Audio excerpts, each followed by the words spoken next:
The regular meeting of the Bellflower City Council is called to order on Monday, July 13, 2026 at 5:33 p.m. Roll call, please. Councilmember Dutton. Here. Councilmember Coops. Here. Councilmember Morse. Here. Mayor Pro Tem Sanchez. Mayor Santinez. Here. Is there a motion to excuse the absence of Mayor Pro Tem Sanchez at this point? So moved. Okay. I agree. Or should we wait? I think we're already on the course. Okay, all right. No, in terms of the absence. Well, motion. she made a motion, I'll second. Okay, motion by Councilmember Moore, seconded by Councilmember Coops to excuse the absence of Mayor Pro Tem Sanchez. Without objection, that will be the order. All right, recess to closed session. Mr. Smoot. Thank you, Mr. Mayor. The council will recess to closed session, conference with legal counsel, anticipated litigation as listed on the agenda, item 3A. Okay, any recusals? We don't even know what it is, man. Just me, Mr. Mayor. Okay. Special counsel will be representing you in closed session. Pretty mysterious. Can we mention the item at this, the general nature of the item? Are we allowed to do that? I would suggest in this instance that the agenda is sufficient. Sufficient. Okay, all right. No conflict. As long as it's sufficient. Okay. All right. There's no one here to speak on this item. So with that, we will now recess to closed session. All right. Let's do it. City Clerk, are you ready? There's more, man. Wow. Good evening, Bellflower. The regular meeting of the Bellflower City Council is called to order on Monday, July 13, 2026 at 7:04 p.m. We are reconvening from closed session, and there's no reportable action taken during the closed session. Just for the record, Mayor Pro Tem Sanchez joined us in the full discussion during closed session. All right, roll call, please. Councilmember Dutton. Here. Councilmember Coops. Here. Councilmember Morse. Here. Mayor Pro Tem Sanchez. Here. Mayor Santinez. Here. Tonight's invocation will be led by Councilmember Wendy Morse, and the Pledge of Allegiance will be led by Len Guregi, our Assistant City Manager and Director of Public Works. Please rise.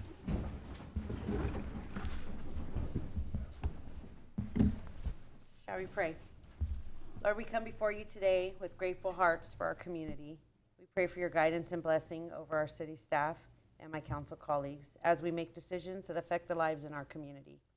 Grant us wisdom, discernment, unity, and compassion so that we may always serve with integrity and for the good of all people. I lift up our military members serving both near and far. Surround them with your protection, strength, and peace. Comfort their families and remind them that they are never alone. I pray for our public servants, especially our Sheriff's Department and Fire Department. Watch over them as they courageously protect and care for our community each day. Grant them safety, wisdom, and endurance in every situation they face. Lord, I pray for peace, safety, and unity throughout our community. Help us to care for one another, to lead with kindness, and to always seek what is right and good.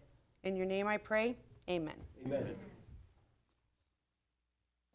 Place your right hand over your heart, address the flag, and repeat after me.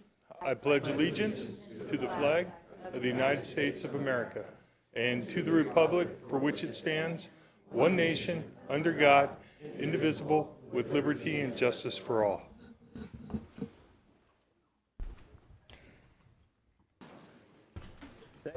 Thank you, Wendy, and thank you, Len. There's no request from a city council member to appear remotely, so we'll proceed with city council announcements. Let me start. If you have had the chance to attend one of the city's Summer Street Fest events, there's plenty of time to join the fun. In fact, you're missing a lot. So every Thursday evening to July 30th, downtown Bellflower comes alive with live entertainment, delicious food, homemade crafts, local vendors, and activities for the whole family. The remaining concert lineup includes Tania y su Nueva Era, performing Latin rock and pop on July 16th, 80s All-Stars, bringing your favorite 80s rock and pop hits on July 23rd, and The Trip, closing out the series with classic rock on July 30th. Street Fest takes place from 6:30 p.m. to 9:30 p.m. on Bellflower Boulevard between Flower Street and Main Street. Free admission is open to everyone, and convenient parking is available at City Hall parking structures and along Bellflower Boulevard and Main Street. Bring your family, friends, and a lawn chair, and come and enjoy a great evening of music, community, and summer fun.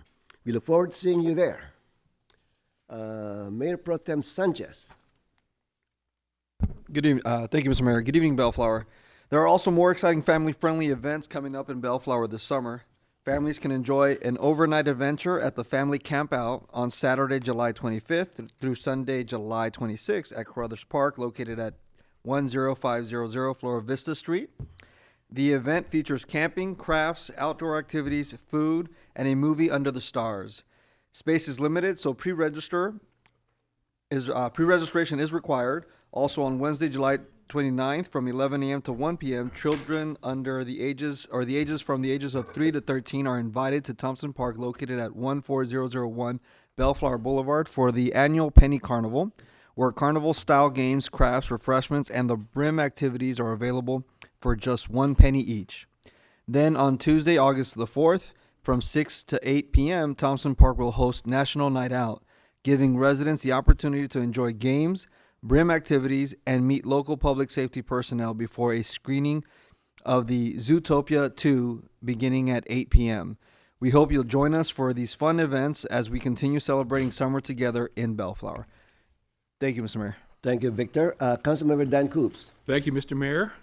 Bellflower residents are invited to safely dispose of old electronics during the upcoming e-waste recycling event, which is on July 18th and 19th. The event will take place from 9 a.m. to 3 p.m. at Woodruff Elementary School. And that's located at 15332 Eucalyptus Avenue here in Bellflower. This event will be a convenient opportunity for residents to dispose of electronics that have reached the end of their useful life. Accepted items include computer monitors, televisions, printers, laptops, home entertainment systems, phones, and more. Fluorescent light bulbs and household batteries will not be accepted. Please note that major appliances such as refrigerators and microwaves will incur a service charge. For more information, please call 562-804-6545. Thank you, Mr. Mayor. Thank you, Dan. Councilmember Wendy Morse. Thank you, Mayor. Good evening, Bellflower. Bellflower residents are invited to the city's upcoming community compost pickup.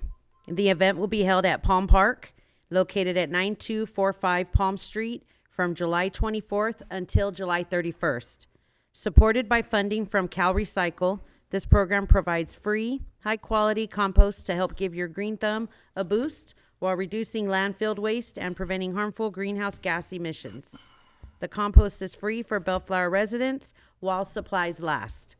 Please bring your own shovel and container for collection. For more information, please email mpause@bellflower.ca.gov or call 562-804-1424, extension 2283. Thank you. Thank you, Wendy. Councilmember Ray Dunn. Thank you, Mayor. The city has launched the Small Business Hub, a free online resource available through its membership with the Main Street of America. The hub gives local business owners and aspiring entrepreneurs access to training, practical resources, and a nationwide network of small business professionals. Created by Main Street America, a program of the National Main Street Center, the Small Business Hub offers special self-paced courses, a resource library, and online discussion forums where business owners can connect and ask questions and exchange ideas with peers across the country. Local business owners and aspiring entrepreneurs can register for free at smallbusiness.mainstreet.org. Thank you, Mayor. Thank you, Ray. All right. As you will notice, effective July 1st, there are some kind of minor changes on how we conduct council meetings, and you will notice those kind of changes as we go along. So the first change under public comments, Madam City Clerk. Thank you, Mayor. This is the time set aside for the public to address the City Council on matters not listed on the agenda. Anyone wishing to address the City Council, whether attending in person or remotely, should be recognized by the mayor before speaking. Speakers may state their name for the record. If you wish to address the City Council on an agenda item, you may do so when the item is called and public comment is invited. In-person speakers should come to the podium, and remote participants may request to speak using procedures described in this agenda. Each speaker will be given 3 minutes to address the City Council unless adjusted by the mayor to facilitate the orderly conduct of the meeting. In-person participants will be recognized first for public comments. For remote participants, if you'd like to speak, please use the raise hand feature. If by computer, it appears under the Participants tab. If by mobile app, it will appear under the More button on the bottom right-hand corner, or if by telephone, press *9 to raise your hand. You'll be called upon in the order received, and your microphone enabled so that you can provide your comments. All right. If you'd like to speak on an item that is not on the agenda, this is your opportunity. Not on the agenda. On the other hand, if you'd like to speak on an item on the agenda, then we'll call you upon later on as we discuss those items. Okay? Please sign in, sir. And please sign in and state your name for the record. Again, this is for non-agenda items. My name is John Kortenhoven. I've been a resident since 1975, and I thought I'd start you guys off with some softballs. Okay. And the topic I'd like to get some information on is the utility tax. It was quite a few years ago that we voted as citizens to approve that tax, and we supported that, and we noticed that it was a good increase of police presence at the time. But since then, we've grown as a city, and the utility bills have nearly doubled. Mm-hmm. And so and we haven't noticed any increase of police presence. So my question is that money used for police only, or for the sheriff's department? Is that where money is going?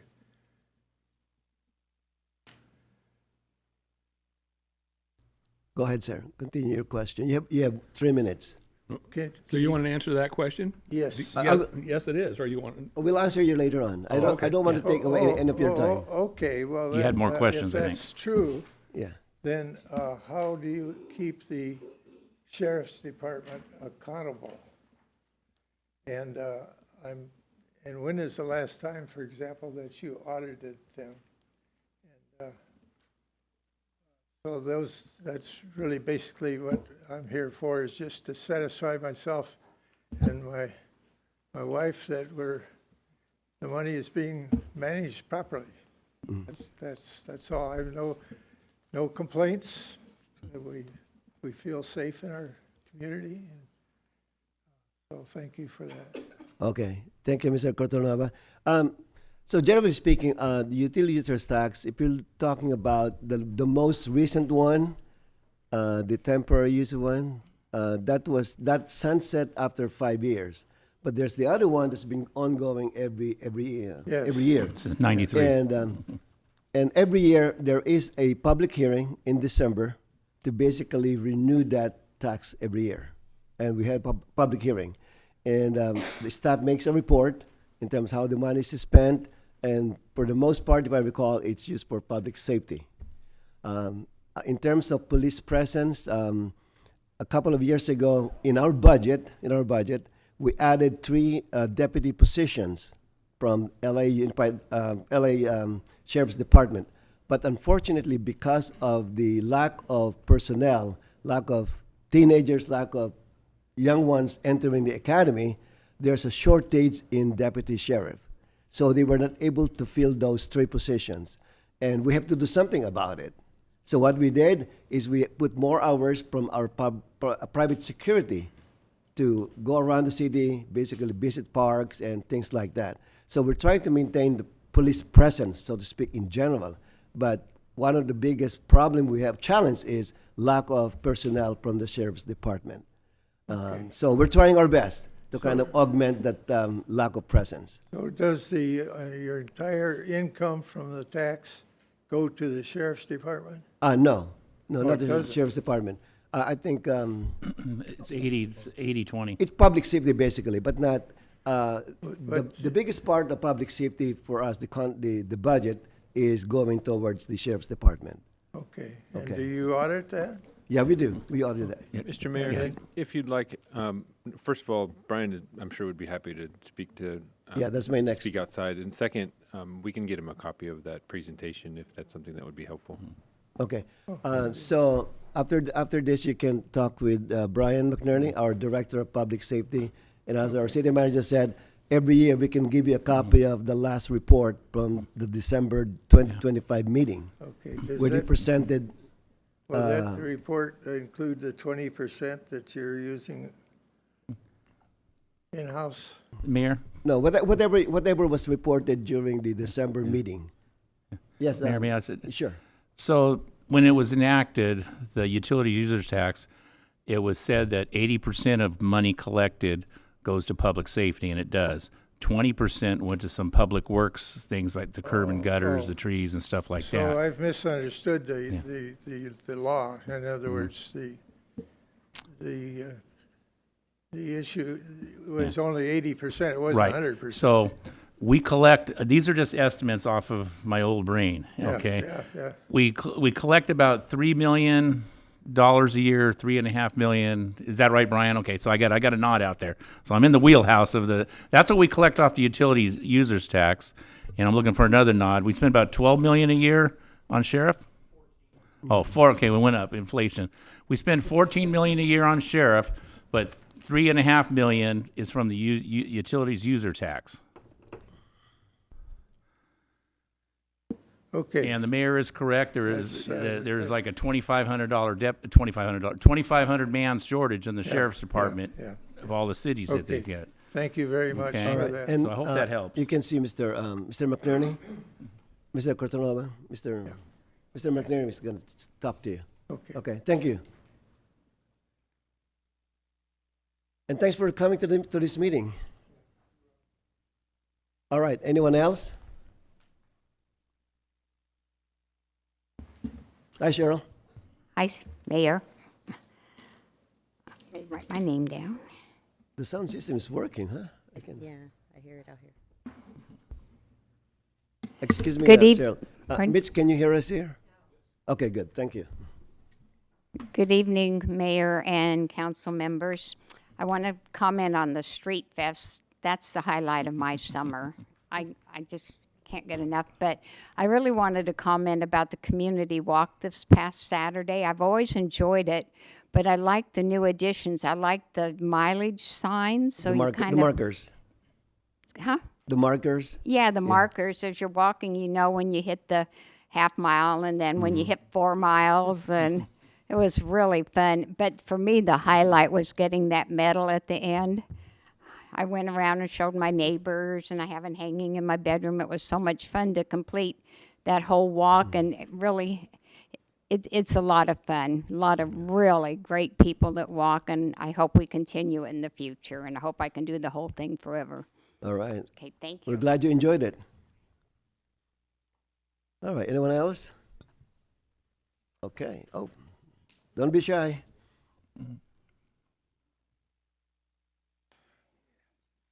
Good evening, Councilman, council members. Did you sign in? Oh, Please do. name is Rene Marquez, own a property in Bellflower. I'm here regarding, just to bring proof of payment for some issues with the trash company. Oh, can you hold up on that? That's an agenda item. That's an agenda item? Yes, it's on the agenda. So we'll call on you later on, okay? Okay, thank you. Just sit tight there, okay? Anyone else for non-agenda item? I was, my name's Joyce Van Steen. I was given a code violation, and I was here last week to try to straighten this out because the code enforcer only gave me 5 days to get a block wall repaired or torn down and build a new fence. I'm a senior and don't have very much money coming in at all, and So anyway, I did get the estimates, and I got an estimate, the lowest one was 9,000 something. And they said I could make payments on it. I just wanted to request more time, additional time, because 10 days is just not enough for me to come up with the down payment to even start, to get this thing. I'm gonna have to tear my block wall down, and, because it's leaning. It is leaning. It's been leaning since, from what I understand, the 70s. When I bought the house in 91, it was leaning. We were so afraid it was gonna fall down, we put a wooden fence up. And it's been eaten by termites, and the block wall is still standing. And that's why, it's not going anywhere. I've had estimates this last week, and two of the people, the contractors, said that fence is not going anywhere on its own. It would have to be knocked down. But the code enforcer said that it was dangerous and it was a hazard and that somebody could get hurt. But the back of my yard, behind my house is Riverview Park, and there's no one out there. I have the parking lot behind my house, and there shouldn't be anybody walking that close to my block wall, but I don't think it's gonna go anywhere. I just needed more time to get it fixed. Okay, we'll have you talk with Mr. McNerney outside. The sergeant will escort you to talk with him. Okay. Okay. Thank He's you in so charge much. of code I didn't enforcement. sign in. Thank you so much.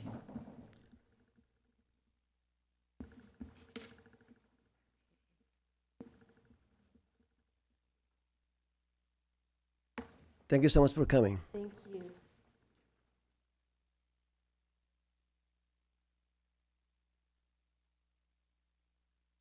Okay, anyone else?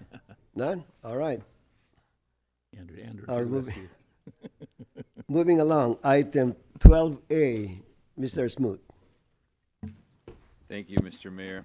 This item is consideration of possible action to conduct a public hearing to consider delinquent refuse service charges and adopt Resolution 2627, ordering delinquent refuse service charges to be assessed against the property owners and the properties and such charges be transferred to the county tax rolls. I think Len has this presentation, I believe. Yeah, Melanie Paz, Management Analyst from Public Works, will be Okay. doing the presentation this evening. All right. Ms. Pat, is this your first presentation? Okay, Third. so you're good. Good evening, Honorable Mayor and council members. I'm here to discuss the 2026 delinquent refuge charges for the city. I'd like to start off with some background. CR&R provides solid waste and recycling services to the city. CR&R bills customers directly for their services. Refuse charges become delinquent if not paid within 30 days. Bellflower Municipal Code defines procedures for collection of delinquent refuge service charges, and the city retains 10% of the delinquent amount. A timeline on this item: the list of delinquencies was given to us by CR&R on May 31st. CR&R noticed its delinquent customers on June 12th. Additionally, the city sent out notices to property owners on June 25th. The notice of public hearing was published on June 12th and July 3rd. The public hearing is tonight, July 13th. The last day for payment is going to be July 23rd, and the final list to the county will be sent on August 10th. This is just a comparison for you from last year to this year. As of May 31st, we had 605 delinquent accounts for a total of $152,985. As of July 1st, we have 425 delinquent accounts for $118,167. As of today, we have 420 accounts delinquent. Recommendation to City Council will be to open the public hearing, take testimonial and documentary evidence. After considering the evidence, adopt resolution number 2627, or alternatively discuss and take other actions related to this item. That concludes my presentation. All right, thank you for your report, Ms. Paz. So overall, this year is much better than last year, right? All right, Correct, so- yes. So we're trending on the right way. Yes, we are. All right, very good. Any question of Ms. Paz at this point? No. Can I have a motion to Yeah, open the motion to public open the hearing? public hearing? Second. Motion by Councilmember Danton, seconded by Councilmember Coops to open the public hearing. Without objection, that will be the order. All right, now, those who'd like to speak about this item, please come forward. This is now your opportunity. Sir. Mr. Marquez, right? Yeah, please. Once again, good evening. I just wanted to bring in the receipt to show that it was paid in full as of July 3rd. So it was a holiday weekend, so it didn't go into effect till the following Monday. And I spoke to a staffer Wednesday with more paperwork, and I was informed that Melanie in Public Works, that I would have to know. So I was given the information, but since it was paid, I contacted an individual from CR&R, Caesar, said that everything was good, but I just wanted to make sure, just to show up. He said that it's no problem, but Okay. just wanted to make sure. And Just to make sure, okay. yeah, so I have the receipt here. It's a tenant issue. It's my property, but it's a tenant, and things got lost in the shuffle, as I was told, and it was a card that was expired, so the wireless, paperless billing, that was what was given to me, but I'm on top of it now because they're notifying me. Okay. It took a month for that info to come to me, the owner, but it was always going to the actual house, to the tenant. So now that I'm being contacted, things are gonna change, so. Oh, good. That's hopefully good. it's resolved, That's a better arrangement. so. And we have a representative from CRNR. If you'd like to give her the receipt, she's right there. Sure. Behind you, Crystal. Thank you. Okay, anyone else? Motion to close the public hearing? Second. Motion by Mayor Pro Tem Sanchez and seconded by Councilmember Coops to close the public hearing. Without objection, that will be the order. All right.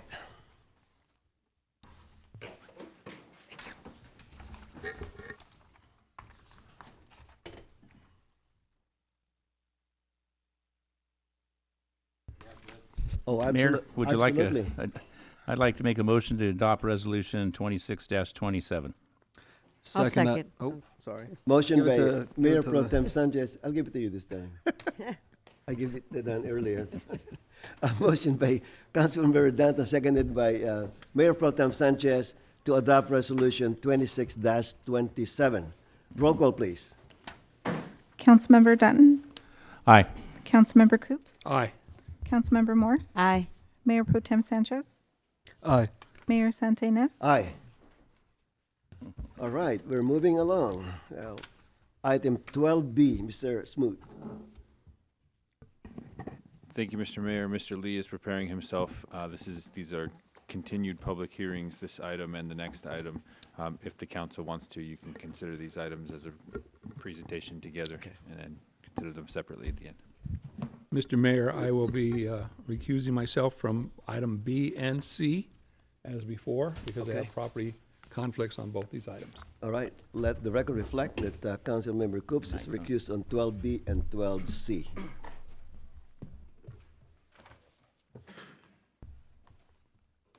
Just like what we did last time, we'll take these two items together.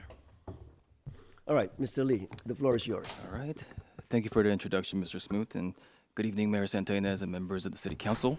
My presentation will be rather brief just because we went through this presentation 3 weeks ago. For the benefit of the public, just a very brief overview. There are two applications for cannabis business permits for dispensaries in the city, one being Herb's Diner, and off the charts, we have representatives from both parties this evening. There's a breakdown of the ownership of the company.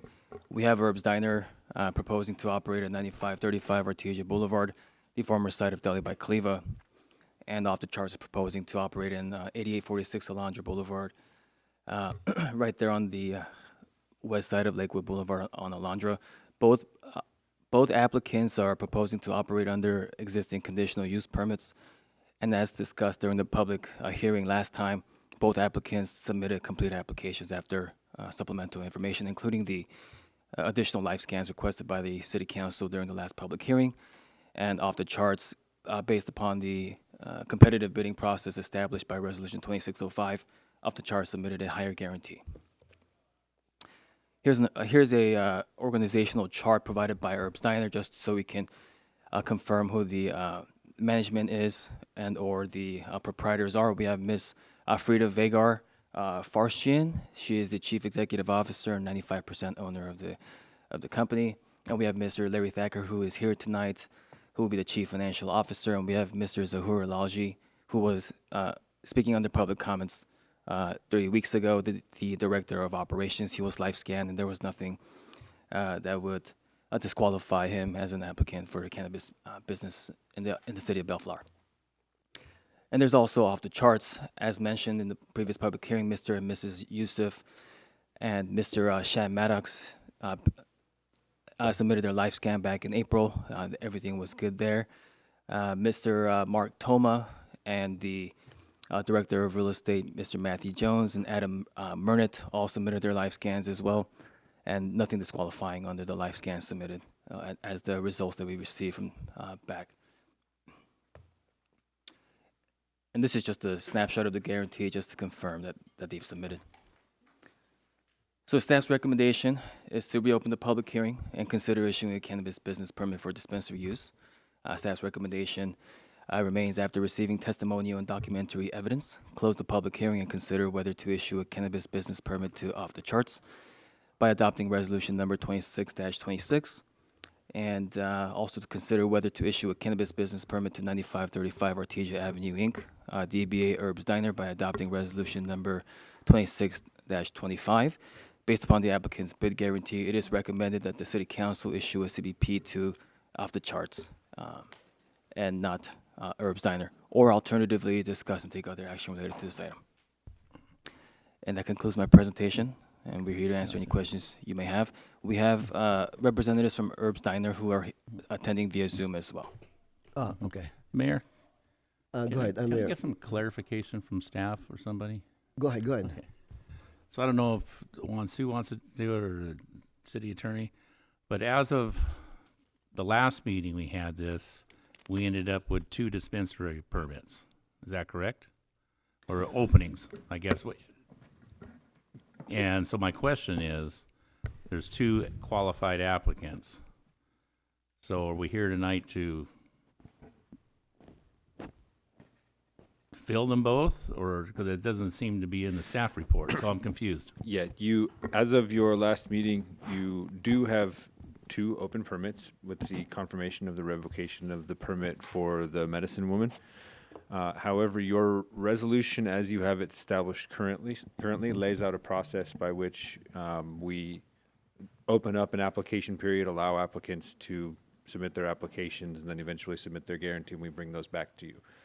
If you wanted to issue, obviously that process takes time, as we've seen with the process we've just gone through, and you've just gone through it and got qualified applicants. If the council wants to consider 2 applications for 2 permits, my suggestion to you is that you give us direction to bring you back a resolution allowing for that, basically suspending your existing process given the current circumstance, the fact that we have just gone through this process, and it's a fresh process, it's not stale in any way.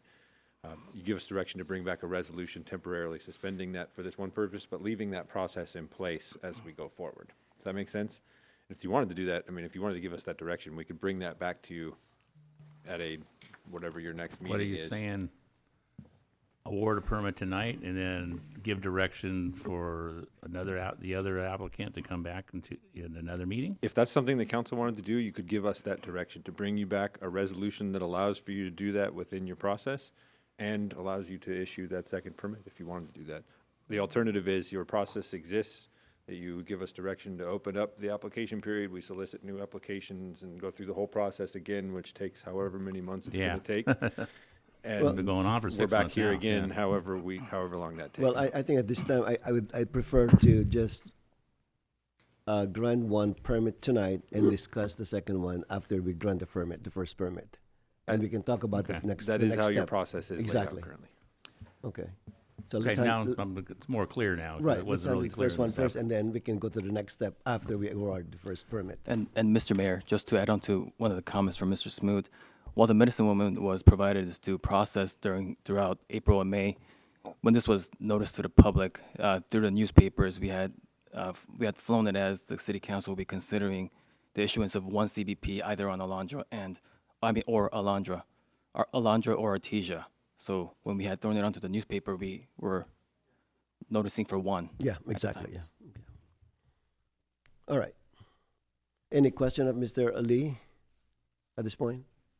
Okay, so are the applicants for just for the benefit of the public? From the last meeting, there were a couple of issues affecting both applicants. One, Herbs Diner, there was someone who represent himself to be the the operating director of operations, and he wasn't vetted out.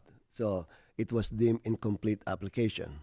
On the other hand, OTC, we didn't have the owner. We have the realtor. And just for the benefit of the applicant, we take this vetting very seriously. And for your information, ever since we started with this process, all the applicants showed up during the first application hearing, and then every year, every December, all applicants have been showing up. That's how serious they are, and that's how serious we are.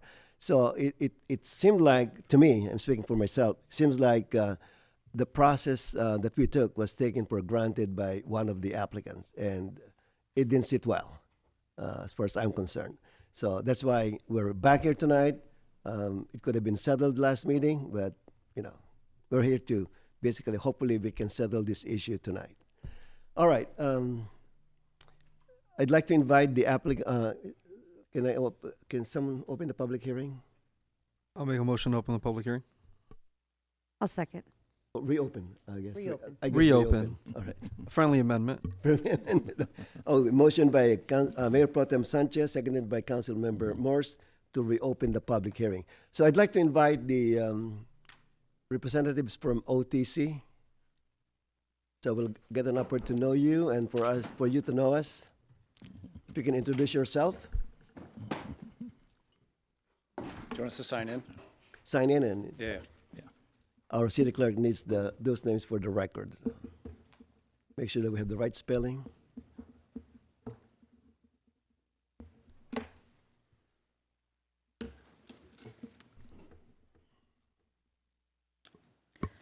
Mr. Mayor, while they do that, we do have additional remote participants. If I may read the instructions for remote Yeah, please do. participants. Thank you. Thank you. For remote participants, if you'd like to speak, please use the raise hand feature. If by computer, it appears under the participants tab. If by mobile app, it will appear under the more button at the bottom right-hand corner. Or if by telephone, press *9 to raise your hand. You'll be called upon in the order received and your microphone enabled so that you may provide your comments. Thank you. Okay. And you will alert me if someone wants to speak. Yes, that's right. Okay. All right. Very good. Thank you. All right, sir. Good evening. My name's Sean Maddox. I'm Chief Legal Officer and 5% owner of Off the Charts. I'd like to apologize for last meeting. Circumstances are out of the ordinary for us. We're typically at all of these hearings. It's very important for us to make a good first impression with the city. I myself was absent because I was coaching my son's All-Star game, so I apologize for that. Family is very important to me and to us as a company, which is the other reason Norman and Darlene missed. I've been working with them for 7.5 years, and they scheduled their first vacation since I've known them, and they were to leave, I think, the Tuesday after the hearing, and it was their 8-year-old son's birthday that Thursday, and they had never missed a birthday of his before leaving, and so they had an impromptu birthday that Monday, which led them to missing. Inexcusable. We thought Matt would be able to handle it, and he did his best, but obviously he doesn't know the company like us. I've been working with Norman and Darlene for 7.5 years. I was with them when they opened their first dispensary. This is a family-owned and operated business, and one of the best operated dispensaries in the state. They've opened now over 35 stores, including in California, Ohio, Vermont, and New Jersey. I think it's over 30 in California alone. They've done this all through just sheer will and determination, and I think a passion for the industry. Family owned and operated from the top to the bottom. I mean, their first managers were brothers, helping, open the stores. Norman and Darlene, when I first met them, they brought their son into our first meeting when I was their compliance attorney at the time. I've since grown into being an actual officer, a chief legal officer of their organization. But it's been a wild ride. They're very passionate, have done a great job with what they do, prioritize employees, prioritize, vendors, and again, to have grown what they've done with, a husband and wife team who are as dedicated to what they do as anyone I know is just, it's awe-striking to me. I mean, they are amazing operators, amazing people. We go into cities and typically, they're exchanging phone numbers with the city. They're the first people to be heard. It's not some large corporate ladder where, hey, you're going to call this guy and then we get kicked over to this guy. If there's a problem, Norman and Darlene hear about it. They take care of it right away. We've got recommendations from mayors from other cities just attesting to that.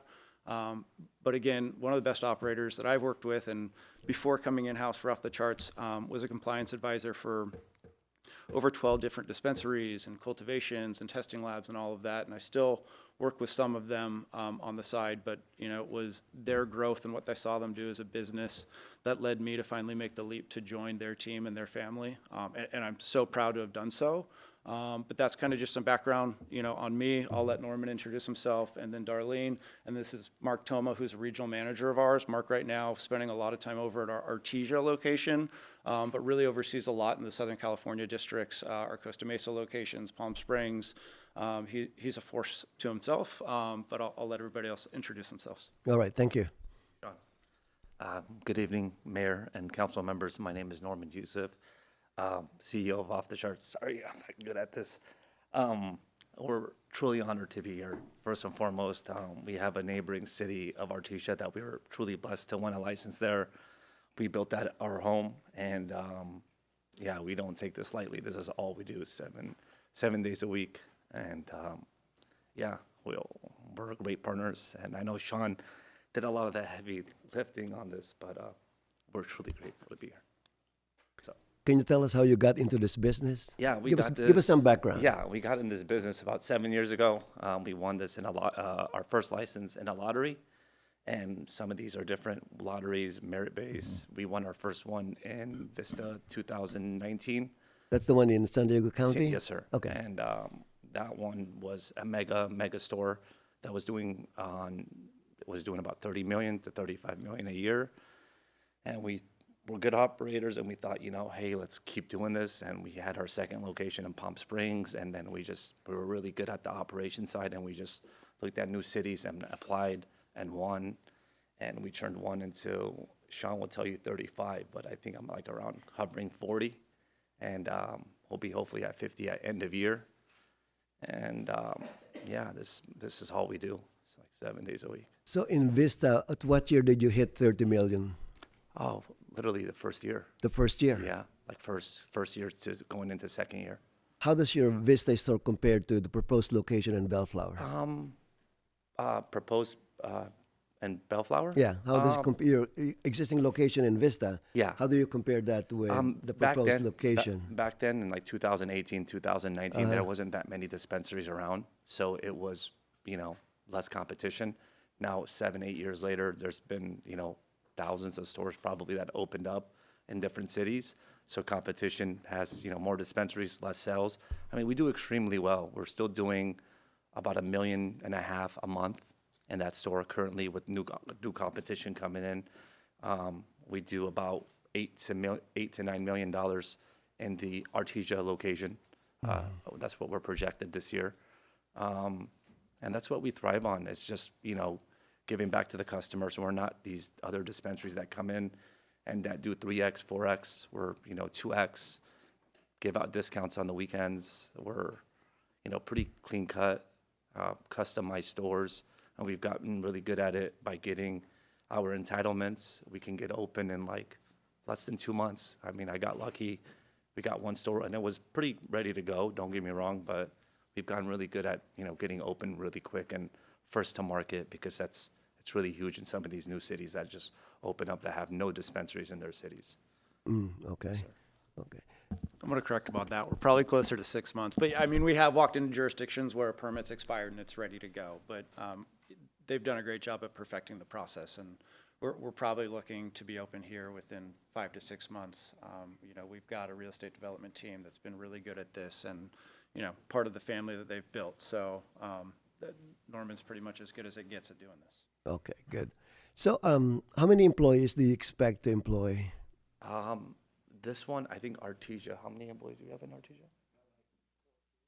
14 employees. 14 employees there. I'm hoping to have roughly the same. I feel like Bell Gardens might do a little bit better. Bellflower to do better than Artesia. I'm sorry about that. And Bellflower's better. yes, much better.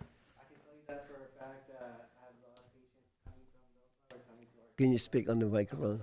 and introduce yourself for the first time. Sorry, my name is Mark Tomo. It seems like you're very excited. I've been doing this for a while, so yeah, just great and excited for hopefully get a new location and everything. But like I was saying earlier, we have a lot of patients coming from Bellflower going to Artesia, and I know they'll be probably excited to have one right here as well, especially with the discounts we do and everything like that. They're definitely going to be getting a lot of variety of a lot of brands and stuff like that. They're very favorable too. But I'm really excited, and I'm thankful for Norman Dar for bringing me along. I was in a whole different industry, coming over here, bring me along, and we expanded. Like I came in right after Vista, and they just expanded. Now we're getting close to 40, and hopefully 50 by the end of the year. But yeah, that's it. Yeah, I was in Central California over the weekend for a seminar, and one of the billboards along the freeway, I saw your name, OTC in McFarland. Oh, yes. Right. So how is that store? I didn't go there. I mean, That just for the store record, I does didn't go there. surprisingly well. We're the only store in that jurisdiction, and it's, as you know, driving that stretch, there's really not a lot. And so I think that store is doing similar numbers to Artesia, which is like in the $7 to $8 million range. It's been open for, I think, a year, maybe just over a year. But a testament to Norman and Darlene's business model, that they've kind of hinted at it, but I think that the business model is high volume, low margin, right? We're not doing 3-4 times markup to get a high margin on the customers. It's, affordable, the highest quality products so customers can come in and buy. And so it decreases our bottom line, but it increases, the gross revenue, which is very helpful to cities. We're typically one of, if not the highest taxpayer in the cities that we operate because of the business model. And it allows us to really just withstand, I think, some of the ebbs and flows of the industry, right? When you've got those prices and people are continually coming back, you might not be making 3X, but if you're always making that 2X, you can pay your employees, you can pay your rent, you can keep the doors open. And it's been extremely sustainable. I mean, 35 stores and continuing to grow. But it's really down to that business model, which Norman and Darlene perfected. Yeah. I want to ask Darlene and Norm together. Question about it. What do you think of the cannabis tax rates for Bellflower? What's your impression? Is it too high, too low, about right? I think it's perfect, to be It's honest. perfect. Yeah. Okay. I think it's perfect. City Clerk, can you put that on the record? We want I the want to make truth. sure it's perfect. Okay. So my ask of you is don't complain 5 years from now that the tax rate is too high, because you're going to be recorded tonight. Okay. Yeah, no, it's good. All right. Very That's good. I actually told him that when we were talking about it a few weeks ago, and he said, "We're good." I said, "All right." Okay. I In fact, I trust learned something about Artesia, but I What thought about this the what about the state's tax? Oh. Too high? No, we cannot The compare compliance that. attorney will say they're all too high, but that's a whole other story. Darlene, I have a question for you. Yes. So you've been to the site, I'm assuming, right? Yes. So what is your plan to clean up the trash enclosure in the back? Oh, I mean, I asked the woman to make sure that it's handled. She designs it. Okay. Tell us what's your plan. That's the part of our arguments always, because he builds like a man and I build like a lady. But our contractors, they make sure that they beautify the entire thing inside and out, and we'll make sure that we do that same thing here. Just for your information, I get a lot of complaints about the trash enclosure in the back. Yes, we Okay. actually had the same situation in our Bell Gardens location that my husband just referenced, and we did clean it up as well, and it's great now. We have no complaints from the city. Okay. All right. So I'll hold you accountable for that. Please do. Okay. All right. Very good. Any question of? Oh, one more question for both of you. So you have about 35 to 40 stores at this time, and you will. I'm assuming you'll be the one managing this store to get it started, right? Yes, sir. So what's your long-term plan in terms of management? Eventually. Yeah. What is your plan? I mean, we take these things one at a time, and we really come in when we open up these businesses. We bring all the heart that we can. Mark didn't speak well enough, but Mark and I know each other from when we were babies, and Norman and Mark also know each other from when they were babies separately. And he'll come in and assist us with building the business, but we come in and we work with brands. We work with we work with Mark, who does all of the hiring, and we stay and make sure that the entire business A to Z is exactly the way we need it to be. And it's not until we're fully ready that we move on to the next one. and that's just how it goes. So it's like a child. You kind of rear it and then let it go later Yeah. on. Yeah, my husband says they're all his babies. Okay. All right. Good analogy. All right. Any question of the applicants here? Yeah, thank Mayor you. Pro Tem Sanchez, Thank go you, Mr. ahead. Mayor. First off, just thank you for being here and completely understand your, families first, family's important. I get that, so don't worry too much on that. We just wanted to make sure we got the opportunity to look you in the eyes, meet you, and make sure that you understood some of our requirements. And I think one of the things that I'm just going to echo, and I don't need to get into other questions because the mayor's done a great job, but I just want to echo the fact that whoever gets a license, right, and anyone that has a license here in Bellflower, they have to come back every December. It's not a guarantee. It's not a 2-year. It's not a 3-year. It's not a 4-year. It's not a in perpetuity license. So we're expecting a good partner. We're expecting a partner in the community that's going to take care of that area. That's going to be, that's not going to be what people, people perceive the industry as a negative industry, right? That's it already comes with that skepticism, and it comes with that negativity. So obviously, when we have that in ourselves, right, we have to do double the work to outperform. And so I expect that of you, and I expect that of any license holder here in Bellflower. And if not, December will come around, and we're tough. We're a tough cookie because that's what our residents expect of us. So just with that, it's a pleasure to put a face to a name, and I'll conclude my comments with that, Mr. Mayor. All right. Thank you, Mayor Pro Tem Sanchez. Councilmember Morse? No comment. Councilmember Dutton? Yeah, I got some. Go ahead. Yeah. So I think it was at the Mark Toma. Yeah, you're going to get the store up and running, and that's your job, and you're going to hand it off to another operator, and you're going to go on the next store. Usually, what I do is make sure everything's sorry. Yeah. I'm gonna make sure that obviously everything's all compliance, making sure all the staff is aware of everything, the procedures being done correctly. Once usually I give it about 2 to 3 months and make sure everything's operating perfectly, like autopilot, if you will. I move on to the next, or I check up on the other locations. But obviously, that's my store. I always gotta make sure I'm following up with them. Do you have an idea who might, if this permit's awarded to you, who would fill that position? Yes, we have a few candidates from Artesia location. They know the managerial stuff. And basically, we teach them, making sure that they're ready to move on if there's an opportunity. They will get it. That's how we kind of make sure everyone is aware. Well, with 40 stores, you got Yeah, opportunities. exactly. Nice, and whoever wants to relocate. Artesia versus potential Bellflower store. Usually in the corporate world with that many stores, you end up cannibalizing other stores. Do you foresee that? It's cannibalizing some of, maybe the stores around the neighborhood plus Artesia? Is it? I don't know. Yeah, so I mean, it's interesting because I always exercise caution with Norman. He's like, let's open. I'm like, well, we got to be careful because of market share. The first time we opened 2 within a similar jurisdiction was Palm Springs. We've got 3 stores now in Palm Springs. Those first 2 stores, I think there was 15 licenses at one point, and those 2 stores generated over 40% of the tax revenue in that city. So yeah, they cannibalized a little bit, but the sum of the 2 was better than the one. Better than the one, right? Yeah, and it's again, as Mark said, people driving all the way from Bellflower down to Artesia. There's other neighboring jurisdictions that we don't have, so hopefully we'll pull from that. And you mentioned, or one of the team mentioned, it was 8 or 9 million is what Artesia is doing, and your best guess or forecast, let's say, not a guess, forecast, is doing the same? Yeah, we think we could ramp up to those numbers. Obviously, in a 3 to market 5? that's established, it's a little harder, and I think that there's a projected ramp up period. But I think given what we lack in some of the neighboring jurisdictions, that we could pull into those numbers. And even if we don't, we've given a guarantee to the city that I think if we're doing less than $4 million a year, we're paying higher than the 8.5%, and that was something based off of a high confidence interval that we're going to get there. Got it. In pretty much the store that you got the location that you have your eyes on is pretty much a clean shell. Is that correct? That is correct. That's what I recall from 5 years ago when they were in the mix and we awarded the conditional use permit to it.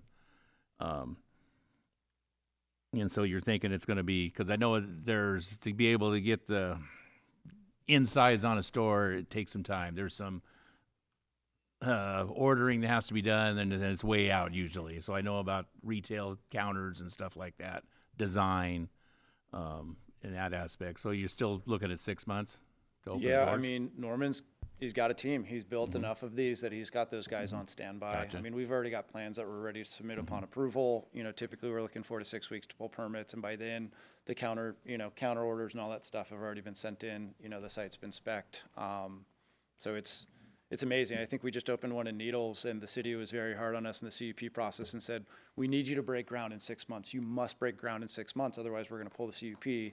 6 months comes up, I think, August 13th. We should be open this week. So, and that was a very substantive, we had to do site work. We had to do a lot there. It wasn't, doing a trash enclosure per the CUP plus some, makeup on the storefront. So we're very confident in that timeline. Gotcha. That's all I have, Mayor. Thank you very much. All right. Do you have any question of us? No, thank you guys for your time. Okay. All right. Thank you. Thank you so much.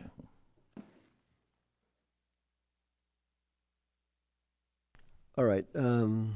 Herb's Diner.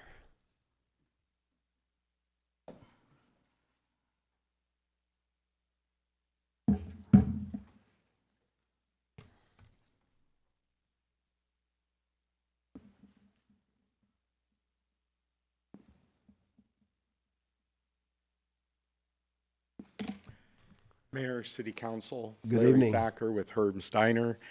It's good to be here again. Felt like I've been here quite a bit over the past 8 or 9 years. We are excited to be here. We were excited to put in our application. This is a little bit different this time for us in the sense that, last time that I was in here, I was with somebody that had built up to 20 locations. And obviously, that didn't work out for the city as well as I had wanted it to. We had the opportunity for Camyar, his mom, Zuhir, myself, to get back involved with the city. The Herb's Diner location is already operated as a cannabis dispensary. It's already been licensed by both the city and the state. It is fully built out and ready to go. What's also different is that both myself and Zuhir, we have a lot of experience within the cannabis industry. Between us, we have close to 20 years, and this is our focus, okay? We aren't operating a bunch of other stores. We're looking to build out Bellflower, okay? I see that our guarantee is less than OTC's guarantee. And quite frankly, we wanted to be a little conservative. We didn't want to miss a number with you guys.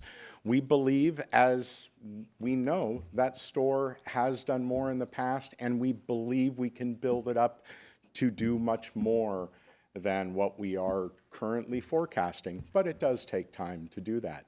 There is more competition in the industry today. We are ready to move forward. We have, so we are ready to proceed forward and would hope that we have the opportunity to continue to do so. Thank you, Larry. As I mentioned at the last meeting, I think I learned a lot about cannabis from you than anyone else from the get-go. So my concern here is who's going to be running the operations in this store?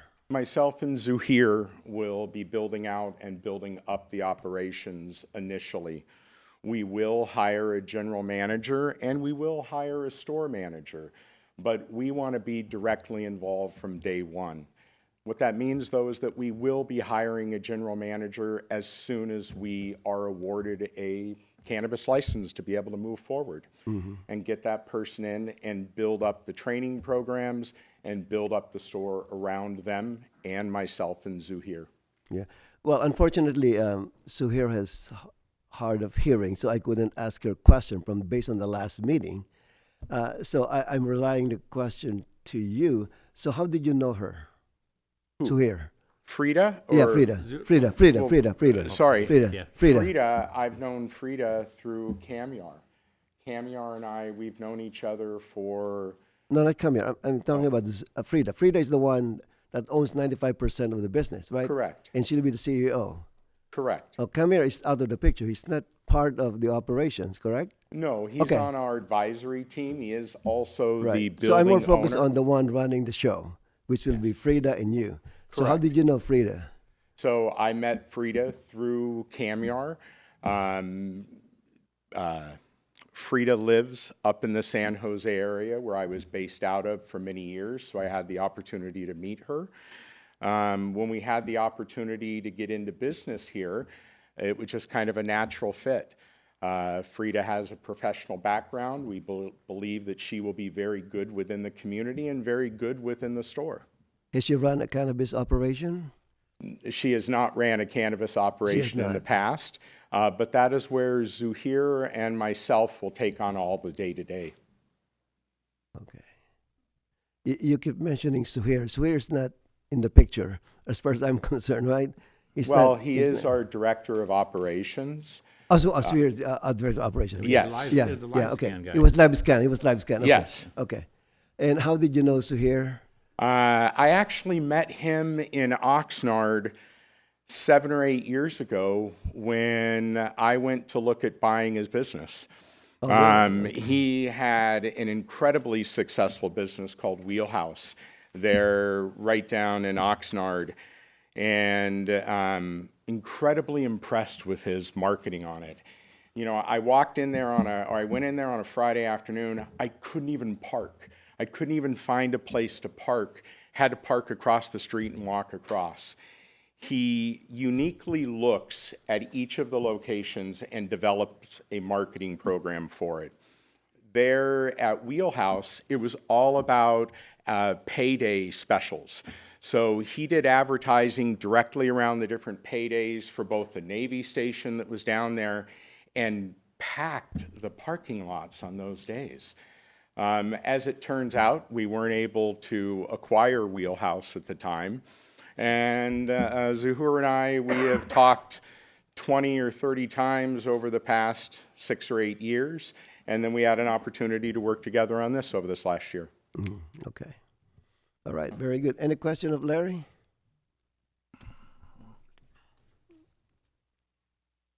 Yeah.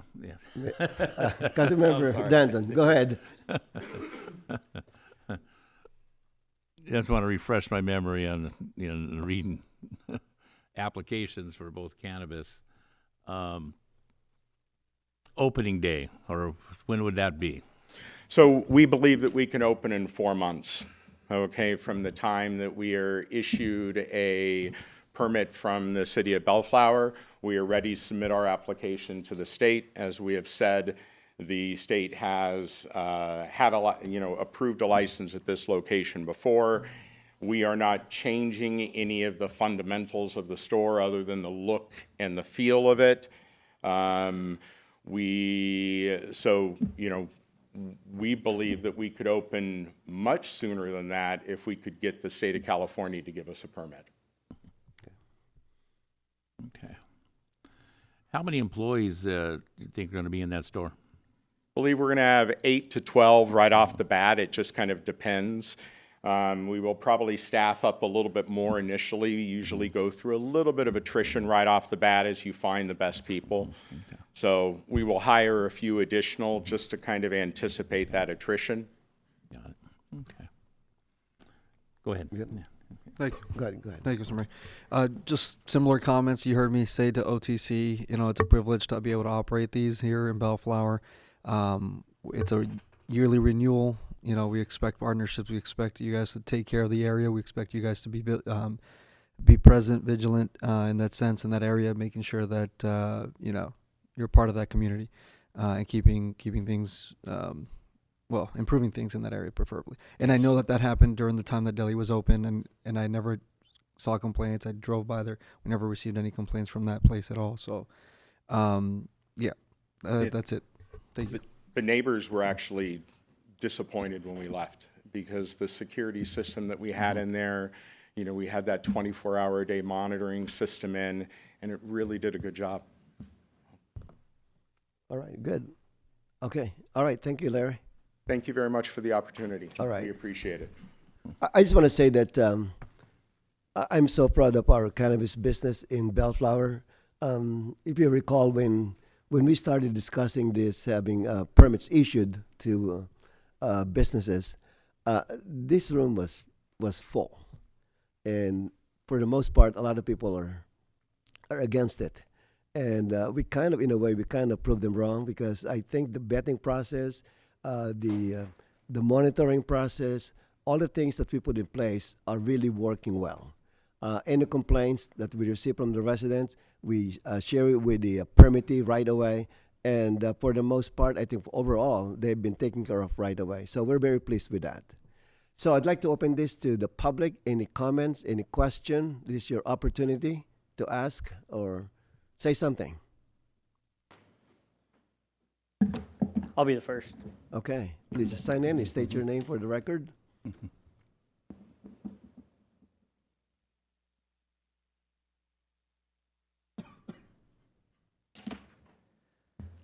Council members, Mayor, I'm Darren Hagan from Riverside, California. I graduated from Woodcrest Christian and went on to be a professional race car driver, winning 7 national championships, 2 world titles. After retiring, I started a cannabis company with my younger brother. Tragically, he passed away from fentanyl. In his honor, we created the Fight Smokers Club with a mission to educate about the dangers of fentanyl and promote a cannabis as a safer alternative for the adult user.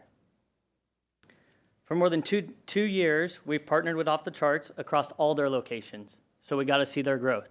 They helped us grow, we got to see their growth, and their management team grow from store to store to almost perfection every store.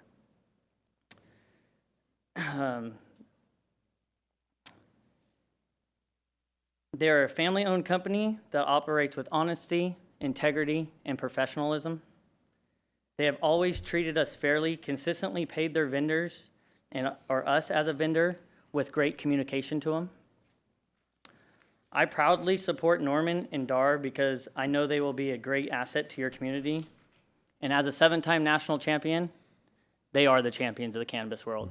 I believe in them, you guys should believe in them, and they help give us a platform to educate people on opioids and fentanyl, more than cannabis, to help adults, help children, and help people through this industry. I appreciate you guys. Thank you for your time. Everybody here, thank you guys for coming. Off the Charts, thank you for the platform. You address the mayor. Sorry. I just want to say thank you for having us. Thank you for letting us be a part of this city and giving a platform, and hopefully Off the Charts can be that platform. Okay. Thank you so guys. much for coming. Thank you.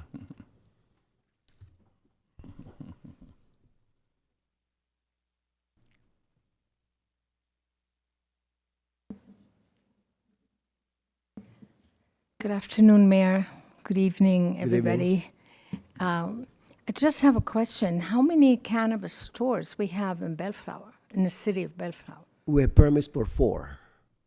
We have 4 already. 4 permits. 4 permits. Yes. Are they open and are they? 2 are open at Two this are time. open.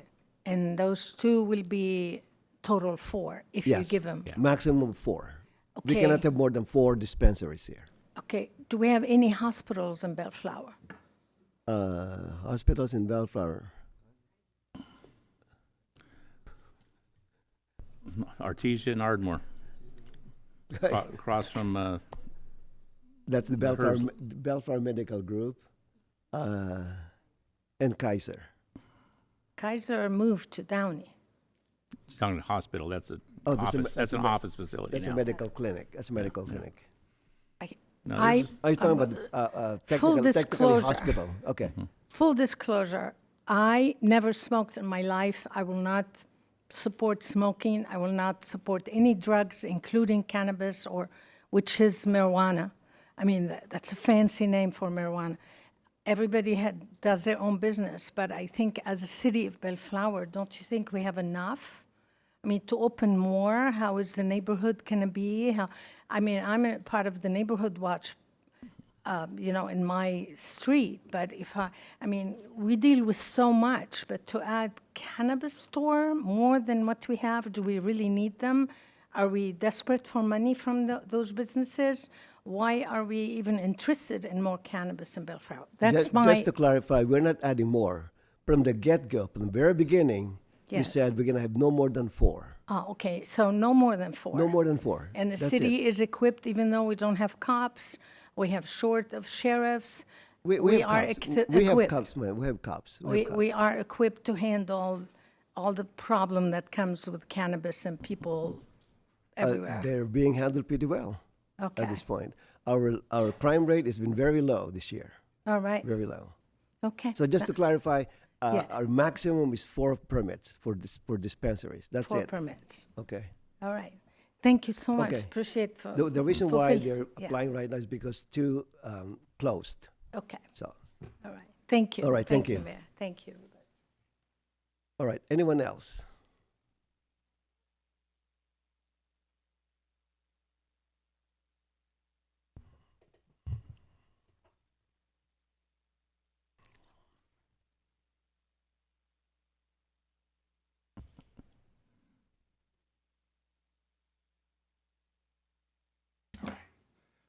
Good evening, Mayor and members of the City Council. My name is Isaac Romero. I have a unique perspective. I've been on the retail side of legal cannabis, and I've been on the sales side. Well, I've been on the sales side for about 5 years now. I actually have the unique perspective of opening up a couple dispensaries in San Diego myself. That's where I'm from. Currently, I work for Up North Distribution. It's a licensed distribution company that's been operating in California for the past 7 years. My official title is client partner. Today, I'm here to express my strong support for Off the Charts. I've been working with Norman and Dar for about 5 years now. Not only them, but the whole family. And I think what kind of makes them unique is they are a family business that have this thing dialed in. As you guys know, cannabis industry is a tricky business. There's a lot of loopholes to go through. There's a lot of things that need to happen. And they have mastered it on how to do it correctly. Opening up 2 dispensaries myself, from the operations end and general manager end, I understand how hard that is. These guys do it cleanly, do it the best. I'm in all their stores throughout California, and every time they open up a new store, it goes smooth. Mark's great. The joke with Mark is like, where are you at now? Because he goes to these new places, gets them up and running within 3 months, hands them off to someone that's been with them tenured for a while, and I've never had any issues with any of their locations. I just want to say that this industry itself has changed my life. I've actually owned an escape room business before I got into the legal side of this. I did that for about 5 years, and after I sold that business, I didn't really know what I was going to do. I got into this, and it's been a life changer, and a big part of that is Off the Charts. They have made me really successful in the 2 companies I have worked with in sales. They've allowed me to grow a lot within those companies. My relationship with them is second to none. I actually work with a lot of cannabis chains in California. Name the big ones. We all know who they are. I work with them. I'd rather work with them over anybody, any day. I think they're an outstanding member of the community, any city that they're part of. And I think they're a great addition to Bellflower. So that's all I want to say. Thank you. All right. Thank you.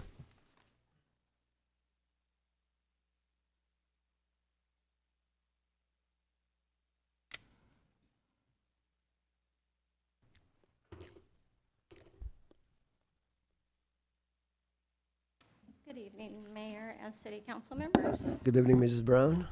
How are you? Good. I'm sure you're shocked to see me here tonight. No, I knew you wouldn't be. this is cannabis, so Of course. I expected to be here. Okay, so you guys all know, since all this started, how I feel about the location over on Alondra. These may be very good people that are opening this location. In my opinion, the location's terrible. And I know there was discussion last week about the entrance being at the rear. So I think there will be a lot of traffic to and from the alley and the back way, which is, there's residential on the left side and I think businesses on the right side. Kind of surprised there isn't one of the business owners that's on Lakewood here, because I know he had some problem. But I think that's when it was the illegal dispensary there. I just think that's not going to be a good location. You're going to have people coming in from the alley. And then if you go out on the Alondra side, it's like a blind sidewalk. That's terrible, too, because you can't see anybody coming in and out of there.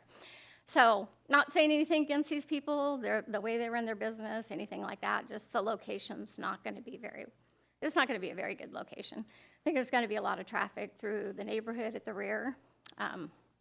Luckily, I don't live there. So, but yeah, I don't think it's going to be a good location. You got the little bitty parking lot at the back.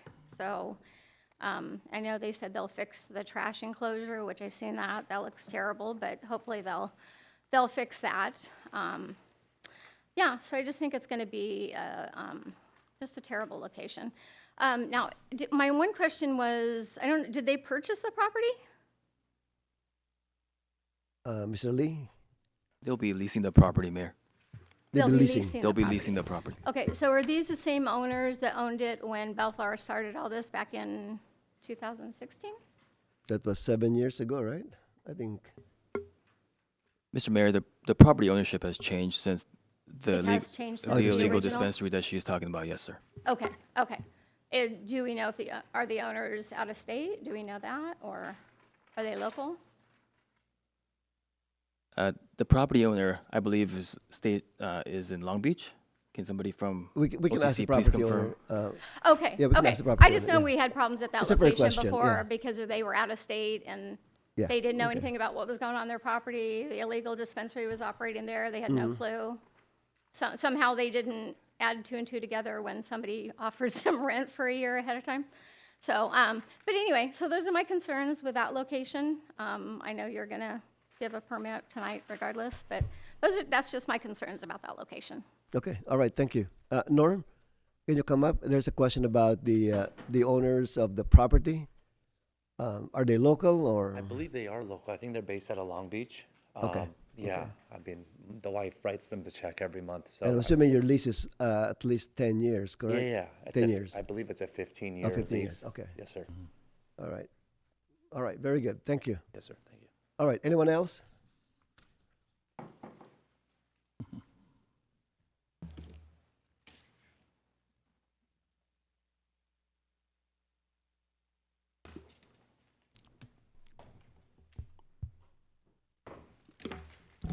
Hello, Good evening. members of the City Council. I think most of you guys know me. This is actually the first time I've spoken before you, but we've met a number of times before, so kind of ironic that we meet under these circumstances. I want to come today to express my, my disapproval of this idea and my utter disgust. I have in my own life a family member that I love very dearly, that I saw marijuana destroy his life. He had much potential in his life growing up. I'm not going to say who he is because I don't want to air out my dirty laundry. This is a family issue, and this hits personally. He had so much potential. The moment he touched this, it all went away. His life spiraled, and he never became the same person. I have seen personally, firsthand, the destructive effects of marijuana does on the person on the inside. It makes them horrible people. I've had to deal with people like this. I'm begging and I'm pleading with you, don't let this happen. There is a rule you need to understand, the law of unintended consequences. Yes, maybe in the initial future we might get some money, but at what cost? The soul of Bellflower? I don't want Bellflower to turn into a pothead's paradise, because I've seen what pot has done to people that I know and I love, care for very deeply. It ruined them. In fact, the person that I don't want to mention, it actually led him to harder drugs. And my family has been struggling to keep him clean. That all started when he was a young boy with marijuana. And the particular location where this off the charts is located is actually on the way towards where I go get my medication at the CVS down Alondra. So for me, this is a serious matter. And I hope you guys look aside money and look into your hearts with your conscience and do what is right for the city of Bellflower, the people that you're supposed to represent. If you love the people of the city of Bellflower and you want to secure a brighter future, don't give them something that's going to send send future generations down a moral spiral that they will never recover from. If you guys choose to support both these businesses and give them their permits, I'm seriously going to take political action. And Mr. Santa Ynez, with all due respect, you're my representative. I know a lot of the people in your district because I live in your district. I'm one of them. I do too. And I know a lot of them don't want this. I talked to them. I've spoken to them about this. So if you care about your future political career, you better be careful, all of you, because I know if this happens, it's gonna hurt you in the long run politically. I'm willing to. I've never been active politically on the local issues. As some of you know, I'm very politically active on bigger stuff, but this may force me to finally actually do that. I'm not going to run for city council because I don't think I have the knowledge or the wherewithal, but I'll get more active in some other form.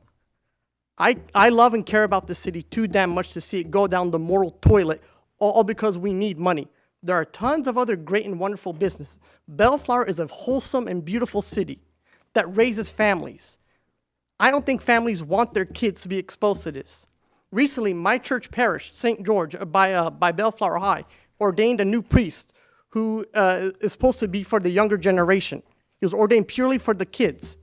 And now, if this happens, he's going to have a whole headache on his desk. And I don't think, and I actually alerted my church community about this. One of the priests of my church, when I told him this, he was frightened about it. He said, "Oh no, we can't have that." I let him know that. I told him to please make an announcement at church on Sunday. So I'm pleading with you, don't do this. If you want to find other options of businesses that make money and revenue, I'm for that. I can help you out. I know I'm very active in the California Republican Party and the LA County GOP. There are tons of other businesses that make way better money and that don't have to destroy the conscience and the soul of a community in the process. But if you guys are going to seriously consider doing this, because I am very active in the LA GOP Central Committee and I am on the Central Committee that oversees Bellflower, I will get active. And there's a good chance that you'll probably lose your jobs. And I will make a petition to see that both these get removed. Thank you. All right, thank you. Sir, are you aware that we've been doing this for like 7 years? This is the first time you've been here? We've had 4 dispensaries and cultivation facilities operating for, I'm guessing, maybe 8 years now. 10 years? Oh, it's been going on 10 years? And you're here the first time giving us the business. Where were you in the beginning? Are you aware that we put this whole thing out to the voters 10 years ago? And the voters decided by, 70%? To do it. At least 2/3. We gave our voters the chance to decide if we were going to do it. It wasn't the 5 people up here. It was the voters, and so then we gave the voters their wish. That's how it all happened. I'm sorry, but you're kind of late. And I have, my heart goes out to you for what you've went through. And we've had never heard stories like that before doing this. But this has been going on for a while now, and we have 2 dispensaries that went out of business, and we're trying to fill those voids. That's what we're here tonight to do.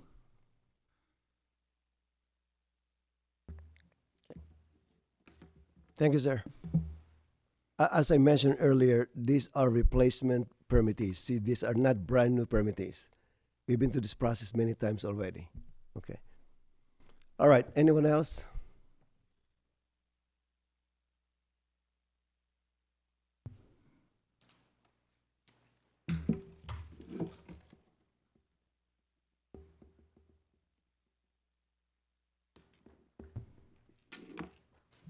Hi, good afternoon, council members. My name is Melina Robles. I am one of the store managers for Off the Charts. I am actually located out in Sylmar. I'm here today to plead you guys to please award this permit to Off the Charts and allow us to keep doing what we do all around California. OTC has become one of the biggest mom and pop shops in all of California. I know you hear 40 stores and you think corporate. That's not the case here. We're a mom and pop store through and through. I've worked with them since the first store. I've been with Off the Charts for about 6 years now, and I was one of the first employees that started out, and I started out as a cannabis specialist. Over the years, it's been really rewarding to work with Norman and Darlene specifically because they treat everybody with respect and integrity. That's something really hard to say in the cannabis industry, especially considering that you have all these corporate places that don't care for their employees, they don't care for vendors, and they don't care for the community. Off the Chart specifically does care for the community, specifically for all the events that we do. Specifically at our Eagle Rock location, we do pantry fill-ups. In San Diego, we do beach cleanups. We do Toy for Tots. We do anything that the community wants for us. We are here to benefit you guys, to take care of you guys, and we're here for the community and to support the community. We know having a good neighbor is what's needed. I know at a lot of our locations, they love that we're there because we have the added security. You know, there's not people hanging out in the alleys. There's not, you know, harder drugs out there in the streets. We have people patrolling. It's always going to be clean. Specifically, you know, the trash that you guys are talking about. Our Bell Gardens location was a big hangout, you know, for local people and not in a good way. Ever since we've cleaned it up, it's been much better. We don't see people hanging around. All of our neighbors around the area can walk safely to their cars, can walk safely through the area, and they don't have to worry about syringes, needles, drugs, or anything out there. Our customers know that we're always focused on them. The customers is always the ones that we take care of, and the customers will always come first, and we will always be here to take care of them. Everybody says the customer is always right, but that's not for us. The customers are our family because with all the competition that we have, they could go to the million other dispensaries that are in the area. What takes them 20 minutes to drive to Artesia? What separates us is the customer service because you could go anywhere else and get the same product for the same price, but you won't get the customer service that Off the Charts gives you. Thank you. I have a question for you. Yes. It sounds like you're very passionate about the impact of OTC on the Yes, community. I am. Seems like I can see that. So what, are you familiar with Bellflower? Yes. Okay. So what kind of program do you think Bellflower can benefit out of OTC? What can they do? What kind of program can they have for Bellflower?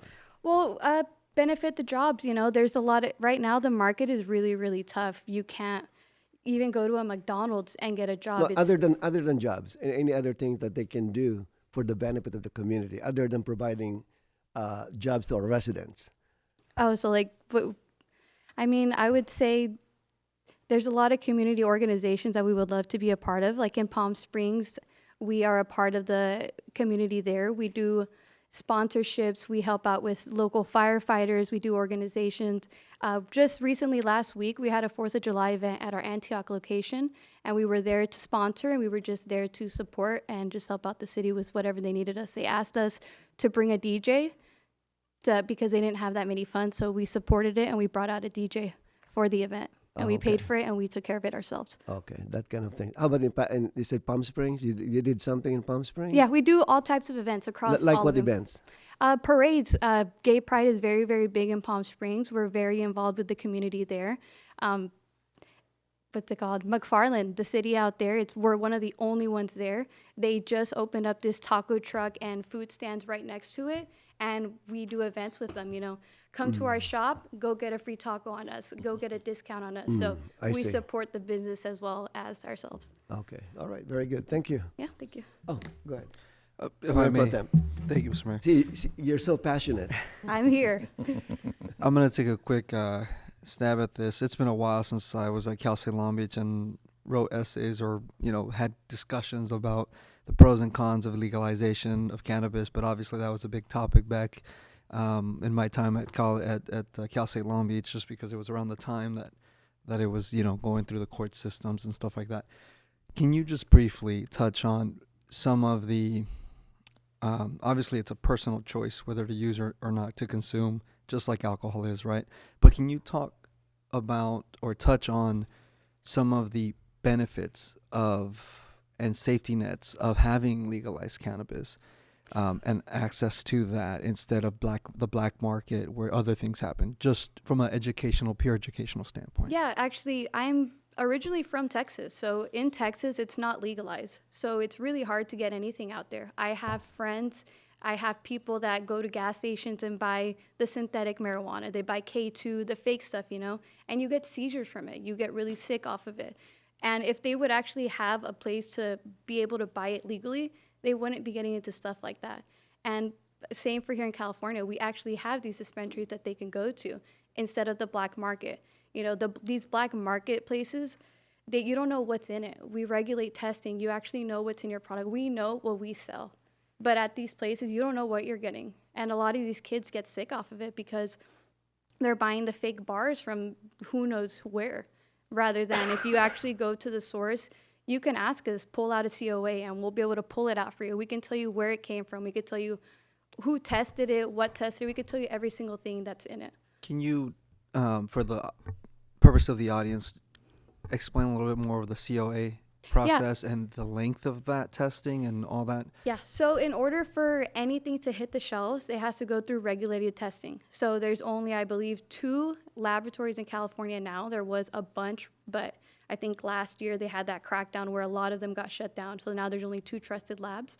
So the COAs tell you where everything came from, how much it tested, the purity of it, what it was grown in, and what it had.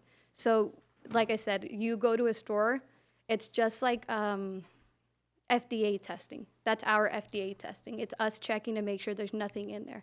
And just like the FDA, if there's any type of, let's just say they find something in it, there's a recall. And they're able to recall it, and us as, you know, retailers, we pull it off the shelves and we do everything the right way, take it off, make sure we inform anybody who's bought it. But at the black market, you can't do that. And same, you can't ask a black market or a drug dealer on the street, can you tell me where this came from? But we can. Or how, or what it's laced with, right? Yep. And we can tell you what's in it down to the percentage of what's in it. Perfect, thank you. So that's one positive, right? Just the purity of it, the cleanliness, the fact that it may not be laced with fentanyl or other harsher drugs, really, that really cause the issues. But the I guess the next thing, can you talk about the medical cases and how it has improved or is being used for medical purposes? Yeah, actually, my brother, he actually suffers from seizures. He would have about 3 to 5 a day, and he was not living his life. It was actually hindering his, life. And we took him to the doctor. They said, hey, why don't you try something called Rick Simpson oil? It's RSO. It's very, very pure. It's actually what cancer patients take. And ever since he started taking, the RSO oil, he has maybe 1 seizure a month. And it's really, really minimized it. He's able to eat again. He's gained weight because he was a skeleton. I mean, at that point, when you're in pain every day, you can't really do anything. I actually also have many, many, many customers that, for the most part, people assume that our customer base is anywhere between 18 to like 25, which is not true. Most of our customer base is anywhere between 40 to 70. A lot of older people do come in, their joints, their body aches. There's a lot of things out there, so for the most part, they're able to medicate safely, and they don't have to, at least with us specifically, we don't overcharge. Everything we do is ×2. We don't ×3, ×4, like all these other corporate places. We make it affordable so anybody in the community could come get what they need, and they don't have to stress about living paycheck to paycheck. And Off the Chart specifically, we offer veteran, we offer disability, we offer discounts for everybody because we will make it affordable for whoever it is. Thank you for your testimony. Appreciate it. Thank you, Mr. Mayor. All right, thank you. Thank you. All right, anyone else?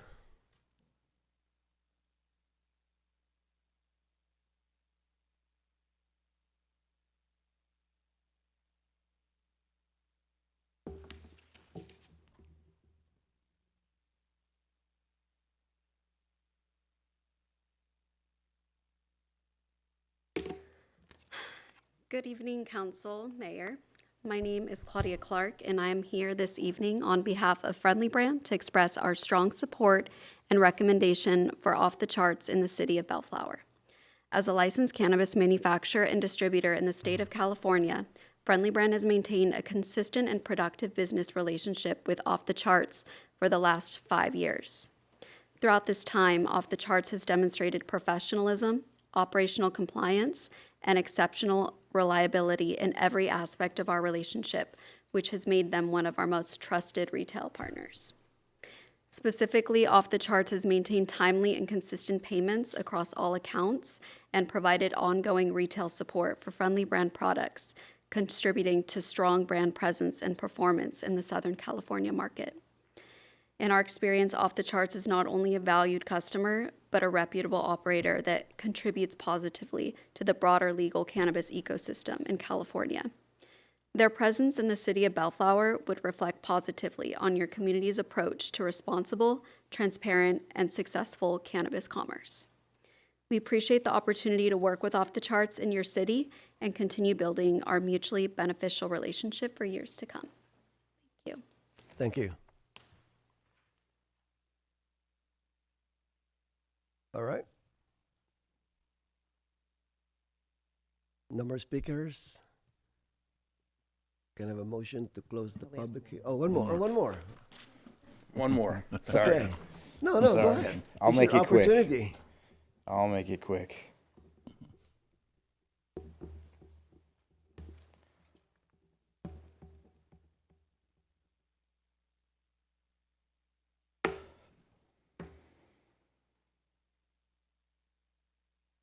Hello, Mayor and Council. My name is Joshua DeGroot. I'm an executive regional with Papa's Herb, the largest distributor of cannabis in the world. Like Friendly Brands, I'm here to support OTC in their expansion to Bellflower.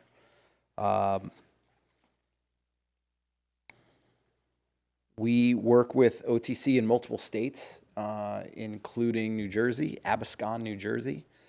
I don't know if any of you have been there, but it's a very nice store. They do a really good job with all their stores, but I've personally been in that one, and it is nice. I've been in all of their stores here in California, but as well as New Jersey. They are family-owned and operated. I know I've known Norman and Dar for 7 years or so, since their first store here in California. I know Dar's brother. I know Norman's brothers. I know their families. I know their kids. They are family people, family-owned, operated business owners. They take it very seriously, and they do a very, very good job.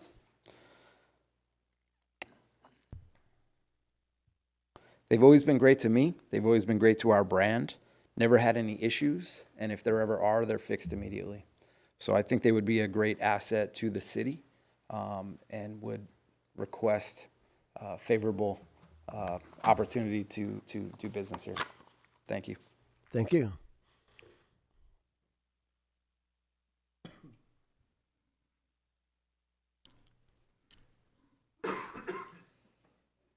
You want to make sure that there's no more speaker. All right.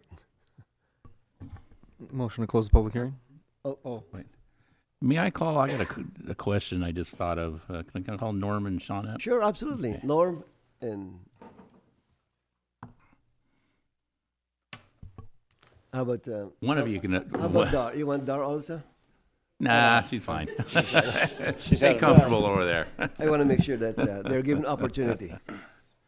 When what drove is I know you said you had out-of-state stores before, and there's 40 stores, and some are most of them are here in California and whatnot. So my question is do you have any aberrations of going public? The way your company is multiplying, I'm just kind of thinking, is that going to happen? So I just thought I'd ask that question. Not in today's climate. Well, not today's climate, but I mean, and I do regulatory and legal, and Norm and I, I think 5 years ago when it was 2 or 3 stores, I'm like, man, what if I sold? And it's really, I think it's evolved into something that there's just such a passion for, and it's one of those things that it is successful, and it is something that, I think Norman and his family and cousins, brothers, sisters, you name it, are involved in it. I think it's one of those things of building a legacy, right? And the idea that we could be a part of this thing for 30, 40, 50 years if we do it right at the scale that we've developed, at least in California. It's something that maybe one day our 8-year-olds could be managers or regionals or something like that, taking care of the business or, following my footsteps in legal compliance. So it's not something that we're looking to do. And it's, I think, really to Norman and Darlene's credit about building a legacy. So going public really has never really been a consideration. Because when I look at the 40 stores as a business owner with one store, I can't, The logistics alone Oh, man, scare me. it's a And lot. you're talking a whole different level here with 40 stores. Which is why I tell them to stop going out of state. From because payroll, yeah, and then you would start moving stuff out of state. Well, the different nice thing laws. is in California, we are so locked. But every time we go to a new jurisdiction, right, it's, hey, we've got new regulations, and which actually has been a huge benefit to the business overall because we have heightened regulations in Ohio that we can then get to apply to our stores in California and have better stores, right? Ohio is a very medical-based jurisdiction, so, but those new jurisdictions, you know, it's hard to compete. Yeah. The mom and pops, you know, it's Norman's lucky that he got as many stores as he did early on because if you don't have the market power, if you don't have the buying power, if you don't have the brand and vendor power, it's very hard to compete and survive. You know, but he's made it, and there's, I think, critical mass, especially in California. So, I mean, we've talked about it, and not much because we're always just focused on being a better brand tomorrow, you know. And as we grow, promoting people internally to become regionals, you know, bringing on new people, having an HR division, and getting close to corporate without being corporate because we never want to Yeah, lose our roots. that's what as you're up family. against, huh? Yeah. Okay. If you want anything to add, Norman's. I mean, yeah, he hit it right on the money. Yeah, I mean, we love what we do. I don't know how going public would be. Never done it before. We look at this as one baby at a time, and yeah, I don't know how the next 5 years are going to look like, but yeah, so we like how it's going right now. Okay. Thank you. I have a question for you. Since See what I started? It's a general question. Are you required to carry product liability insurance? Yes, sir. Oh, you do? Okay. Sir. So again, that's another benefit compared to illegal cannabis. Oh, yeah. Yeah. Okay. No, I mean, I think Mel nailed most of that on the head, but I think the other important thing is just safe access. And you heard Larry Exactly, even talking exactly. about it earlier about, hey, when we shut down, our neighbors were actually bummed. Like, the increased security that these stores are bringing to a community. You know, and on top of it, like, I've been in multiple cities in front of councils and had these conversations, had people coming in and saying, oh, you're bringing drugs to our community. I'm not a user. My wife's asked me, I live in Laguna Beach in Orange County, would you support it in our city? And I said 100%. Like, this is safe access to something. We have liquor stores. We have CVS down the street where people are picking up opioids, prescription opioids, right? And this is something that people have safe access to that is really not causing much harm. And I think, you know, at the end of the day, the comment when it's brought up of you're bringing drugs to our community is typically drugs are already in your community. We're offering safe access to something that people can use responsibly in a way that's hopefully not going to lead to the negative consequences, some of which we heard, you know, tonight from other people.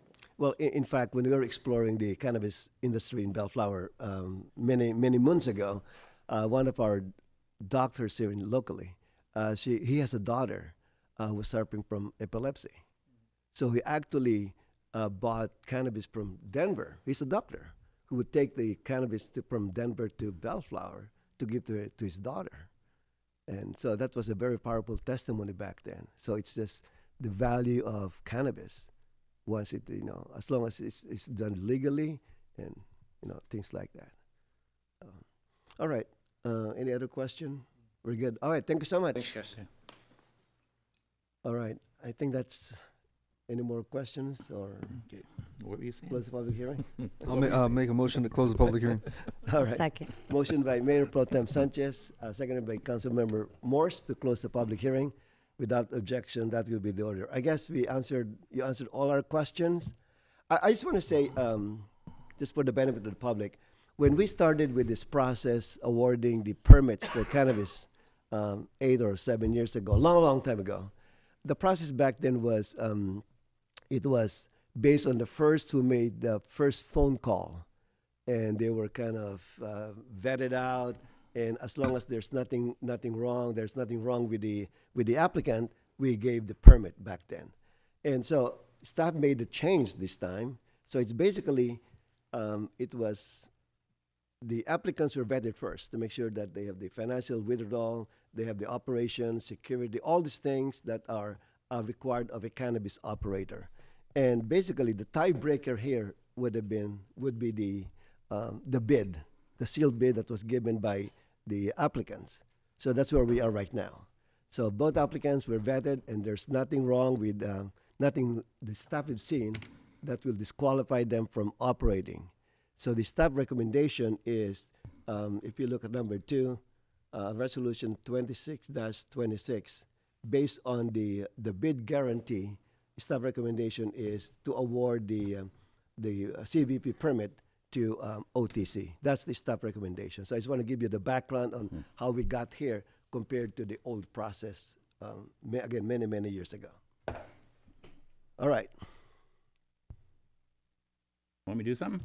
Oh, if you want to. Otherwise, I'll do it. All right. What's your pleasure? I'm going to go against staff recommendation because of sooner's better, and we can get something opened up. We have 2 down right now, and I think it's a better thing at the time as right now. So I'm going to make go for to adopt resolution 26-25, resolution approving a cannabis business permit to operate a cannabis dispensary at 9535 Artesia Boulevard. Applicant 9535 Artesia, Inc., DBA Herb's Diner.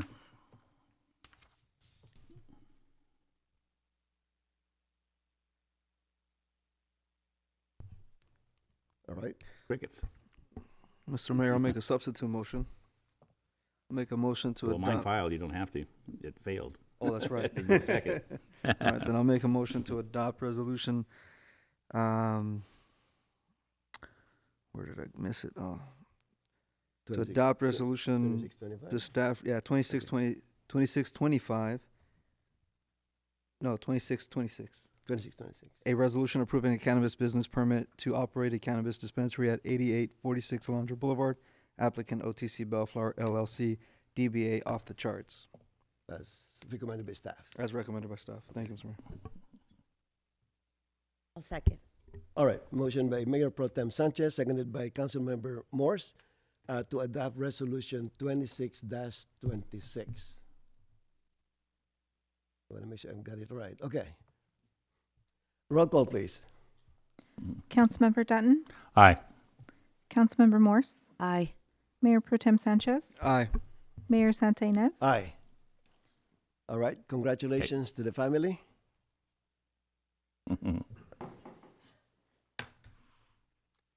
All right. It's quite a change to see all of you tonight compared to the last meeting. So, all right. Thank you. All right. Does anyone want to take a quick break? Are you still good? I'm good. You're good? Okay, you're good? Okay, all right. Moving on. Can somebody get Dan? Get Dan? Mr. Mayor, members Yes. of the council, before you move on to the next item or take a bio break, could we get just direction on what you'd like to do, if anything, with regard to the other open dispensary permit? We'll handle that. Okay. Okay, thank you. If you would. No, bio break then. Okay. Got it. Break. I thought the city attorney is asking for a bio break. Whichever way you want to do it, as long as we don't move on to I the thought next we were item good. without direction. So Dan will have to come in. No, he's staying. He's not coming.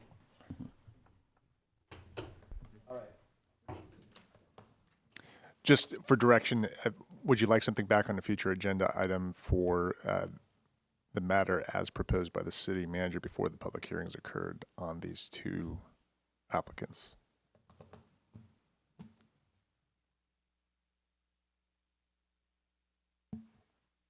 So You want my perspective? I think we ought to we already have one in the chute. Yes. We ought to do them next. And I don't think we need to go out to the process. I think if it's legally available to us that have the option, and that way staff doesn't have to go through the process again, it's time consuming. They obviously were both good applicants. So the way forward, if that's what the majority of the council wants, I've only heard from 2 out of the 4, is we can simply notice it for a public hearing for the next available city council meeting for consideration, if that's what you would like let me to just do. say that that means that we need to suspend the current process. What's what the I'm way saying is forward? What's the we way we need forward? we need to kind of suspend the current existing procedure for now if the desire is to give to them the second available permit, the permit's available now, because we have a standing process, correct? Yes. My suggestion. So it means that we need to you're kind correct. of suspend it for now and then give it to them and then revert back to the old process once it's given. That's correct. My suggestion to that regard would be, because you have that process existing, Right. and to my knowledge, I don't think the council wants to change that process. My suggestion would be, if you want us to bring this back and accomplish that, we bring you back a resolution basically temporarily suspending your process and allowing us to do this. And then, Just for this time. yeah, right, Okay. exactly.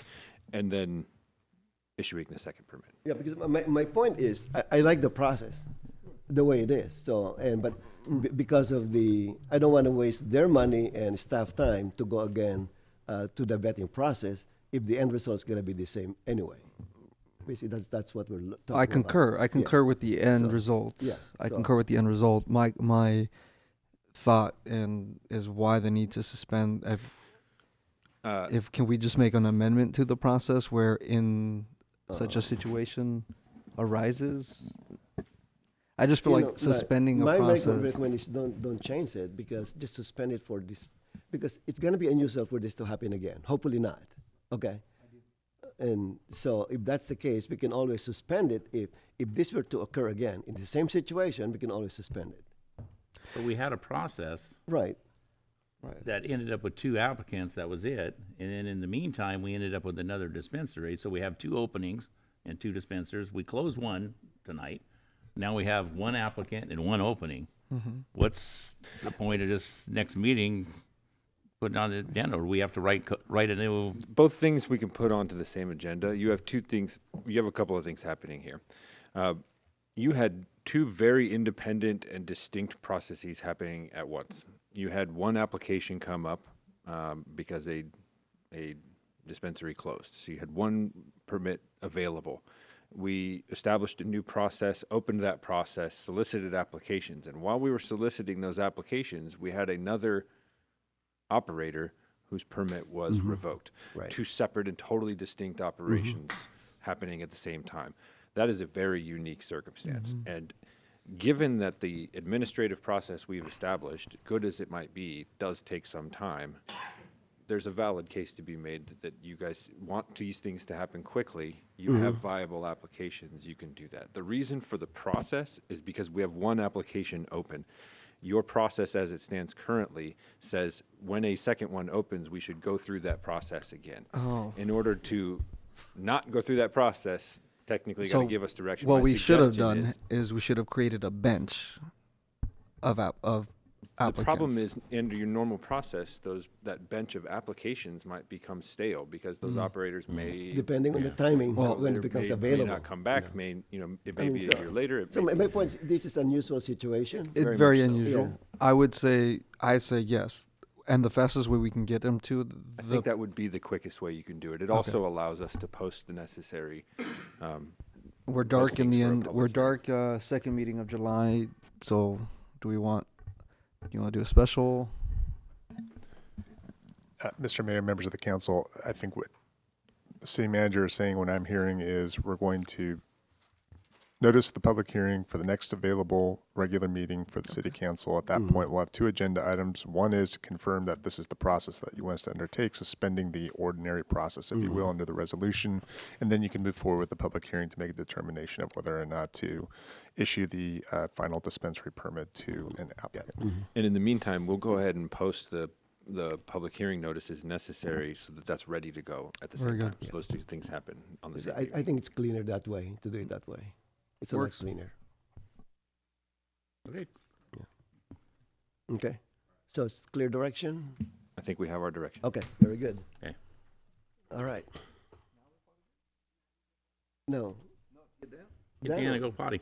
Oh, good. The guy with the kids. Babies. Oh, we're doing a break. Doing a break. We're doing a break. All right.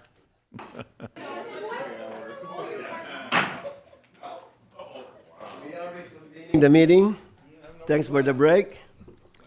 All right, item 13A. Is that the next item? Thank you, Mr. Mayor. Dana's going to go ahead and take this quick presentation for you. All right. Thank you, Ms. Mr. Hong? Smoot.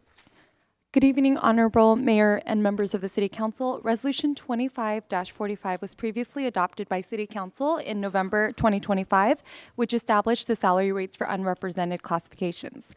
Tonight's item is the consideration and adoption of Resolution number 26-28 to apply the 3.6% COLA effective June 27, 2026, which aligns unrepresented employees with represented employee groups whose agreements incorporated the same COLAs. This amendment updates the salary for specific positions, and no other provisions of Resolution 25-45 are modified. Under SB 707, cities are required to make an oral report for the department head salaries increases during a public meeting in which adjustments are considered. The fiscal impact of the 3.6 CPI adjustment has already been incorporated in the fiscal year 26-27 budget, and no additional appropriations are required. So staff recommends the City Council adopt Resolution 26-28, approving the 3.6% CPI increase in compliance with SB 707, and authorize the city manager to implement the plan or alternatively discuss and take other action related to this item. Thank you. Thank you for the presentation. So in a nutshell, we're just making things right to make sure that no one is left behind. Correct. So to speak. Okay. All right, fair enough. Any question? Mr. Mayor, Mayor Pro Tem Sanchez? I'll make a motion to adopt resolution number 26-28, a resolution fixing the salary rates and benefits for unrepresented employees, and superseding resolution number 25-45, and authorizing the city manager to implement the plan as appropriate. All right, motion by Mayor Pro Tem Sanchez, seconded by Councilmember Morse to adopt resolution 26-28. All right, a roll call, please. Councilmember Dutton? Aye. Councilmember Coops? Aye. Councilmember Morse? Aye. Mayor Pro Tem Sanchez? Aye. Mayor Santinez? Aye. All right, thank you for that. Next item 13B. Mr. Smoot. Dan's item. Thank you, Mr. Mayor. I believe this one is Mr. Gurecki and Mr. Lee are going to present this item for you. All right, Mr. Lee, Mr. Gurecki, the floor is yours. Yep. Good evening, Honorable Mayor and Council members. Before you tonight, we have a consideration and possible action to introduce Ordinance 1459. This is an ordinance adding Chapter 12.45 to the Bellflower Municipal Code governing public tree management for the city of Bellflower. As background, on April 27th, the City Council adopted the city's first ever urban forest master plan after several months of development. The City Council directed the city manager as part of that meeting to schedule a future agenda item to consider codifying several key items and regulations in the adoption of the forestry master plan into the municipal code. The proposed ordinance establishes the city's regulatory framework for the management, maintenance, protection, and replacement of public trees to ensure that the city's urban forest is maintained in a safe, healthy, and sustainable condition. The development and approval of the ordinance also represents the final requirement needed for Bellflower to obtain the Tree City designation. Some of the highlights from the ordinance designates the Director of Public Works as the responsible authority for the public tree management and implementation of the master plan. It establishes a permitting process for any activities involving or affecting public trees, including any person wishing to plant, prune, root prune, trim, thin, or apply pesticides to the public tree. A permit would also be required for any construction, demolition, relocation, repair, or other improvements on city or private property that may affect the public tree. It also identifies prohibited activities and conditions, including unauthorized damage, removal, pruning, topping, stubbing, or other harm caused to a public tree. And it establishes the enforcement provisions to protect the city's urban forest and hold responsible parties liable for unlawful removal or damage to a public tree. Just real quick, the Tree City USA designation requirements. In order to be eligible for Tree City USA, you have to meet 4 separate standards. One includes maintaining a tree board or department. We have that with Public Works. The second one is having a public tree care ordinance in place. That's what's before you this evening. The third standard is spend at least $2 per capita on urban forestry. We blow right through that $2 capita. The fourth standard is establish an Arbor Day observance and proclamation. We did that just this past April, and it will be an annual theme for us moving forward. As I noted, currently standards 1, 3, and 4 are in place. The standard number 2 is what is before you this evening. An approved ordinance is the final necessary piece needed prior to submitting this year's application, which will be in September, for the Tree USA designation. With that, I'm more than happy to answer any questions. Thank you, Mr. Gorecki. I'm very excited about this. Can you bring back the chart? Yes. Please. So, as far as I'm concerned, Tree City USA designation, it's the floor in terms of tree management. That's not the ceiling. So we're striving for the floor at this point, and it's going to go beyond that. Real quick, I did not. It just dawned on me. I did not include this.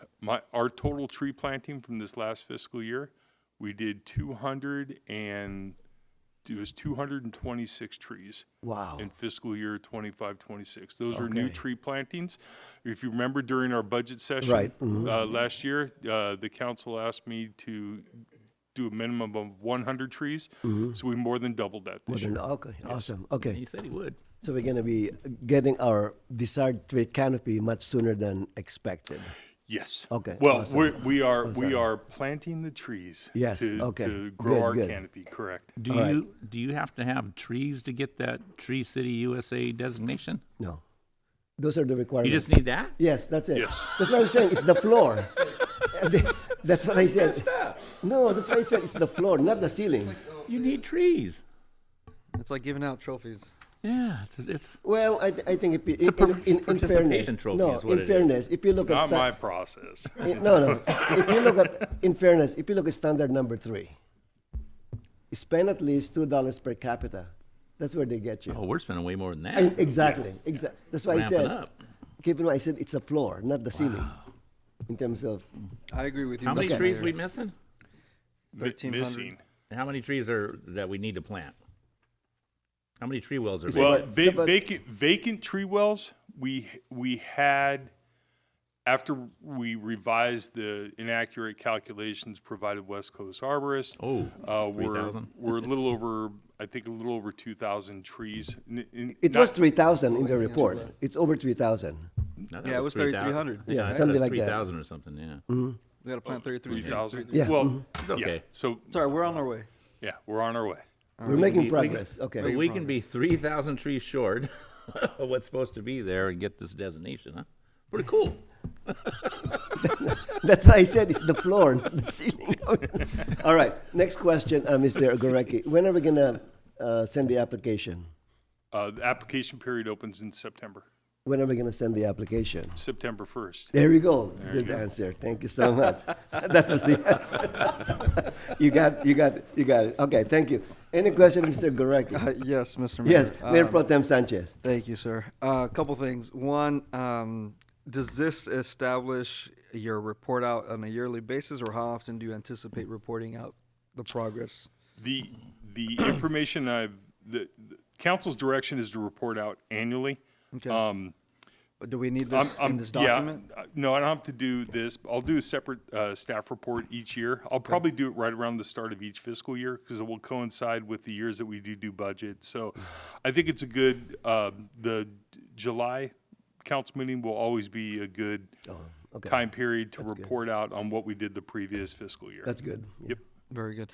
And then I heard and read private property. Permits for private property. Am I correct me here? Am I misunderstanding that? Because I don't necessarily feel comfortable with that terminology. So the permit would also be required for construction demolition on city or private property that would affect a public tree. So if somebody's planning to do public tree. a public tree, yeah. correct. All right, not that's a the private clarification, property. yeah. We don't touch private property Okay. trees. I just wanted to make sure we weren't doing overreach. Correct. You know. Okay. I like that. Thank you for explaining that. Well, actually, they did something on Clark Avenue. There was some kind of private plantings, and I saw a city tree. in front of Uncle Bud's, In front of Uncle Bud's. just towards the clinic. Okay. There used to be Sounds like private another planting there. Now it's a tree. Oh. And it's a city tree. Good. Yeah. Okay, any question, Mr. Goreki? No. Put up number 4 again. would Okay, you? Councilmember Coops. Establish an Arbor Day observance and proclamation. Is that a paid holiday for the city? Arbor Day, no. No, it's not. I mean, observance can be anything. It can be if you'd like it to be. Yeah. No. It is not, it's not. Well, an what are you observed- suggesting It there? is not an observed city holiday. May I answer that? What I'm suggesting is we did, PJ and his group did an incredible Arbor Day experience this year. No, we were there. And weren't we? Yeah, we were there. Yeah, I knew, Yeah. I knew you guys were. It was a great event. It was a great event. It was a great event, and hopefully annually we continue to do a very well attended, advertised, and thought out event similar to that. Having our tree supplier there, that made the difference, because he had boots on the ground doing all the heavy lifting and showing where to put the trees. And Yes. And the mayor did, some of the heavy lifting too. well, I did too. yeah, you did too. Yeah, I did too. Talking about advertising and marketing, if I may jump in. Obviously, with the master plan, the forest master plan, we got a better understanding of the type of trees that we want to see planted in the city. Is there plans to market that out, inform the public of these types of trees in case they decide to plant some on their private properties?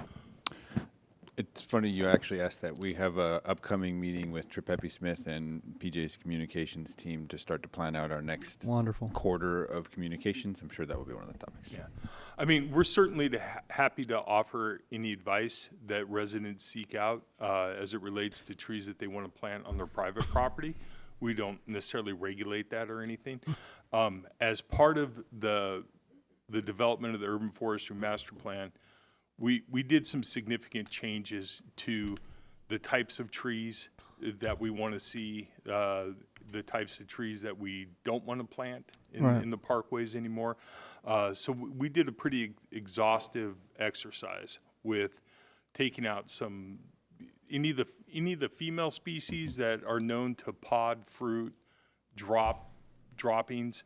The female species are now eliminated. The male species will continue to plant. The fern pines are a great tree, but the females just drop a tremendous amount of junk on the sidewalk and cars and stuff. Yeah, I So- think the marketing side is more for like the general public. They're not going to read the 5,000-page report. Yeah, So. correct. Perfect. Thank you. Yep. So let me get this right, Victor. You don't want the city having input as to what kind of trimming of the trees or anything like that, but you want them to have input as to what kind of tree to be planted. Is that the way I read No, that? I didn't want to have to pull out permit if I wanted to Plant a tree remove in your a tree in backyard. the backyard or plant a tree in the backyard. But you would like to But have a suggestion as to what kind of tree that is? And I would like to be informed of what trees, like basically the information that was gathered, right? Sharing that with the public. Why It won't these mess your trees? backyard up. Why these trees are recommended? So it's more But if I information. want to plant an apple tree, Yeah, would you be plant able an to apple plant tree. an apple tree, right? Yeah. Okay. Yeah. No, we're not saying you have to plant these trees. We're providing the education that from the consultants that we paid to gather this information. Basically, we're given data. Yeah, We're not and it also prescribing beneficial for developers too when they're But developing. I their lived through the property. ficus tree fiasco. When they Yes. suggested that ficus tree was the answer to everything, Yeah, no. cost us millions of dollars to get rid of ficus. We're still trying to get rid of the damage that was Chinese caused by the elm. ficus trees. So but botanists don't know everything either. Well, being a city, we have 69 years of experience of planting trees. We know what don't work. Well, that ficus tree was a mess. That was an 80s tree, I think. So have we decided on the species that we will be planting? Because based on the West Coast Arborist recommendation, no more than 10% of the inventory of it's going to be a particular species. The list of allowable species is pretty extensive. Yeah. Mhm. So I mean, we have a pretty healthy list of potential trees that we could plant. So it's going to be very, it'll be a process for the public works staff to evaluate a city or a street, a city street, look at the existing trees that are on there. And, you know, I'm not going to take a street that's lined with crepe myrtles and plant a sycamore in there. We'll match it with the best we can to the species. Now, if there's a little bit of a mix, we'll try to keep it within the mix. We just don't want to go real far out of bounds on putting something in there that doesn't kind of fit with the rest of the trees that are in there. How about the trees that they tend to lift sidewalks? Those are on the do not plant Do not list. plant, okay. Yeah. All right. We stay ficuses, jacarandas, all that. We're staying away from those. So. Okay, very good. Jacaranda is the one with the purple. Yes. They drop and then you kind of slip. If Yeah, you slip. And stain. Yeah, they're real blessed. You But they're step on beautiful. it and good luck. No, jacaranda would be great for a park. One of But our no large good on parks. I sidewalks. would never put it in the parkway. All right, any other question of Mr. Goreki? If not, can I have a motion to adopt? Mr. Mayor, I'll make a motion ordinance? to adopt, to read by title only, waive further reading, and introduce ordinance number 1459 an ordinance adding chapter 12.45 to the Bellflower Municipal Code, BMC governing public tree management for the city of Bellflower. I'll All right. second it. Motion by Mayor Pro Tem Sanchez, seconded by Councilmember Coops to adopt resolution ordinance to read and introduce ordinance 1459. Roll call, please. Councilmember Dutton, Aye. Councilmember Coops, Aye. Councilmember Morse, Aye. Mayor Pro Tem Sanchez, Aye. Mayor Santinez. Aye. All right, next item, item 14A, Mr. Smoot. Mr. Mayor, if I may, I'd like to ask to table this item. Table this item. Mm-hmm. As it was my request to add it to the item, to the agenda, if that's okay. Table to remove or to bring it back later on? You want or a date certain? Or Table no? it.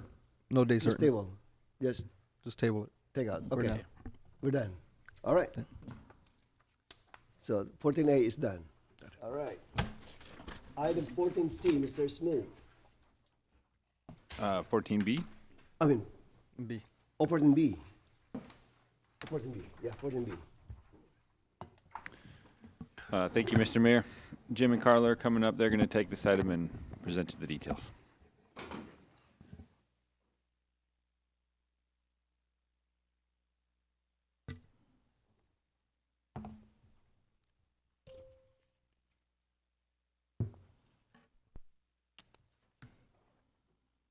The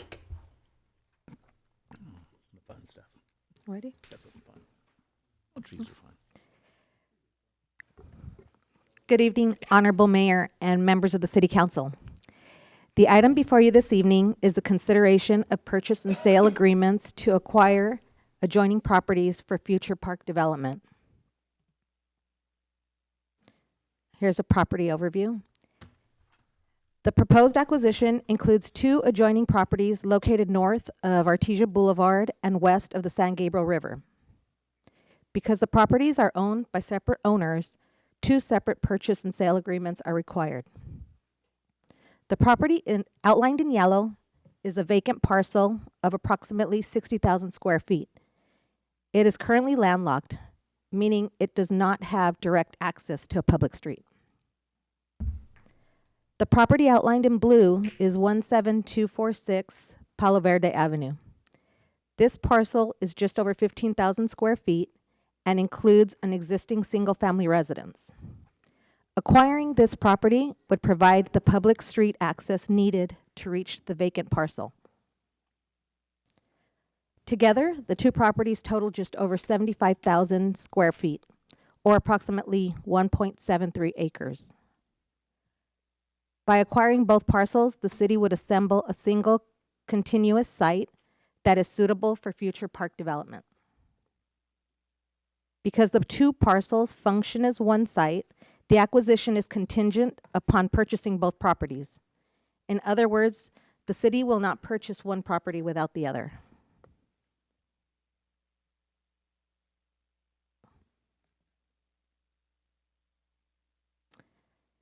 These are the negotiated purchase price. The negotiated purchase price for the vacant parcel is $796,000, and the purchase price for the Palo Verde property is $1,004,000 for a combined acquisition of $1.8 million, or approximately $24 per square foot. Staff determined that the negotiated purchase price, total price, is reasonable and supported by current market conditions. At a blended acquisition cost of approximately $24 per square foot, the combined purchase price is well below the price the city's recent acquisitions, making this a cost-effective opportunity to assemble property for future park development. With that, staff recommends City Council authorize the city manager to amend the fiscal year 26-27 operating budget, enter into purchase agreements with both properties, and adopt Resolution 2629 authorizing the acquisitions, or alternatively discuss and take other action related to this item. That's the end of my presentation, and staff is available for questions. All right, thank you, Carla. Just for the benefit of the public, Bellflower is a city that is basically, we're very short in terms of park space overall. Almost 80,000 population, and our parks are very limited. So it's a great opportunity for the city to purchase this. That's number one. Number two, I'm very pleased that the city has the resources to buy these two parcels at this time. And so it's going to be great for park development. So question, just kind of, maybe this is a legal question. I'm just kind of curious. Contingent acquisition. So do they have to close escrow and record at the same time just to make sure that it happens, or they don't have to? No. They don't have to? No. Your mic is not on. It has a green light on. Uh-oh. All right. I'll use courtroom voice. No. You're out of order now. He's a judge. What happens if, let's say, one records and then there was hiccup on the other one? Well, hopefully we resolve the hiccup and record the other one also. So. Okay, but if not, then we'll check the escrow instructions to make sure that the city is protected as we always do. So okay. So we will ensure that the city council's intent is it's very clear. It's yes. very clear. Okay, because one is not usable without the other. That's basically the bottom line. All right, very good. Any question of Carla or Economic Development Team? I got a question. Okay. Councilmember Coops. Put up the price that we're going to pay. The original price of the house on Zillow was $979, wasn't it? That's what they were planning to list the house for. Right, but we use that as a basis for when we were talking in closed session. Correct. Correct. And then we gave you authorization to go to the maximum price of 1.8 for both properties. But I don't remember ever authorizing $1 million for that property, the Palo Verde one. Well, they lowered the price on the other one. Is that what it is? Yeah. Because that's why it's a difference between the two. Yeah. You understand what I'm saying? Yeah. $1 million never came up in discussion before. The vacant land person lowered some pricing so to make this because. Well, then make that part of the report. I didn't see that. Yeah. Right? It was 99. That's the way I read it. It was 99. 900 and 900. 900, yeah, before 900, Yeah. 900. Right. Yeah. That I remember those numbers. Yeah. But I thought, when I saw the $1.4 million up there, I thought, that's not what we agreed upon when we put Jim out to talk about it. Yeah, the 1.8 is what we did. I think the staff instruction was the 1.8 1.8 combined. yeah. Okay. Have the realtor figure it out, the broker. I'm all right with it, but I just wanted to make sure we were all on the same page with that $1.4 million. Because that's a different buyer, a seller. So one seller came down and the other one went up. Right. And as far as we're concerned, it doesn't matter. Right. As far as because But our it does matter instruction when you, of your previous question, make sure they Right. close on the same day, or we're gonna end up with a house. Well, he assured me that they go, okay, that Well, if was you my have the house, question. He you're assured me that the city will be And a protected. landlocked lot. Yes, exactly. That's my only question. All right, anything else? Yeah, I'll Mayor make a, Pro Tem Sanchez. just want to make a comment. I think following you, Mr. Mayor, it's a rare opportunity for us to be able to have an opportunity to do something like this, bring another park to the city, and obviously be able to plant more trees and whatnot, and just make it accessible for kids to be able to run around and play. And I think it's a appropriate time as our Parks and Rec department has become more robust in its ability to plan and coordinate and organize and really transform itself into the machine that it is today. I think they've done a tremendous job, and of course, the addition of another park is just going to keep helping that growth. So this is exciting. This is really exciting. This is the fun stuff. All right.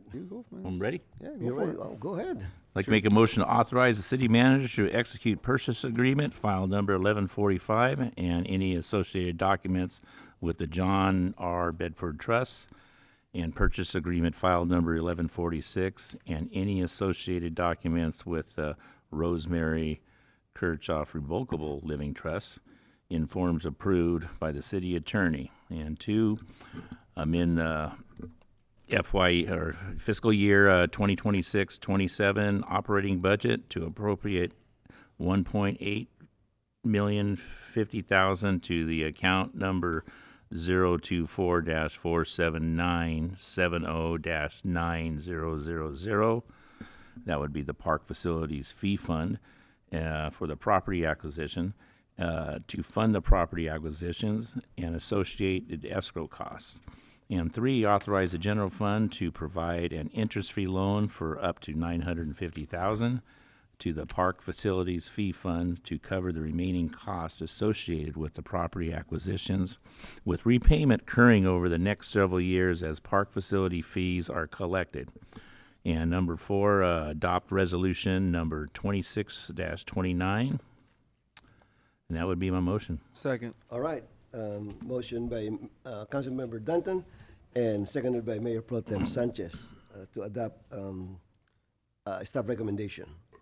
Roll call, please. Mr. Mayor, just a quick clarification.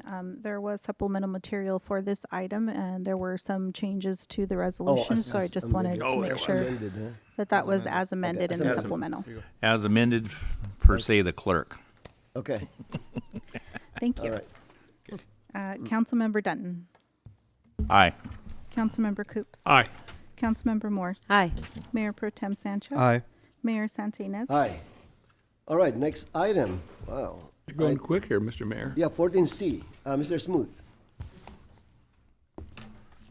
Thank you, Mr. Mayor. Len is jumping back in the hot seat. This is consideration and possible action to consider an appeal of the underground utility line requirement for the property located at 15503 Cornuda Avenue. Len will go ahead and present it for you. All right. Mr. Gorecki? Yes, sir. Honorable Mayor and council members, before you this evening, we have an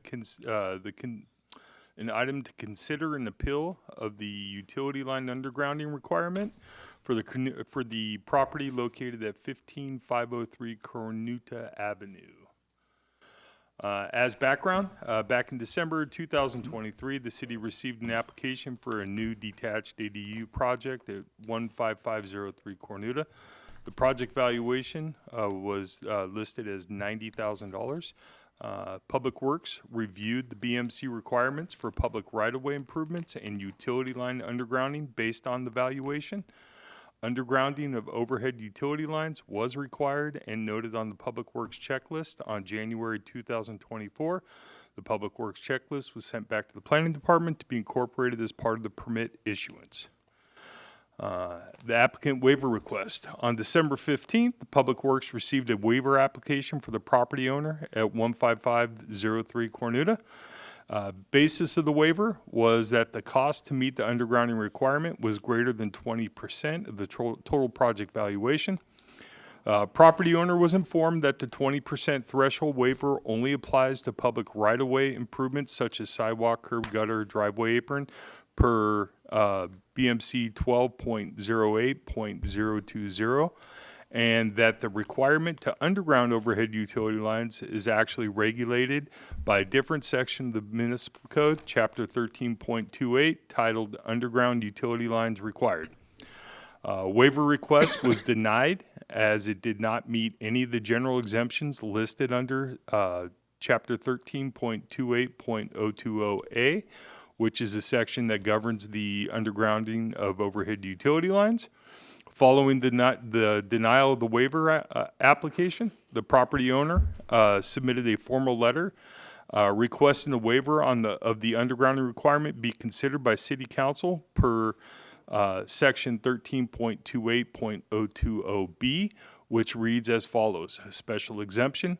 The City Council may waive or modify the requirements set forth in this chapter.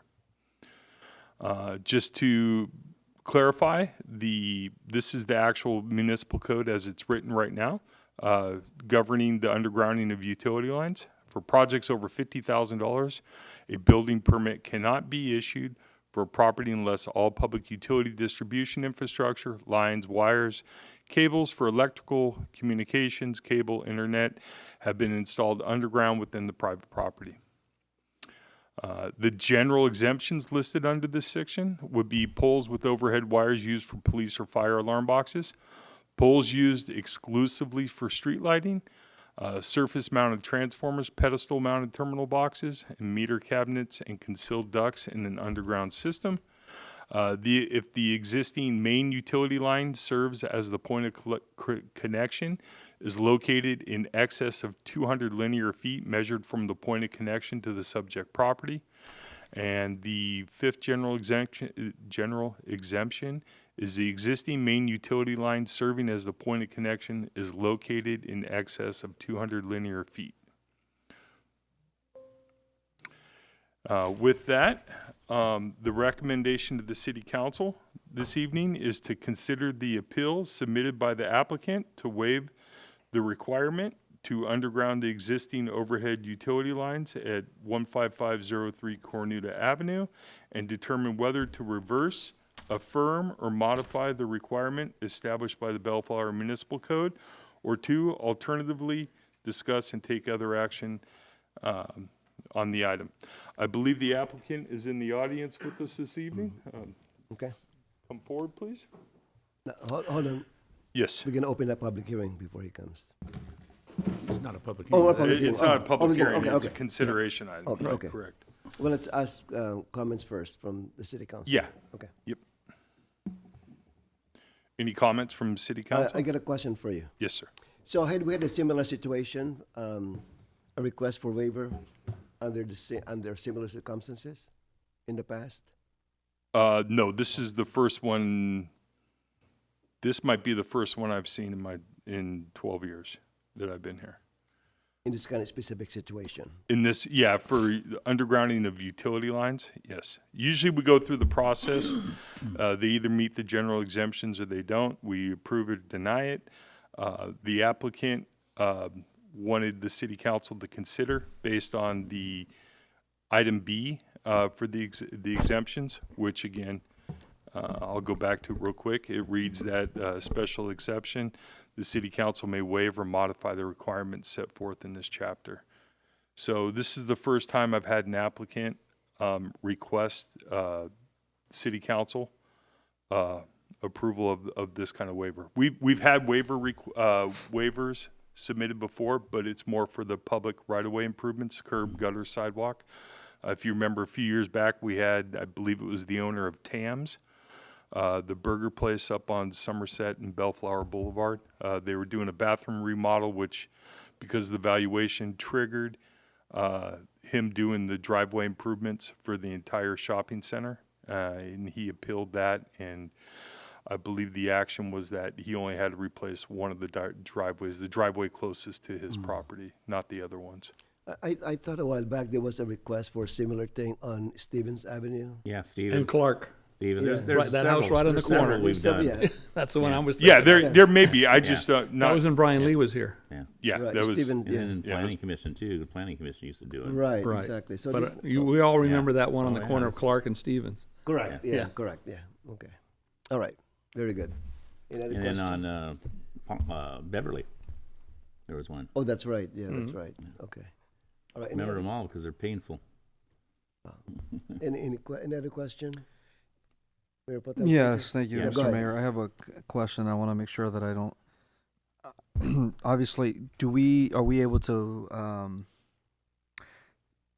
get an idea of the parameters? Where's the pole? Is that available to us, or is this For this decision making for this location? Right. Again, and it's okay. And then my question, I guess, is I don't want to put my foot in my mouth, and I don't want to put us in trouble.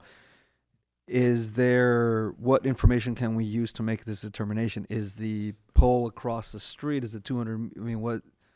It's within the 200 linear. It's within the 200. Yes, it did not. This location does not meet any of the general exemptions listed in the municipal code. So that's the answer. So we cannot get into the specific weeds. It's never mind. The property owner may tell you anyway. So If the property owner tells us, then it's one thing. Okay. Okay. I have a question to staff. Councilmember Danton, go ahead. Or I don't know, or building and safety, or maybe you know it. So when the plans were approved, you have a bunch of terminology on the front page of the plans of things that you have to require, and I'm sure wasn't the requirement of undergrounding on there? No, the public works checklist, as I understand it, is included in the packet when it goes to the applicant. So you have because I've done this before. You have that, and you get the checklist, and then you get your plans drawn, and it all puts on there, or is it's a correction to have those on there? I guess we have the planning director now. Yep. All right, Ms. Oba. Councilmember Dunton, we did pull the plans as part of the of this waiver request. There was no specific stamps that were put on the cover page of the plans, but there was a public works checklist that did include the underground utility requirement as part of the plan check. And that's what in the staff report was electronically sent, I think. Was electronically sent? This was prior to us sending this stuff. These items out electronically. This is 2023. So it's there, and then when the applicant gets a copy of the checklist, correct, at that time, is it signed by the building official or is it just a requirement that we hand into the applicant? So the checklist is a hard copy document, and at the time it was either hand given to the applicant of record or emailed to them as part of the correction list that gets goes with the correction list. Correct. So normally there's planning so comments. It was known. At All the time of parties knew plan about it, check, not just yes. staff. Correct. Because anytime there's planning corrections, public works corrections, or building corrections, those do get submitted to the applicant of record. I'm good, thank you. Good, okay. Councilmember Coops? So, Mr. Dutton, are you referring to the last paragraph of the applicant's letter? Or did you read that? He states I read so additionally, much in this nowhere pack. in the city-approved plans was there any indication that existing utility lines would be required to be undergrounded. As a result, neither my contractor nor I were aware of the requirement during the construction process. That's what, Yeah, well, here that's is why- that's why I'm asking Yeah, well, questions I or was just whatever. referring to that last paragraph. Yeah. So, something somewhere happened, so we'll get Well, to the bottom we'll of get it. to his testimony. Yeah. All right, any other questions, staff? No. All right. Good Sir. evening, Mayor, Council. Richard Weldon, property owner with my wife, but she's not here this evening. So as Mr. Gurecki has explained some of this, I did write a letter trying to detailing it as much as possible to give you a clear picture of this, my property and what we had going on. So my property consists of 3 separate homes with 3 detached garages. I had an open area between the middle house and the detached garage to the front. I decided when everybody started doing these ADUs that I could add value to the property and another unit to provide housing in this area. I hired a company after doing what I thought was the best research I could that would be able to complete this for me, as they say, from concept to keys, which it was anything but. So if any of you have ever had to hire a contractor, you might have had something similar that I've had to deal with for the last 2.5 years. I ended up managing the project myself. Unfortunately, the contractor I had, who was vetted by this company, there were a lot of issues. Now, getting back to why I'm requesting a waiver is, as I described the property layout, there is a power pole at the curbside up front. That power pole services the front house and the middle house with 2 service drops. Now, when we place the ADU, like I said, between the middle house and the detached garage that is for the front house, we had hooked it up. The ADU was underground to the middle house. Typically, when an ADU is built, they will go get their power from the primary home, which most of these are done on single-family residences. My property consists of 3 houses. So the closest run was to get it from the middle house. When we did this, the contractor submitted paperwork to get the meter release so we could get Edison out there. Edison came out, took a look, and said, your drop that goes from the pole on the street to that middle house is too close to your roof line, to the ADU. This is no good. It's a safety hazard. We asked for their recommendation. They said, we can move those lines from the middle house directly to the ADU and then put a 2-gang panel on your ADU, go underground, back around to the middle house.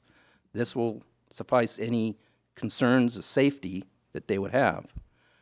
We did that in accordance with all the codes. Edison cleared it, the city's inspector cleared it, and we continued to finish the project. We got our meters, they provided power to it. We believed it was all done. We did our final inspection with the city, so we thought, and in the story, so we thought. A few months later, I get a notice from code enforcement stating that your paperwork's still open, your permit's not complete. I inquired about it. They said we didn't get a public works sign-off.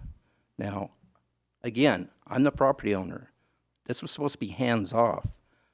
The contractor should have, my best guess, gone to Public Works and done this. I had to contact him. He put in a request. Public Works denied it for this very reason. And we said, well, where does it tell us that we need to underground all the overhead lines? And, for me, I was like, why do we have to underground them? Well, city has their ordinances. We went back and forth about this, and excuse me, I lost my train of thought. We went back and forth on this. We were trying to find, how come we didn't see this? How come the contractor didn't see this? We could not find anywhere on the plans that this was noted. I went into Public Works. They provided me a correction sheet that I believe is in that packet for this.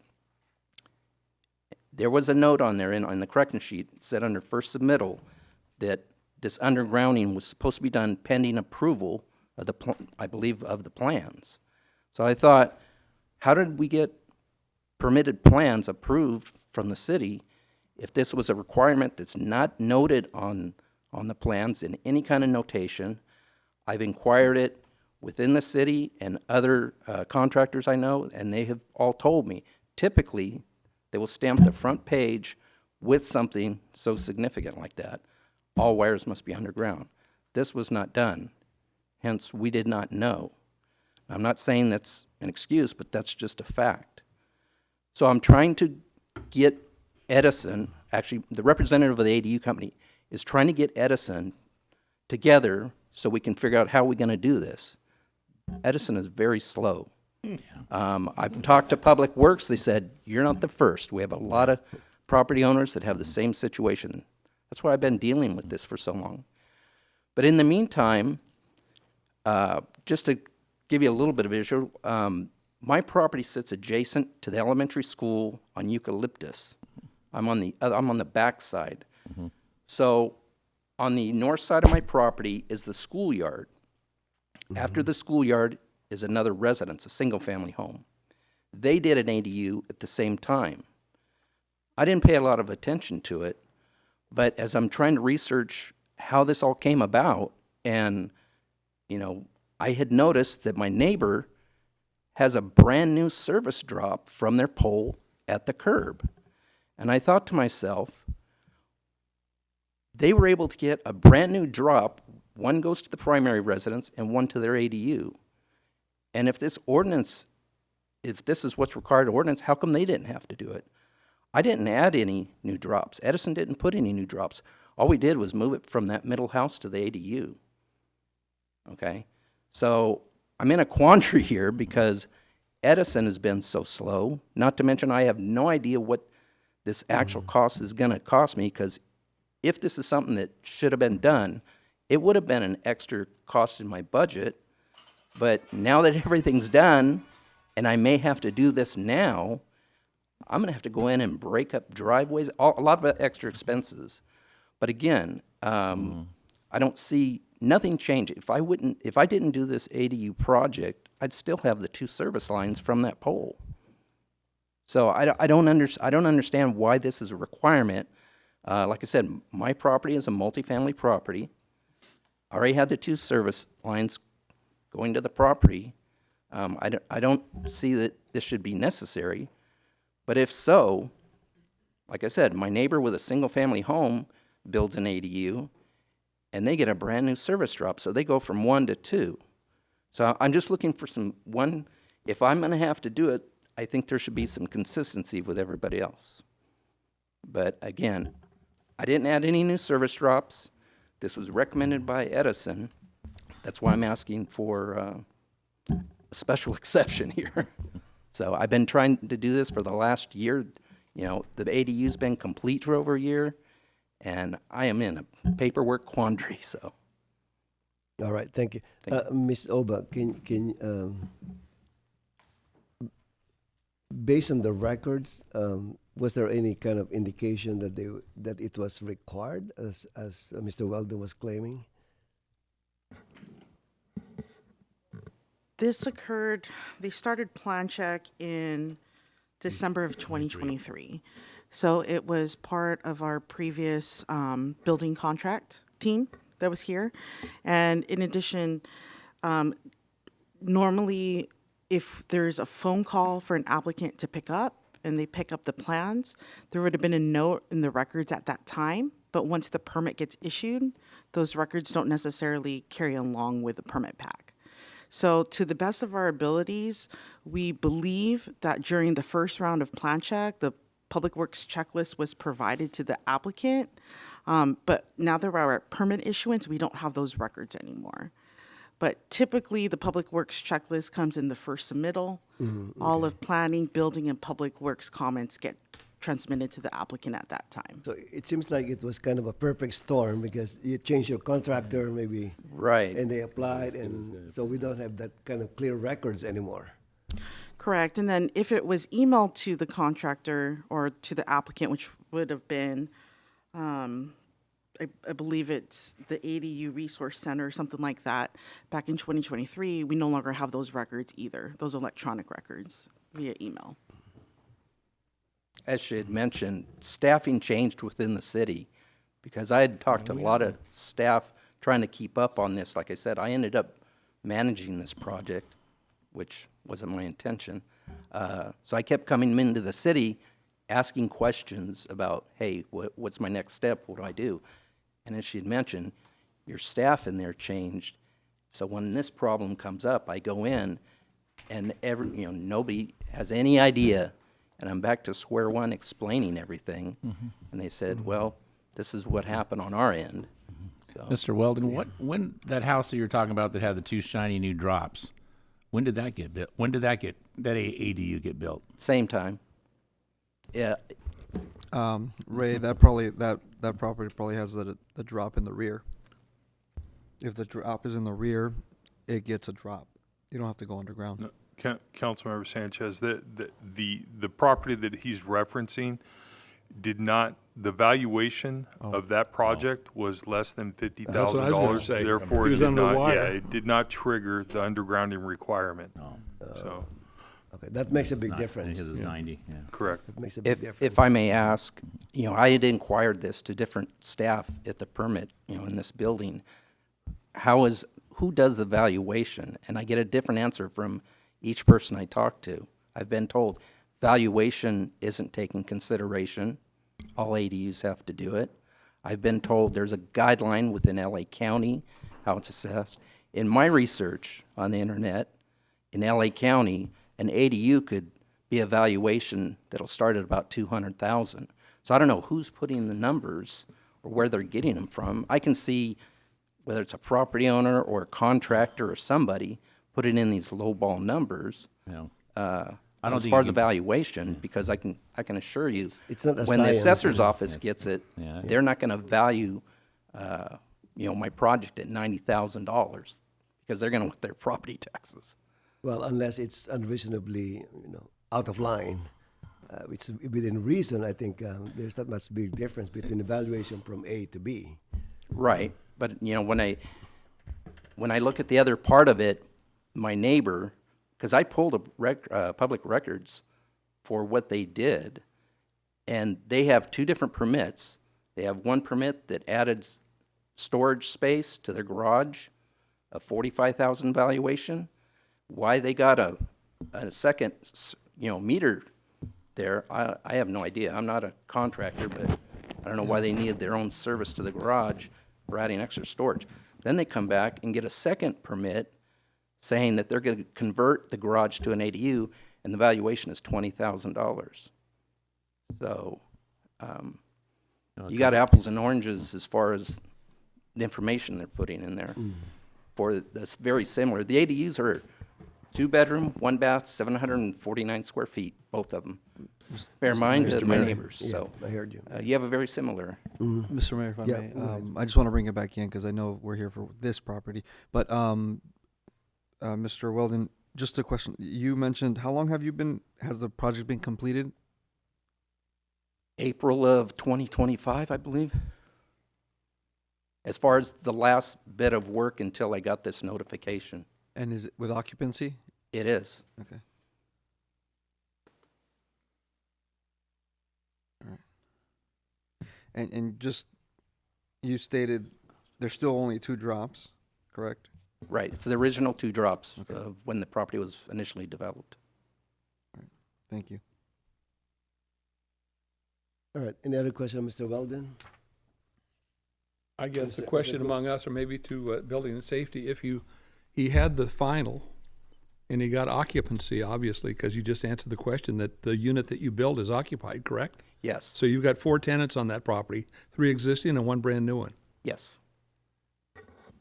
So why was he allowed to occupy the thing if the permits weren't totally final, that he got something later? Can There that was- be explained?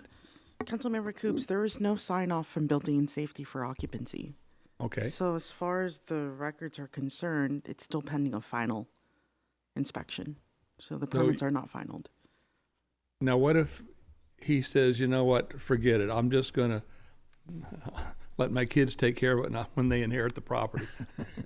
What would be the ramifications if he did nothing? Is he subject to the Edison company shutting his power off, or what if he just says, I don't want to fight this anymore, forget about it? What will happen? It becomes a code enforcement issue because there's occupancy in a building that has not been signed off by building and safety. So it's not, because we do have projects that are being built that aren't being permitted, and they continue to be built, and the permit's still open, and people are living in there. I wondered if it fell in that category as well. If I can just add, the ADU itself, everything has been signed off pending, the public works. Right. But the public works issue is the 2 drops coming from the pole on the street. The inspector has been out there, has signed off final electrical, underground electrical, and then this came up because I believe code enforcement somehow saw that the paperwork wasn't complete with the city. I was under the assumption, and the contractor, after our last check by the inspector, okay, your final's done, we're just going to complete the paperwork. Now, I don't know the process. I would think that the contractor would, because I asked him, how come, there's this public works sign-off we're supposed to have, how come we didn't have it? I didn't have a real good answer. I've talked to the ADU company and their architects about the correction. They can't find anything. At least that's what they tell me. So like I said, I've been to the city 12, 15 times during this process, and I tell each person I deal with, I'm trying to get this done right. I want I don't want to be in bad standing with the city. But at this Mr. point, Mayor, I have another question for Mr. Oba. Go ahead. Ms. Oba, traditionally speaking, if an ADU is added to the back of a single-family home, they can take the underground from the main panel and just underground it from there, correct? They wouldn't necessarily have to change or modify the entire drop, or is it again due to valuation? It's due to valuation. So I believe the Public Works checklist indicated that I might be confusing it with another one, but it is based off of valuation. So existing and proposed would have to be underground, based on the current BMC as it's written. Wow. Okay. Yeah, go ahead. Councilmember Coops. Coops is over here. I mean, Danton. It's getting late. It's getting late. So we don't have any records other than the hard paper checklist that's copied and put in the staff report. Because you said we don't have any electronic. We don't know. We don't know. On our part, we don't really know if we dropped the ball. Well, Mr. Mayor, I would point out that the record provided is dated 12/28/23, and it does very clearly state that the undergrounding is required. Okay, it's required, but we don't know if the contractor or owner was informed. Does he have a signature on anything? Did he sign for anything? That I do not know. Yeah. Yeah. This is a road that I've never been down before because I am a stickler for underground utilities. I've never wavered one because I think it's the right thing to do. But I have doubts with what the applicant or homeowner says and what staff is saying. I don't know. You said we don't have electronic records? Or the email, we can't chase the email that was sent to the contractor, or? Correct, because back when he was going through plan check, we were all hard copied. So normally the applicant, who is not necessarily the contractor or the owner, usually it's the architect of record, designer of record, who is the person that's going through the plan check process.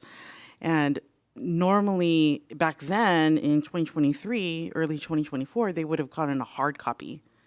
So we don't have, and back then we also had hard copy notes. When those transferred over to the permits, those notes were not kept. So first, I can say either the Public Works checklist went to the applicant of record, either hard copy or sent via email. Okay. I just don't know which one. Which one? Okay. But for sure, if it's during the first round, they would have received it. And then that's the time when we had some changing up of the building safety department, right? Correct. And we took over, for lack of better terms, a can of worms, and we're playing catch up on stuff. When we hired Wildan. We hired Wildan, and we know up here how bad that was. Could something have gotten lost at that point in time? Well, or the communication. According to the date that they started plan check in November of 2023, before we switched contracts, they obtained permits in July of 2024. So it was all prior to Wildan coming on board. Mm-hmm. We know how that ended. Well, but at the same time also, they changed contractors too. So I mean, yeah, and he had changed contractors. This is a mess. Yeah. I mean, can we agree with that? But it's very clear within the city's records that the plan check included in multiple places, very clearly stating that the underground utilities were required based on the I get that. I know $50,000 that. I know it is. But if we have somebody build something and not, I don't know if if the contractor was informed or the property owner was informed. I don't. Do you guys feel? What do you guys feel? Well, I know this is my dialogue here. Well, I just don't want to kind of open the Pandora's box here in terms of. Oh yeah, guys, I'm a stickler about underground. Because we've been trying this for so many years, and to me, there's really no compelling reason to kind of give the waiver at this point. There's nothing clear to me to give the waiver at this point.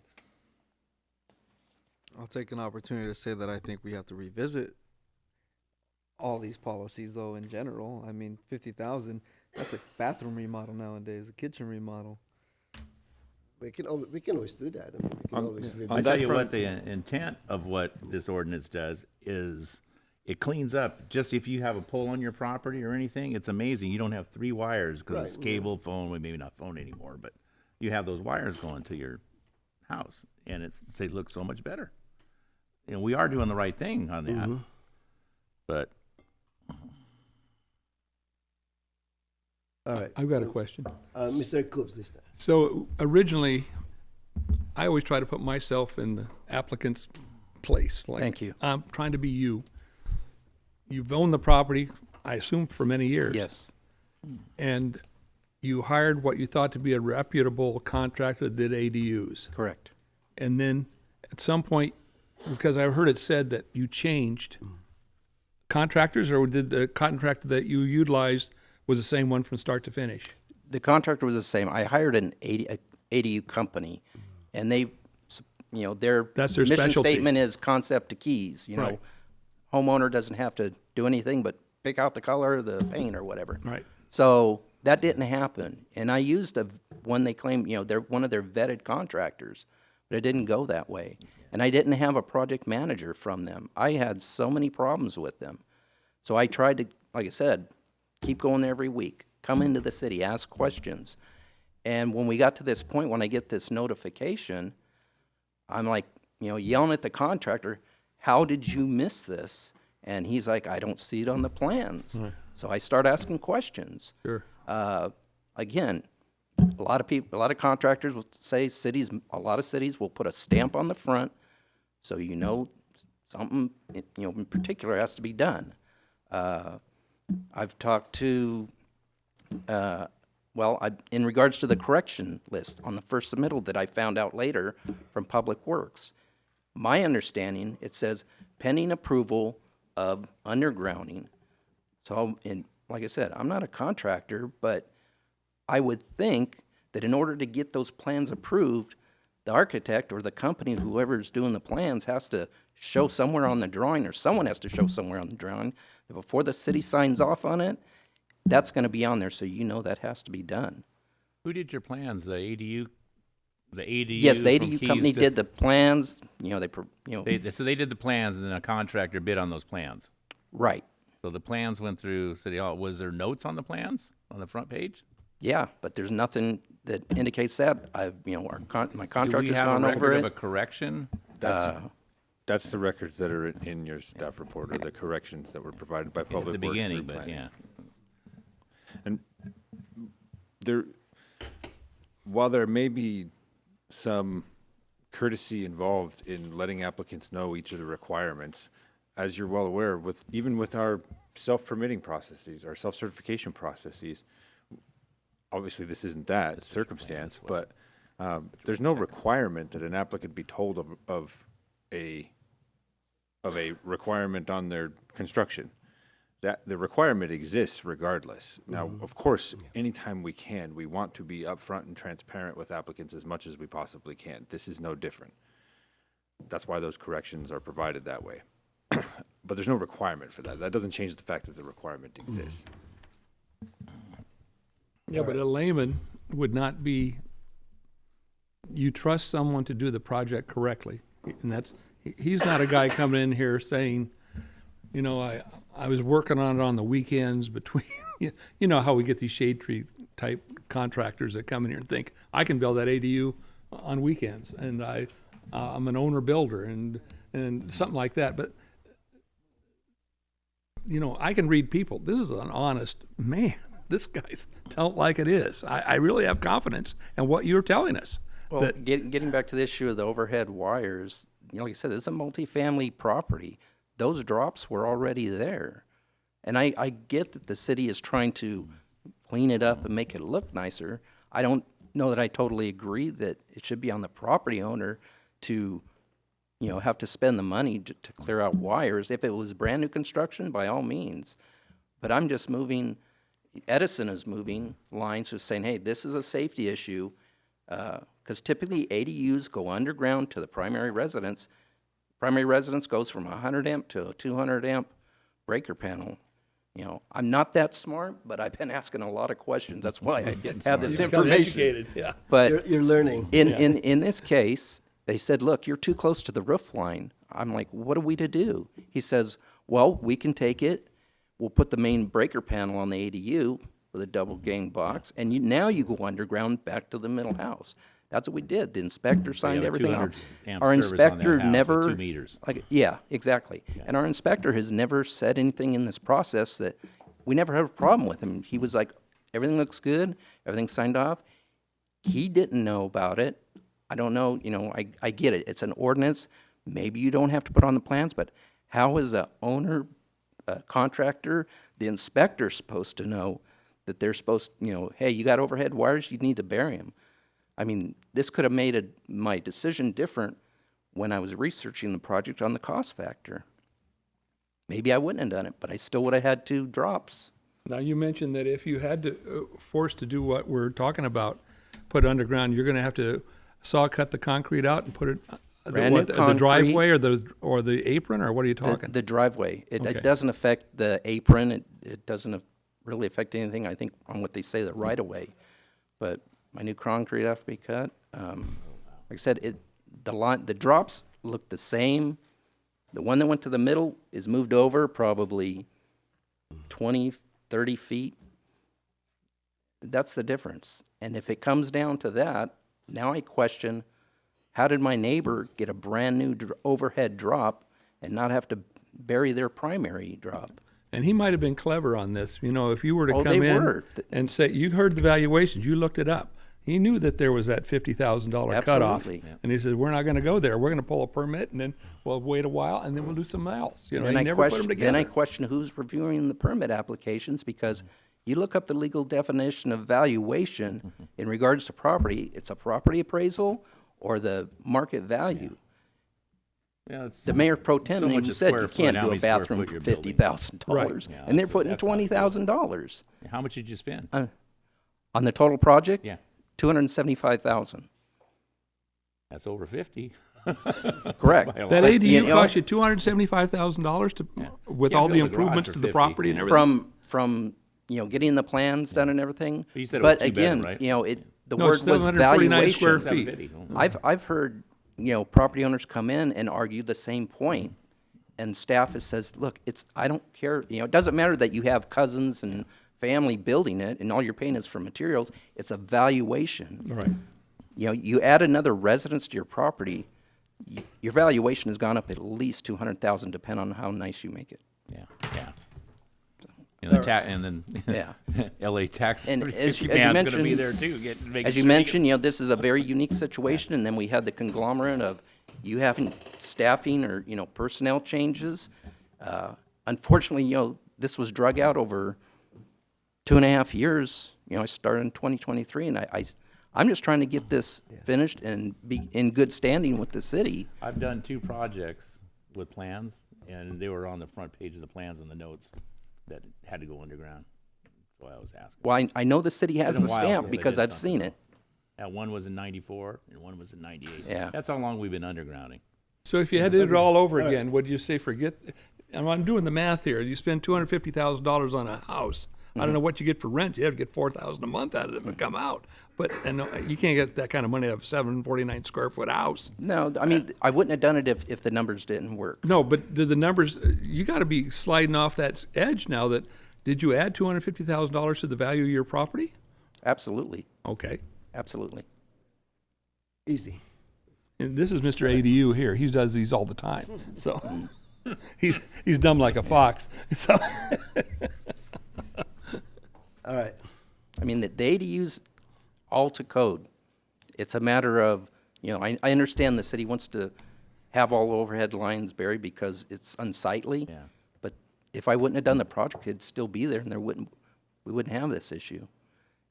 And like I said, Eventually, that's the goal. I have no idea what this is going to cost because Edison has drugged their feet for 9 months. All right. Thank you. Any other question? No. We're good? extraordinary is what you've got, something for you. It's very unique. And that's our concern. When we allow for something or we disallow, I'm always waiting for the next guy that comes in afterwards. How do we defend it? Yeah. Because we try to treat everybody alike, Right. But you've got something special here. I mean, at the end of the day, when you make your decision, like I said, I have my point of view as a property owner.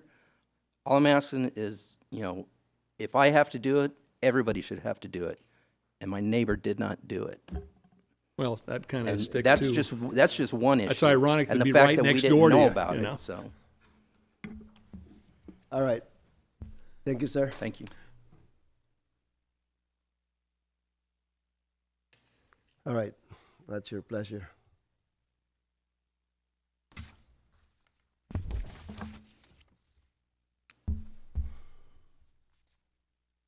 Reverse, affirm, or modify the requirement established by Bellflower Municipal Code, Chapter 13.24.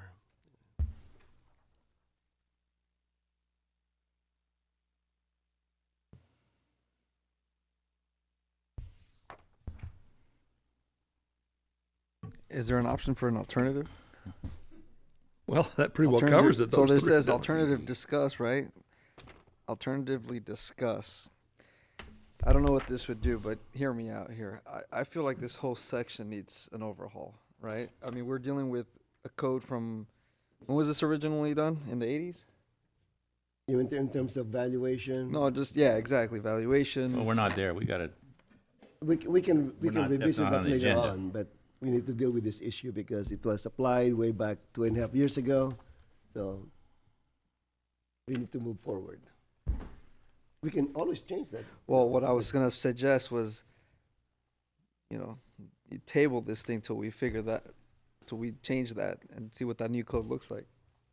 But that was my thought. Again, I'm just going through option 2 and throwing something out Yeah, into the okay. Ethernet. I hear you. Yeah. I'm going to make a motion. Okay, you're going to make a motion. All right. And then if it dies, it dies, I will make a motion to consider and approve the appeal for the underground utility requirement located at 15503 Cornuda Avenue. That's my motion. Second. Motion by Councilmember Coop, seconded by Councilmember Danton to Approve the appeal. approve the appeal. Or the waiver. Okay. I think we call it a waiver. All right, roll call, please. Councilmember Dutton, Aye. Councilmember Coops, Aye. Councilmember Morse, Aye. Mayor Pro Tem Sanchez, Aye. Mayor Santinez. No. All right, regarding your request, can we have something like a study session or staff report? It's already been a conversation internally as staff, so we've kind of already have some suggestions working on it, because as Len mentioned, there's actually 2 sections that address similar things, although somewhat unrelated, and they operate somewhat similarly, but differently at the same time, and it is rather confusing even for us at times. So we've already been working on some on of the those. shelf. Yeah, we can bring that Okay. back to you guys All rather right, quickly. That's good. So will this gentleman be able to get the final permit? Now, we've Based on approved- the action you've just well, taken. we just said he can get it Does he have finished to up. call for final now? Yeah. So give him some instructions. He comes back to City Hall. He'll need to work with, I think Beth can meet staff him will take outside care and of work that. with it, but he'll need to meet with Beth, Beth. right? Okay. There you go. All right, next item, item not do a 14, waiver. 14D. Mr. Smooth. I know. Then he stick to his guns. Well, I don't want to open it, Yeah. We got to have a 4-1 every once in a while. That was just too weird. All right, Mr. Mayor. All right, go ahead. I'm going to hand this one to Mr. Gurecki. He gets to be the king of this party. Ooh. Yeah. Here's another fun one. Would you save them all up? You know. Honorable Mayor and council members, before you tonight, we have a consideration and possible action to carry over the remaining fiscal year 25-26 project funds and appropriate additional funding for the Aquatic Center Outdoor Pool Improvements Project, and also authorize the city manager to execute amendment number 1 to the Public Works contract in a form approved by the city attorney with California Waters DBA Development, DBA California Waters, for additional project work. I really don't even know to start with this one, other than start somewhere. Yeah, let me start somewhere. So, want me to second it? Yeah, obviously we went through we went through the process of developing plans to make repairs at the outdoor pool at Thompson Park. The repairs at that point in time consisted of localized repairs to some of the concrete decking that was cracked, and it was also to replace the filter room, the filters in the filter room, and also to replaster the entire pool. So that's the original specification. That's the work that was bid out. We went through the process. It actually was delayed somewhat because in the middle, when we first released the specifications for the project, when we were in the middle of that, as it was cooking and people were going through the process and putting their numbers together, we were notified that we'd received some federal funds that we had applied for several projects. Unfortunately, the specifications that we put together at that point in time did not include language required for the federal funding. So we had to initially reject all bids when we received those. We had to redo the specifications. We had to add in the language. So that took a little bit of time, but eventually last September, we were able to award the initial project to Cal Waters, but when we got the contracts completed, we got them mobilized. They got on site January of 2026 to begin the project. Within the first couple days of them starting to do their demolition and repairs, we started coming across a lot of not little issues. I'm used to little issues. These were very big issues.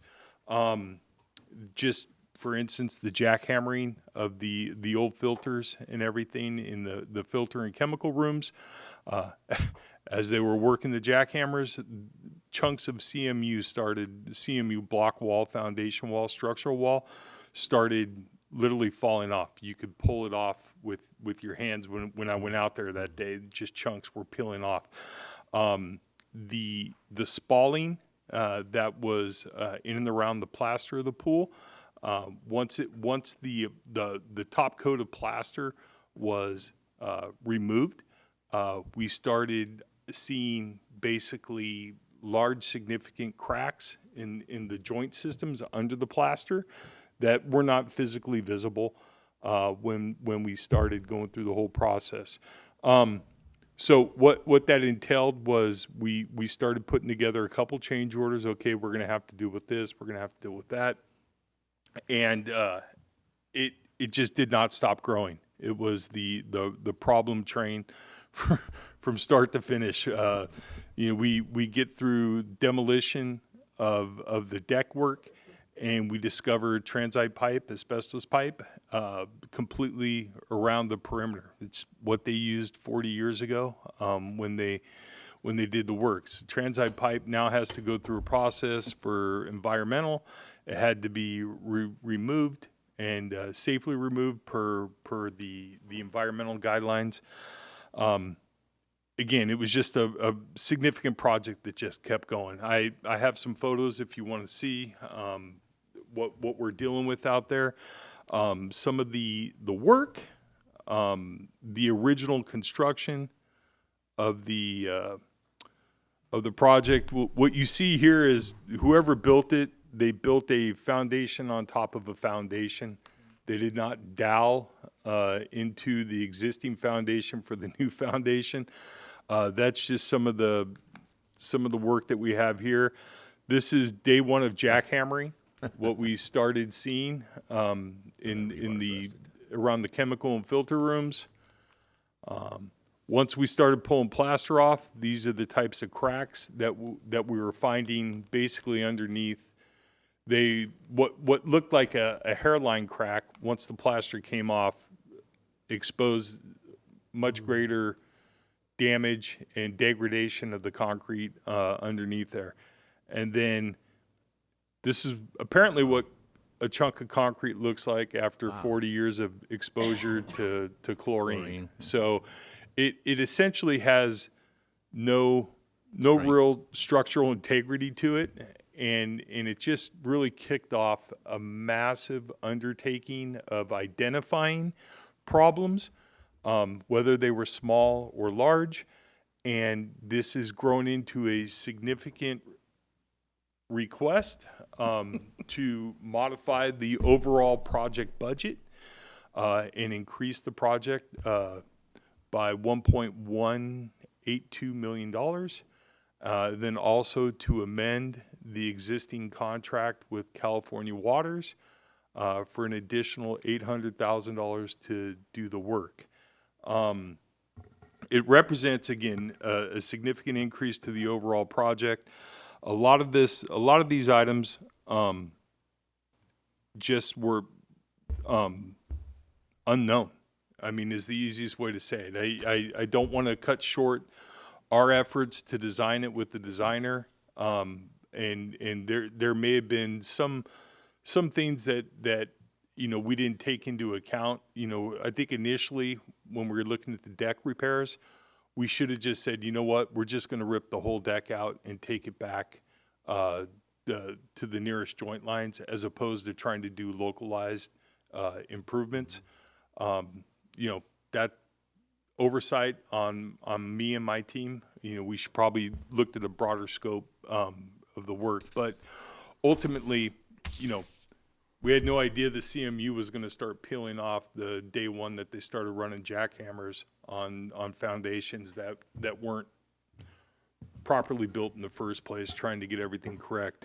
So, as I mentioned, in total, it's significant. I hate bringing this stuff to you. I don't mind bringing little things to you, because stuff happens in construction projects and form of change orders and all that. But this one is quite significant, and that's why it's before you this evening.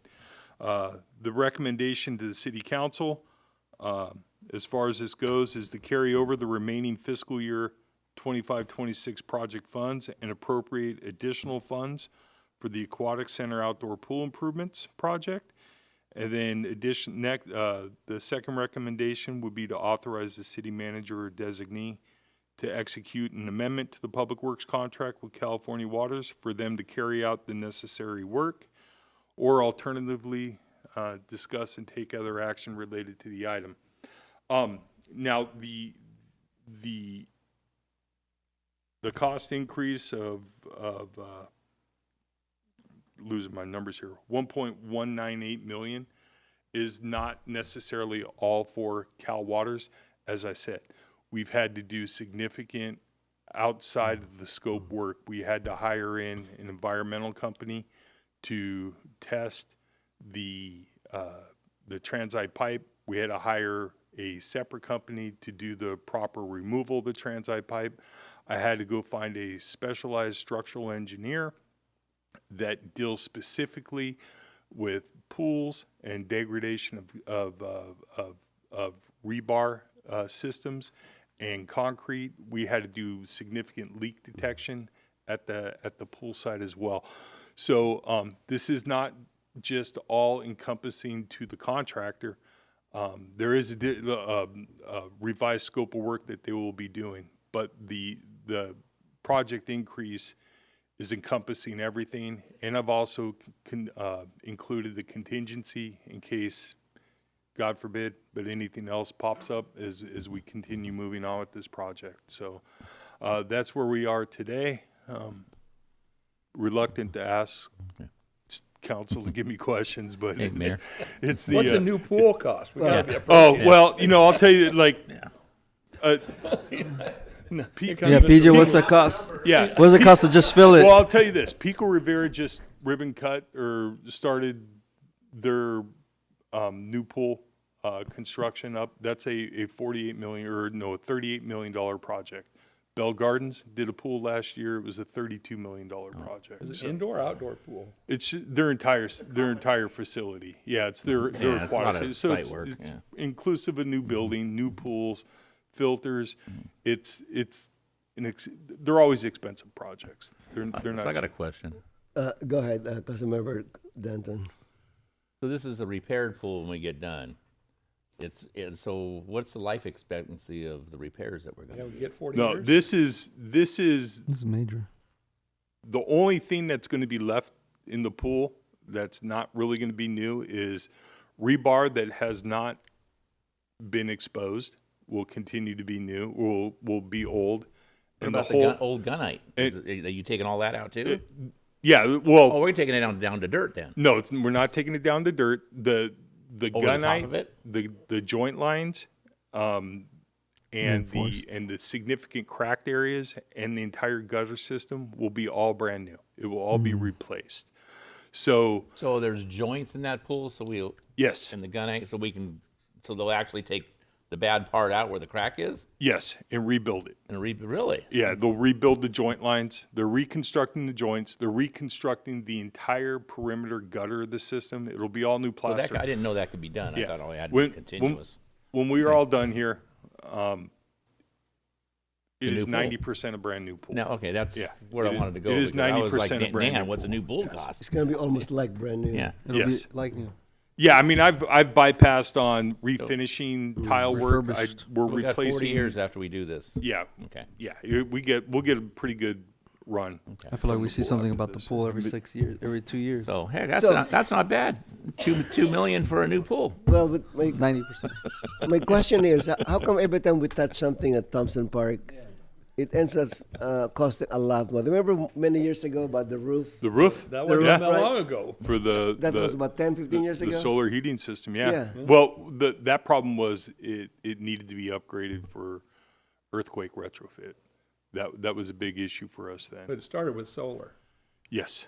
Well, yeah, the And solar. the roof wouldn't support solar. Right. Correct. What about the weight room? There was the weight room, and actually this includes the weight room because there's not to get into it, but when the county Department of Public Health, when they come out and look at the entire site, they look at everything that is unabridged by a fence or a barrier wall to the pool. So we have some ADA improvements that we have to do to the weight room, and also a little bit of work that's going on adjacent to that building that are ADA requirements. So when can the mayor plan his ribbon cutting?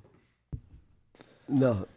More important question is, are you sure that this is enough, that there's not Yes. going to be any surprises? Yeah, like I said, in the budget amount, normally I include a 10% contingency. I put a 15% contingency in on this one just because I've lost a lot of sleep at night over this project the last few months. And this should take about 2 years, right? No. Last question for me, Mr. Mayor. Mr. Milana, are there any grants available for this after the fact? Here he comes. While he's doing that, Mr. Mayor, put this into big picture a little bit. You all have very clearly, through your strategic plan and outside of that, given us very clear direction. Do things once and do them right. Correct. This is one of those examples. That's my question. Point number one. Point number two is, as we've seen with some of our surrounding agencies who are similar to us, have facilities that were built many, many, many years ago, we need to be planning in the future for maintenance of those facilities. And this is a perfect example of what happens sometimes when we don't plan for that perfectly. This is what we get. This is why we need to keep these big things, big picture in the future too. Mayor and Mayor Pro Tem Sanchez and the council, there typically are not grants available after the fact of projects like this. The aquatic center in your master plan, it also says to replace it completely, because keep in mind, this is the outdoor pool. The indoor pool is 70 years old, not 40 years old. So those are two things. So the outdoor pool may last quite a while after this, but we will be seeking out grants. We will be, over the next 10 years of this master plan, seeking out designs and concepts and moving towards a new facility. But it's a long-term process, and funding is going to be the big issue. But there will be future grants, but typically grants aren't going to be after the fact of a project or an acquisition or things of that nature. Very good. Thank you. All right, thank you. Any question of Mr. Gorecki? I have a question. Yeah, Mr. Coops. So Len, did this old pool leak water that we're having to put, we talked about these. Yes. Well, so I mean, you knew that it lost its integrity to hold water, correct? No. That's kind of one of the puzzling things as well, because when we go back and look at the billing cycles for water usage, and Liberty Utilities is the cheap water, yeah. Yeah, they're the purveyor there. There was probably a couple months leading up to the start of work where the water usage at the park was higher than normal. When we shut the pumps off on a Thursday because they were going to start work the following Monday, over that weekend we lost tens of thousands of gallons of water, and which was very perplexing. Yeah, it was very perplexing because everything was turned off and we had no idea where it was going. So the first order of business was, okay, you guys start in the filter rooms. Right. We'll figure out what's going on with the pool. So we bring in a leak detection specialist. The guy scubas up. He goes down there. He takes his little needle injector or syringe with dye, and he goes down to what he sees as a leak. A leak. And then literally the leak sucked his syringe into it. And we're like, uh-oh. So, and then, that afternoon, hey, look what's happening when we're jackhammering the foundations in the filter room. Chunks of CMU blocker coming off. So it was one of my more strenuous days. So, I guess we could have turned it into a skateboard park.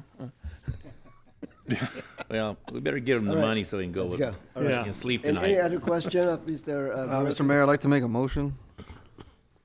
Go ahead. I'd like to make a motion to carry over the remaining fiscal year 2025-2026 project funds and appropriate additional funding to the Aquatic Center Outdoor Pool Improvement Project specification number 23-24-06R, and authorize the city manager to execute amendment number 1 to the Public Works Contract AFN 111 in a form approved by the city attorney with the California Waters Development, Inc., DBA California Waters, for additional project work. Second. Motion by Mayor Pro Tem Sanchez, seconded by Councilmember Danton to adopt staff recommendation. Roll call, please. Councilmember Dutton. Aye. Councilmember Coops. Aye. Councilmember Morse. Aye. Mayor Pro Tem Sanchez. Aye. Mayor Santenaz. Aye. All right, next item 14E. Another Mr. Smith. winner. Yeah. No. Thank you, Mr. Mayor. No. Mr. McNerney is coming up. This has been a long time coming. Yeah. He's Is there going to go ahead anything and... easy about tonight? No. Hey, you canceled your second meeting, so... Okay. We didn't cancel. Oh, that's true. We don't have a second Okay, meeting. there you I'll go. put it that way. Just for the For record. July. I feel like I'm late to the party. Right. Am I okay. here? Yeah. There's no more money left. Yeah. We gave it all up. How much we spend tonight? And that's $5 been an million? expensive evening.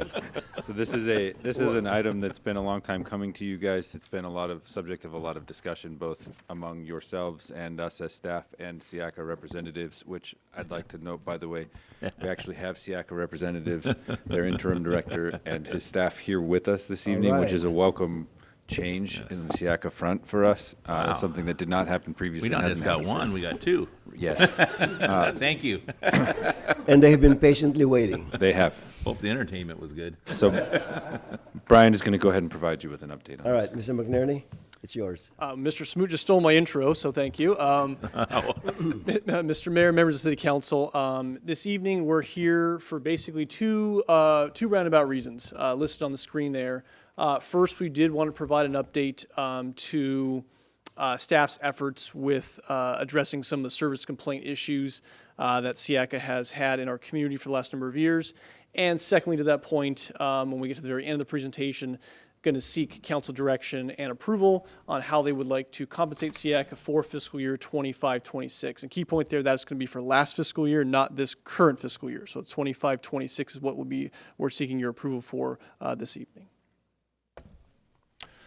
Some slight background. For those of you, I know have given a similar presentation to this probably well over a year ago, and before that, probably a year before that. So this is probably the second time you've heard some of these issues. But first, want to start with some of more of a historical background, and that myself and Mr. Smoot started conversations with Siaka leadership back in August of 2024. That go-around of conversations, discussions, produced marginal progress with the previous leadership. So I don't want to say that Mr. Kirchin and Mr. Erdelian here were a part of that, because they were not. They have subsequently taken over with Siaka in January of 2026.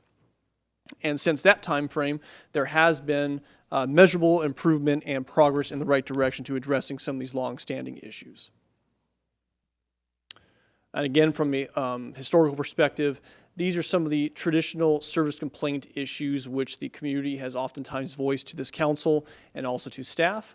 They would include a delayed response time to service requests, especially those for dead animal pickups, inconsistent follow-up inspections after initial field response by their animal control officers, limited proactive patrols of our parks and public spaces, and a lack of enforcement when issues or violations are observed in the field by the animal control officers.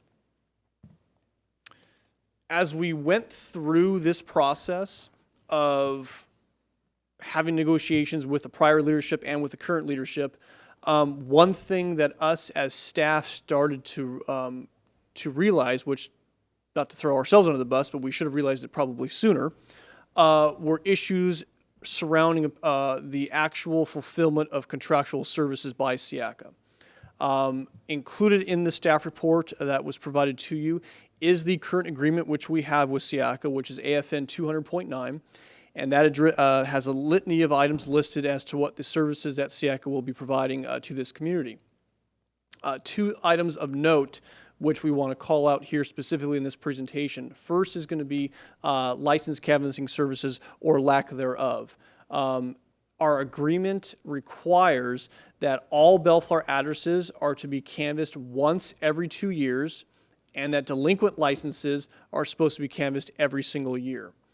In our conversations with Siaka, I'll admit I was unaware, but they made us aware that from roughly 2020, which is right around COVID time, the door-to-door canvassing services which were being offered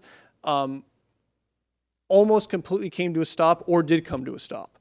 They have the reasons as to why, and right now they do mostly online renewals, and they use a service called DocuPet, where letters are sent out to residents as reminders to license their animals. So the actual door-to-door activities has almost completely come to a stop. However, I will give them credit that once we voiced our concern on that, we did see a reestablishment of door-to-door services of canvassing here in Bellflower for the months of January, February, and March of this year. However, since March, we were not provided with any other documentation to substantiate if that was actually occurring in the subsequent months following March.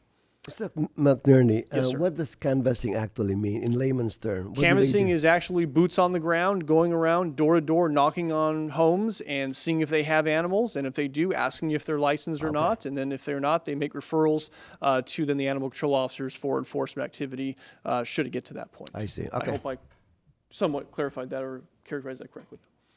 One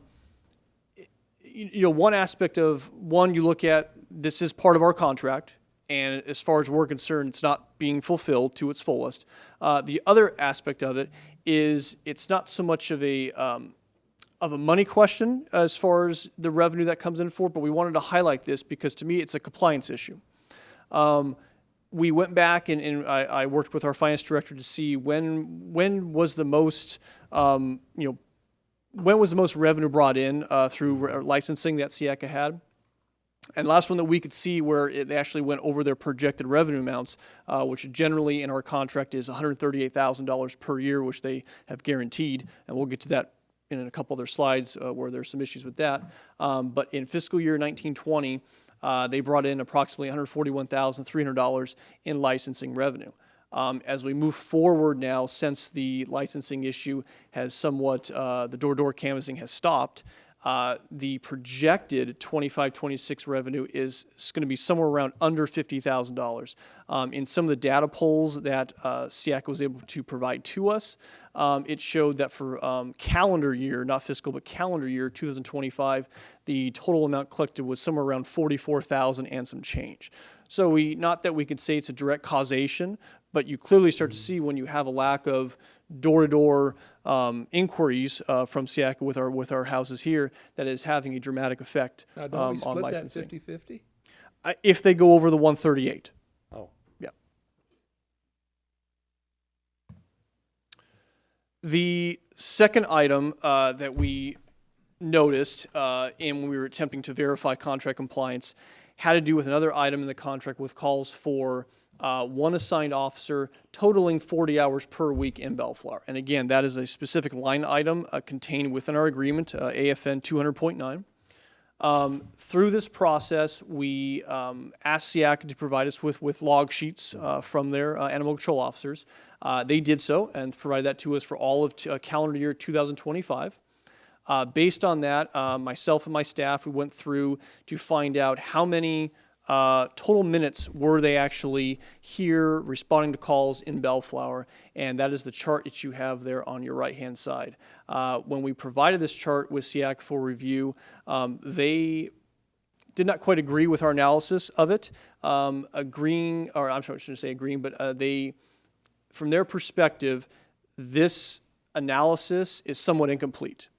And to their benefit, I agree with that this is an incomplete analysis. However, what I will say is this is the only data that we have to substantiate this one item.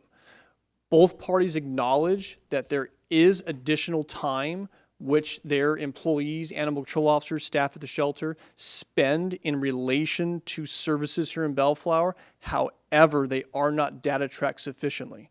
And that sort of gets into a much larger issue of the actual tracking systems which SIACA has at their disposal, which are not the best. And they certainly are not the best when we get into trying to confirm full contract compliance. And as a comparison, three other contracts which I oversee in public safety. One would be the Sheriff's Department, the secondly would be Southwest Patrol, and the third is All City Management, which is our crossing guards. Each one of those vendors or contractors provide us with data tracking methods which we can go back and verify what's being provided to us. And while SIACA historically has not been able to do that, which we'll show in a couple slides, there is momentum for them to fix that. And again, it's not going to be a quick fix. That'll be something over time, but there's an acknowledgement of that. But I wanted to provide that snapshot of what the data that they provided shows. And again, both parties agree that there is additional time spent. We just have no way of tracking that or proving that on any type of log sheet. And this is the best that we have at our disposal currently. As we continue to go through this process, one question that I know myself and Mr. Smoot had as well was, were we the only city experiencing these issues? You may not know, but SIACA has 14 cities which they provide services for. 8 of those cities are what they consider founding member cities, which originally started the JPA. And then 6 others are contract cities like us with Bellflower. We came in after the fact. And we reached out to those contract cities.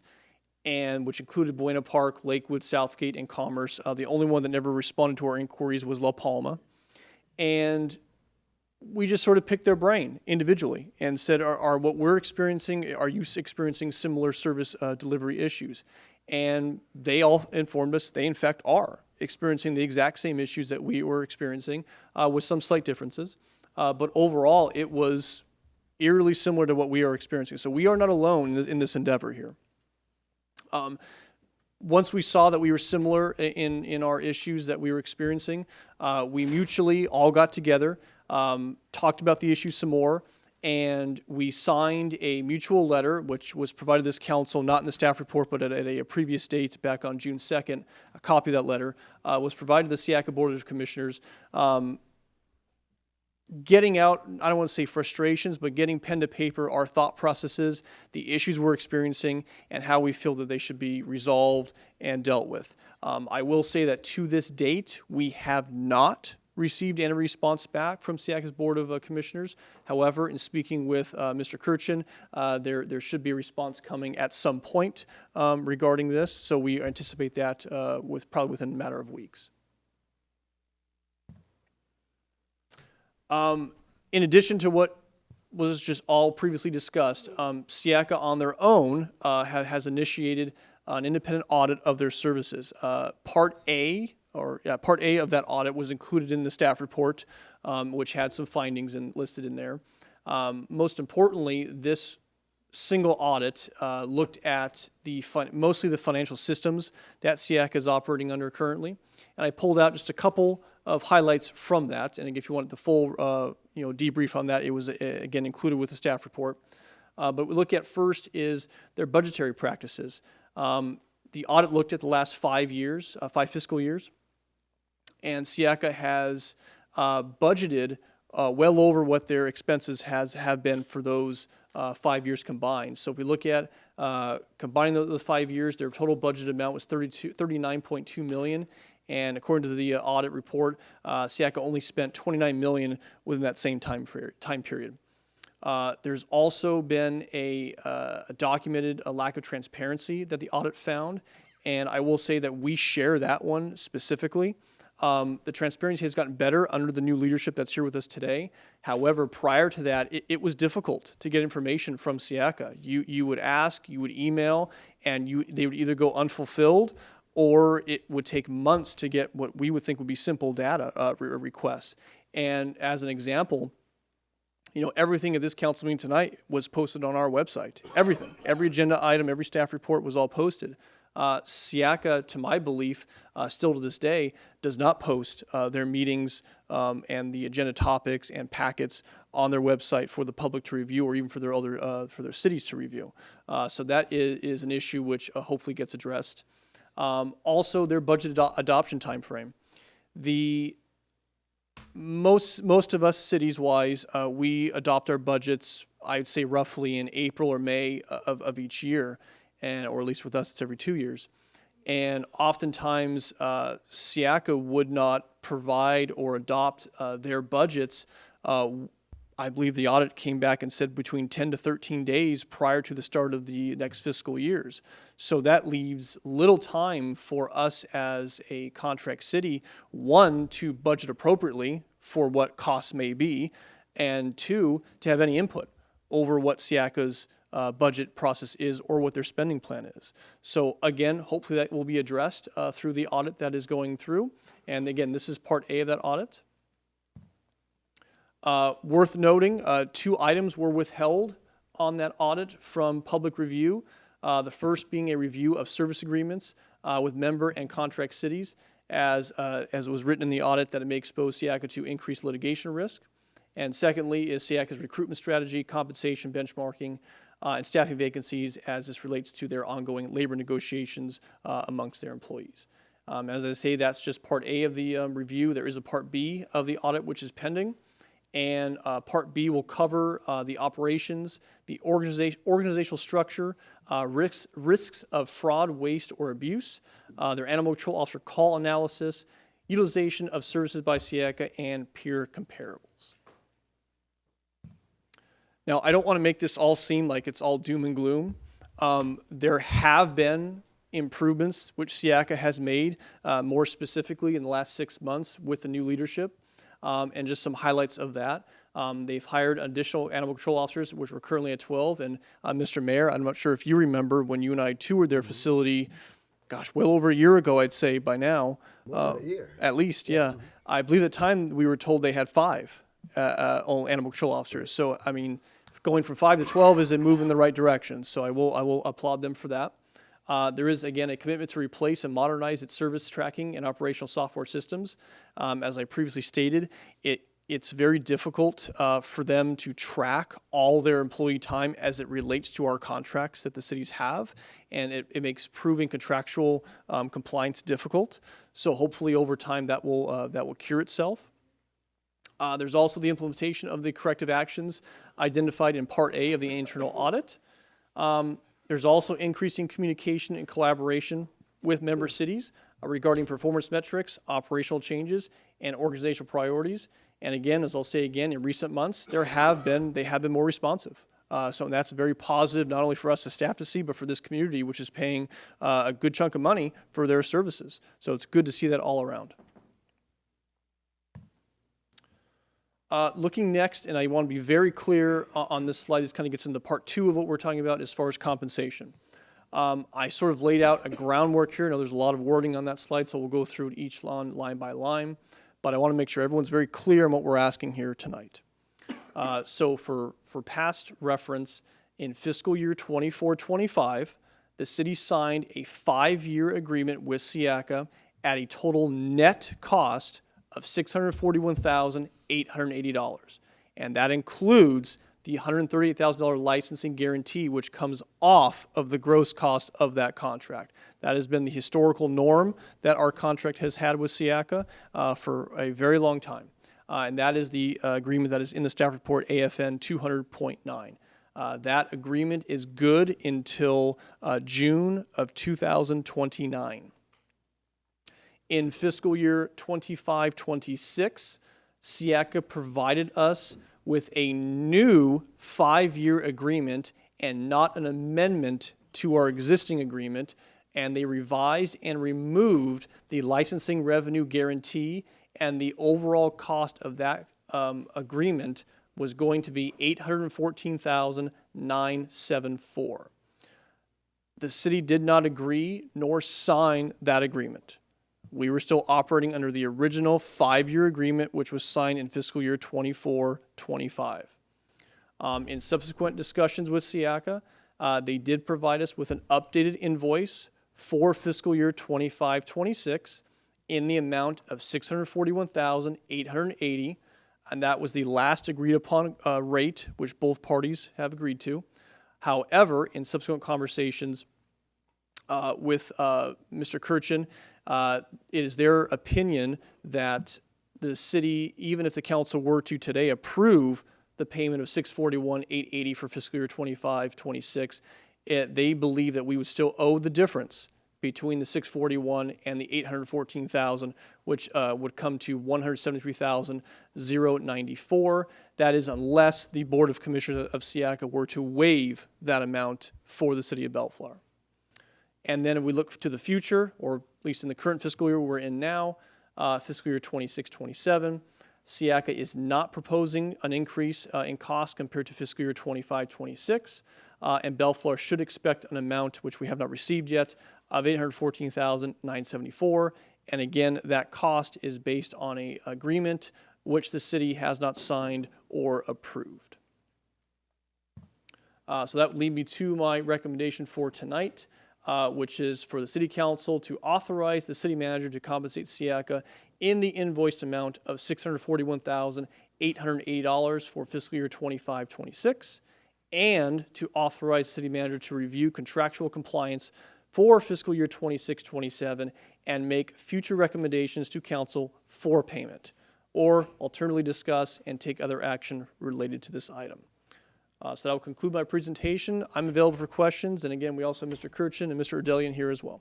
Thank you, Mr. McNary, for your exhaustive report. Can you go back to the previous slide? Very interesting here. So for 25-26, So we're invoiced 641,880, but will require Board of Commissioner approval to waive the remaining 173,094. Okay. Is it for sure that they will waive it, or is still pending? It's a request. That it could be requested. As far as I know, that has not been presented to them at this point. But What happens if they don't? if they don't waive it, Approve it, yeah. No, we still The owe city's would- 173. Yeah. then it Well, would hold be. on. The city's position would be that we're fully paid. Based on the contract that's been signed by both parties, that's been the city's position, that that's the amount that we've agreed upon that is due for these services. Siaka's position, on the other hand, is that the amount that was proposed to the city, the 814,000, is what would be due, and therefore that delta is what would be remaining. Am I saying that correctly? Correct. Thank So it's going to be in dispute, basically. But doesn't the 641,880, is it supposed to be less the 138,000 guarantee? No, it's already net. That's already Oh, net, right? net, Yeah. That's net already. Although I would argue that given the fact that we find out that services have not been rendered for 4 years, why are we also going to pay full price? Exactly, and I'm going to go back to the 5-year, the surplus, the previous slide again, in $10 connection million to what you're saying. surplus in 5 years? Yeah, so they have a surplus of 39 point, I mean, they basic surplus of $3.9 million, right? Am I reading correctly? They budgeted 39.2 and they $10 only million. spent 29. 29, so $10.2 10. million dollars. That is what the audit said. Yes. Right, so I'm almost certain that part of that savings is because they were out of compliance, correct? In terms of staffing and things like that, the boots on the ground, they don't have that. That's why they have that kind of huge savings. Well, that's not even an opinion of the city. That's an opinion in their audit. Right, exactly. That's what I'm saying. It's coming from those out of compliance steps that they haven't taken. Yeah. So, from a legal perspective, why should we pay now if it's subject to approval by the commissioners? Is it something that can withhold unless? I'm thinking that we should only pay if it's guaranteed that they will waive it. Mr. Mayor, members of the council, I don't know what theory would be advanced that we would owe something for a contract that we didn't sign. I think certainly, based upon what you've heard tonight, that the city should be paying what it's owed under the contract that actually exists. There is no other contract. So, I'm sure that the folks, our friends on the other side, disagree with that, but those are the facts. So my suggestion would be to pay what is owed under the existing contract, and we can go from there. With the understanding, which obviously, since we do post on the webpage for people to show up and talk about this, we're not paying anything that's not owed. Because that's in the contract in the first place. Okay. And on a related matter, Siaka is a JPA, correct? That's correct. It's correct. So, is it subject to PRA? It is. Yes, it is. Okay. All right. Any question, Mr. McNerney first? Pretty thorough. Okay. Yes, thank you, Mr. Mayor. I do have a Very question. important. For Thank you, Mr. McNerney. For For Mr. now. McNerney, yes, Yeah. for now. Mr. McNerney, do you have an idea of the valuation of the services that were not rendered? Glad you asked that. So we tumbled this question around internally at quite length. I could give you something, but I don't have any way to support it, and that's the issue that we're in. Do you have a ballpark? Well, I mean, based on A the data range? that's been, if we wanted to have data to stand on, this has been the challenge. This has been our discussion with Siaka from the beginning, is please provide us with something that shows that the contract is in compliance, and we'd be more than happy to pay it. In fact, we asked Siaka repeatedly throughout this process, long before Bob and John Mark were there, dealing with these issues and having these discussions with us, to send us month-to-month invoices for the services actually being provided, along with the justification for those services, because we're dealing with public funds. Right. That require justification for the expense. And the difficulty in getting those things was like a rock in a hard place. The data that's been provided to us is what Brian showed you as far as those calculations.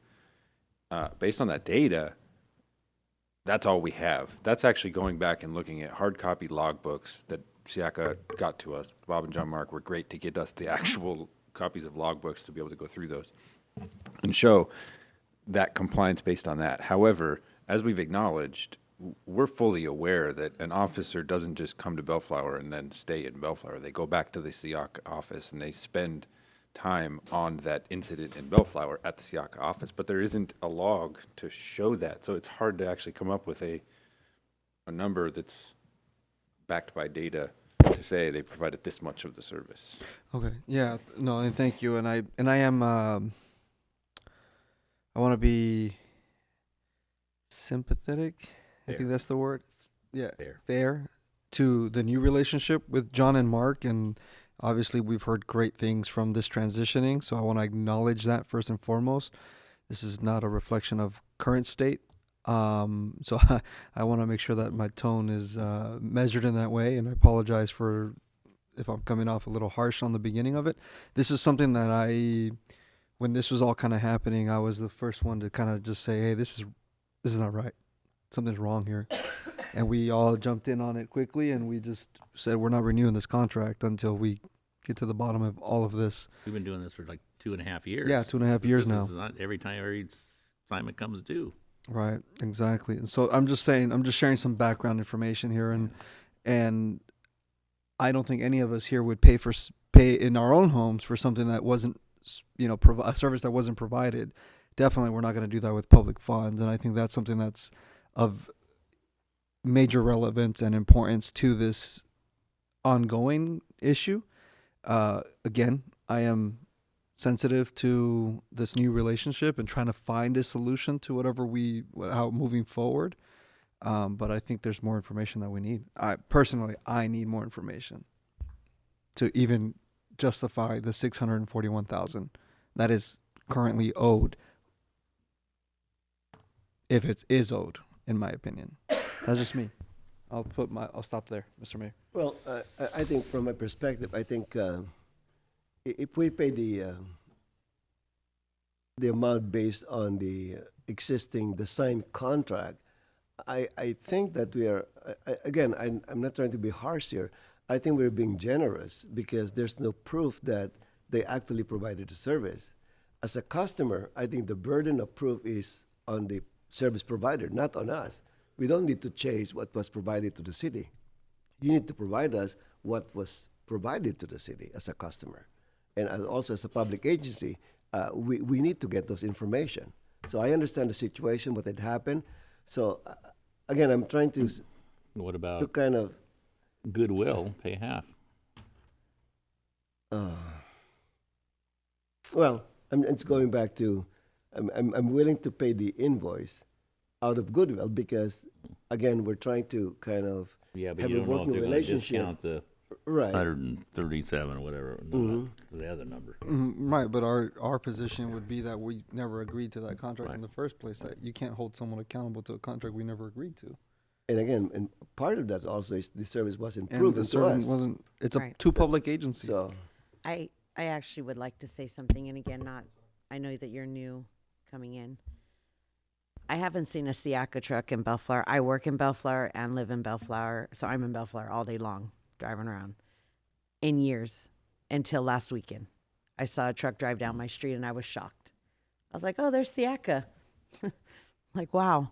But years. I work in property management. I call an animal got hit in front of our building. No one ever came. Animals are dead on the street. You call, no one ever comes. We had a snake. A tenant called. There was a snake in the front yard, in the grass. I don't know what kind of snake it was because I wasn't going to go check it out. But we called Siaka. They told us on the phone, they're not coming. Straight out. Yeah. And I'm like, oh, do we have to call another agency? It's a snake. Maybe there was somebody else we had to call. I don't know. I don't deal with snakes. They just told us we're not coming. I'd love to hear the details, obviously, afterwards on that, so we can track that down. And this was a couple years ago. I'm just saying in the last, 5 years, literally almost nothing. I've never had a response to a call in the last, I'll go by COVID forward. At least COVID forward, just to do that timeline. Nothing. So to think, I know that I call for services just because of the type of work I'm in, and we don't get it. So I can't sit here and think that I'm the only one treated that way in a sense. So that's where it's kind of, again, I haven't called recently, but I'm just going to say 5-6 years. That's where we're at. So I know that we're not getting the services that we're at least minimally paying for, or should be paying for. If I may, council member, in the last 12 months, Siaka has intaken 1,071 animals from the city of Bellflower, both via our animal control officers as well as via Bellflower residents coming to turn in strays to our facility in Downey. We fielded 1,280 calls for service in that same time period from Bellflower, in Bellflower. So you guys have actually drove out and got the animals, or those are the people bringing them in? The majority are received by an animal control officer, but sometimes residents will come straight to the care center and deliver a dog. Sadly, sometimes it's their own dog. Right. But, sometimes they're also legitimately stray dogs. But yours. So, if I have a moment, I want to first thank Brian and Ryan for some great communication, a really fantastic partnership. I've been leading the organization on an interim basis since March 7th, and we've had some really high quality conversations, and we appreciate that. Certainly, from what I can tell, and I'm an organizational leadership change management expert, and that's why the board hired me for this role. I don't have a background in animal control, but fortunately, we have pros like John Mark, who does. There have clearly been some challenges in the organization in the recent past. No doubt about it. Won't stand here and tell you otherwise. We're starting to turn that corner. We have some differences of opinion with what you've been presented, but we respect the presentation that your city staff has created here. I do want to make one quick just factual correction. I don't think we'll have any debate. It's not Commerce. I think you meant Vernon. So if you, just in case anyone calls someone in Commerce and says, if you're having this same experience, they're going to say, we don't know what you're talking about. But if you call Vernon, they're the other, they're the fifth city that was there. Only 56 people live there. We don't get a lot of calls from Vernon. Yeah. And we know. I think they added more. Around. They maybe have more animals than people. They're a high margin city. Brian, can you bring that slide to make sure that we're talking about the same thing? Yeah, that actually, Mr. Kirchen is correct. That is a typo. It is Okay, Vernon. so that's Vernon instead of Commerce. Okay, Correct. all right. Should be Vernon. Okay, noted. I also want to add, as has been touched on here before, when you look at the time our officers have spent in the city, as was mentioned, we don't have up-to-date software that would allows us to track an incident from the very beginning to the very end. So let me give you a storyline to give you some context on this. Let's say it's a Saturday night, there's an injured animal, one of our officers responds in Bellflower. That officer may take 15 minutes in the city of Bellflower, which is recorded in the log, to capture that animal and safely put it into one of our ACO vehicles. That completes, at least in the log, our time in Bellflower. Now the officer has to go to an off-site animal hospital in Buena Park or in Lakewood for that animal to get help because we don't have overnight medical staff. The officer waits there for 4 hours as the animal is treated and then has to transport the animal to our facility in Downey, impound the animal, track it, photograph it, vaccinate it, tag it, place it in the correct kennel, write the paperwork, make sure that we have the documentation for the coming invoice of $1,000 or $1,500 from the animal hospital. And that all was time committed to an animal that was picked up in Bellflower. It only reflects, let's say, 15 minutes in the city of Bellflower, but in reality, it could be a 6 or 7 hour evolution from start to finish, servicing an animal that was found in Bellflower. And I agree, we don't have the software or the sophistication right now to track that entire evolution. The good news is that the commission in our 2027 budget has approved a 6-digit figure of funding for us to procure new and improved CRM software, dispatch software, so we can have this data and be able to produce it on a reliable basis and be able to talk to you, our customers, about what we're doing to earn your money. That's good to know. But right now, we don't have that, and we never have. So I mean, the same data you've been getting from us for the duration of your relationship with us is the same data we can give you now. We've been able to pull a few more pieces and plot things together, but we're working off of a 26-year-old CRM system that is built on the backbone of Microsoft Access 2010, which isn't even supported by Microsoft anymore. So this is kind of a spit and bubblegum solution that I will tell you should have been addressed a long time ago, but it wasn't. But we've got a plan. We've got the money approved by the board to address that and take care of it. You saw that we've added 7 new animal control officers. We're aiming to get that up to 17 before this fiscal year is over, and we're making additional changes in the organization. But yeah, I appreciate the patience that the city's team has had with us as we make these changes.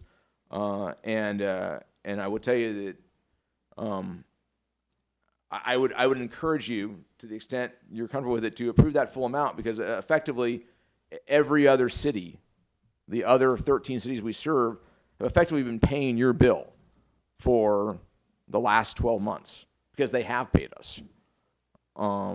So right now, you're essentially, your services are being paid for by the 13 other cities, the 5 other contract cities, and the 8 member cities. We have a commission meeting on Thursday. The commission has asked me to give them an update on this very issue. And there are quite honestly, some strong feelings there about the one city that has remained unpaid. What was your budget this year? In 2026. The new budget or the old budget, sir? Just new budget, yeah. We got some budget numbers up there. I was like, what's... Yeah, so the FY27 budget is $7.8 million before, and this is a key here, before any adjustments for the new union negotiations, which are currently taking place. So we presented a budget that was without any adjustments. The board intends to modify the budget once we get through union negotiations for the next, hopefully, 3+ year contract. So it's similar to about the 39,000 we saw up there. 7 times 5. So, and I like to say, and this may be. So you're spending all the money now. So yeah. Okay. This may be more nomenclature than not, but the budget, it wasn't we weren't over budgeting. I'm a CPA. I geek out on this stuff. Okay. It was under execution. It wasn't over budgeting. It was under execution of the budget. It wasn't that all that money wasn't needed. It's just that for whatever reason, and I could give you lots of them from my brief time with the organization based on my understanding of the history, we did not execute on that budget.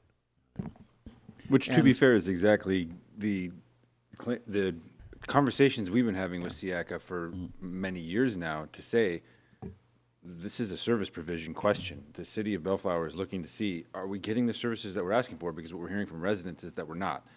Can you give us something to do that? And to hear SIACA come, first of all, acknowledge that, yes, we understand there's some challenges here and we're making a lot of significant progress towards improving them, is a welcome change in SIACA in and of itself.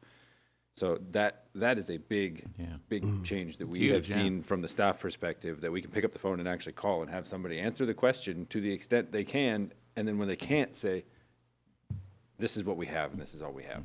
So that in and of itself is a welcome change. The audit, as it stands, is a welcome change. And in the conversations we've had with SIACA member cities and other contracting cities, the reaction has been the same. Yes, we want to see this. The operational audit that's coming, a welcome question to be asking to get answers to. It's all the questions that we've been asking for some time. I mean, the fact that Bellflower is the one city standing up and saying, hold on, wait a second, are we actually getting what we're paying for, frankly, is an irrelevant position. If the other cities aren't willing to ask the questions, my answer to them is you frankly should be asking the same questions we're asking. Yep. However, when we start to get those answers, the reason we're here before you tonight is to say, look, we're starting to get some of the answers we have wanted for a long time. We're starting to see progress going the right direction. We have new leadership in the organization. The board is asking questions that we've been asking for a long time. Is this sufficient for the city of Bellflower to say, okay, we're with you in this to go forward? That's the question really before you. Two more pieces to consider here. One, as a show of goodwill, we waived the interest on the accumulated amount due. And two, as of this afternoon, and this has remained pretty consistent over the last 2 or 3 months, we checked, as of 4 p.m., 3:30, of the 74,000 and change residents in Bellflower, there was a single open call for service from Siaka. So we are clearing the decks of open calls. It was a welfare check call, and if I understand it correctly, when our officer visited, there wasn't access in which to check on that particular animal. It doesn't mean they stop checking. It just means it remains an open call until we can resolve it. Right. All right. Before, say 5 years ago, I know you haven't been around, but maybe you know, how many employees did Siaka employ, say in 2020 or 19, in 2019? Because you're gearing up to 17. You mentioned there were 5 back then. Oh, I don't think in 2020, 5 years ago. I think at the end of last year, there were 5 ACOs. Yeah, it said 5 on the PowerPoint from Brian, but then you said they got 12 now, and I think you mentioned you're going to have 17. You're shooting for 17 employees. That's correct, yes, sir. Or animal control people. And so I was comparing the employees now to, pre-COVID. So what they, to Bob's point, If you knew. about the budgeting process, one of the things identified as part of their audit was that Siaka had a certain number of positions audited, and they were setting their rates associated with the total cost of providing the service if all of those positions were filled. And they were budgeting based on that. And yet, for a number of years, those positions weren't filled, which logically one can expect that has a direct correlation to the services being provided to the city and the complaints associated with residents. If those positions are necessary to provide a full level of service, and those positions aren't filled, well, logically you'd expect that we'd receive complaints. So, we've been knowing something was wrong for a long time. There was a flaw in our budgeting where the budget assumed 100% occupancy, and anyone who runs an organization knows that you're never going to have. Point of order. Hold on. It's past 11. Do we need a motion to continue this meeting? I'll make a Okay. second. Motion by Councilmember Danton, seconded by Mayor Pro Tem Sanchez to continue the meeting past 11. So, okay. Without objection, that will be the order. I have a question. You touched on the labor negotiation. I know you may not know this. Many meetings ago, representative from labor union came here pleading us to kind of support them, blah, blah, blah. So how's the negotiation coming along? When do you expect to complete the negotiation? Well, it's certainly my goal to have this done before my time with the organization ends. The commission has asked me to extend through the end of the year and continue to help them. 2027. I'm just kidding. 2027? Well before then. I mean, before the end of this year. Not next year. No, your year. He's hiring you. I'm hiring for 1 more year. No, just this year, December 31st. This job of 2020. So this year, trying to kind of finish it up. Yes, sir. That's certainly the intent. We owe it to our colleagues, to our union colleagues who are 80% of our workforce, and do some truly amazing, in many cases heroic, dangerous, dirty work for the organization. We owe it to them. We owe it to all of our member cities, all of our contract cities. Last time the labor negotiations took over 18 months for a bargaining unit that was only about 30 people large. Wow. And we're not, both SEIU 721 and Siaka agree that we're not going to let that happen again. Okay. That's good. It seems like you're on the right track. I hope so. At this time. Okay, very good. Back to the business, what we're here for. Yes. But the hard part is when you have your employees come in here, complain about they're underpaid, and then we get a bill for $868,000. You could see the angst we had. You think we're paying big money, and these people are coming in here, which we've never had before. Of all the time we've been up here, where employees come from one of the other organizations and say, we're underpaid. And what do you say to them? Well, you got to fix this. Well, we're doing our best here. We're giving $868,000 a year, and Councilman, I agree with them. That's a hard swallow. They're underpaid, and we're working with the union to make sure we hit the right note there, and we have some information from the performance audit that empirically helps us make that argument with our commission. Were you aware of the fact that we were so disgusted that we went out and were about to buy a $135,000 truck and hire our own guy? I was not. All right, that's how far we're down the road on that. Mr. Dutton over there said, let's just forget the whole thing. Remember, he said, we don't need SEAC. That was 2 years ago. Every year. It's a 3-2 vote 2 years ago. Right, every year. And last year we were going to do our own, and then we had couldn't find no home for the dogs. We had an organization that was willing to man the truck and do all the work with a certified guy with the badges and everything. And we had a place to take them. And suddenly, within 24 to 34 hours, that offer was off the table. The people that agreed to take our animals said, can't help you. And I really believe SEACA poisoned the well on us. Yeah. No, can you kind of get the angst that we have for your organization that you have no responsibility for? I get it. You're just walking like an interim pastor after the other one got ran off. So. But I do, on behalf of the organization, I do apologize that we have put you in this position to need to even look at other alternatives, and we hope to get this all resolved. And we're also cognizant of the fact that there are so many people who don't have children who have animals. I mean, those little dogs and cats and poodles, and that is their family. And for not being able to offer them the chance to work with something if that animal were to die or get sick, we have to do something for our constituents, what I'm trying to say. We're in a very emotional business, yes, exactly. Sir. Now, one of the questions I developed, when you gave that scenario whereby, and I totally understand, time here in the field doesn't translate well into what you have to do when you go back to your organizational and where you have to transport the animal. And now you mentioned that it could be that vet does a $1,500 bill to repair that animal. Is that, you guys eat that, or is that part of our 618, or where does that go?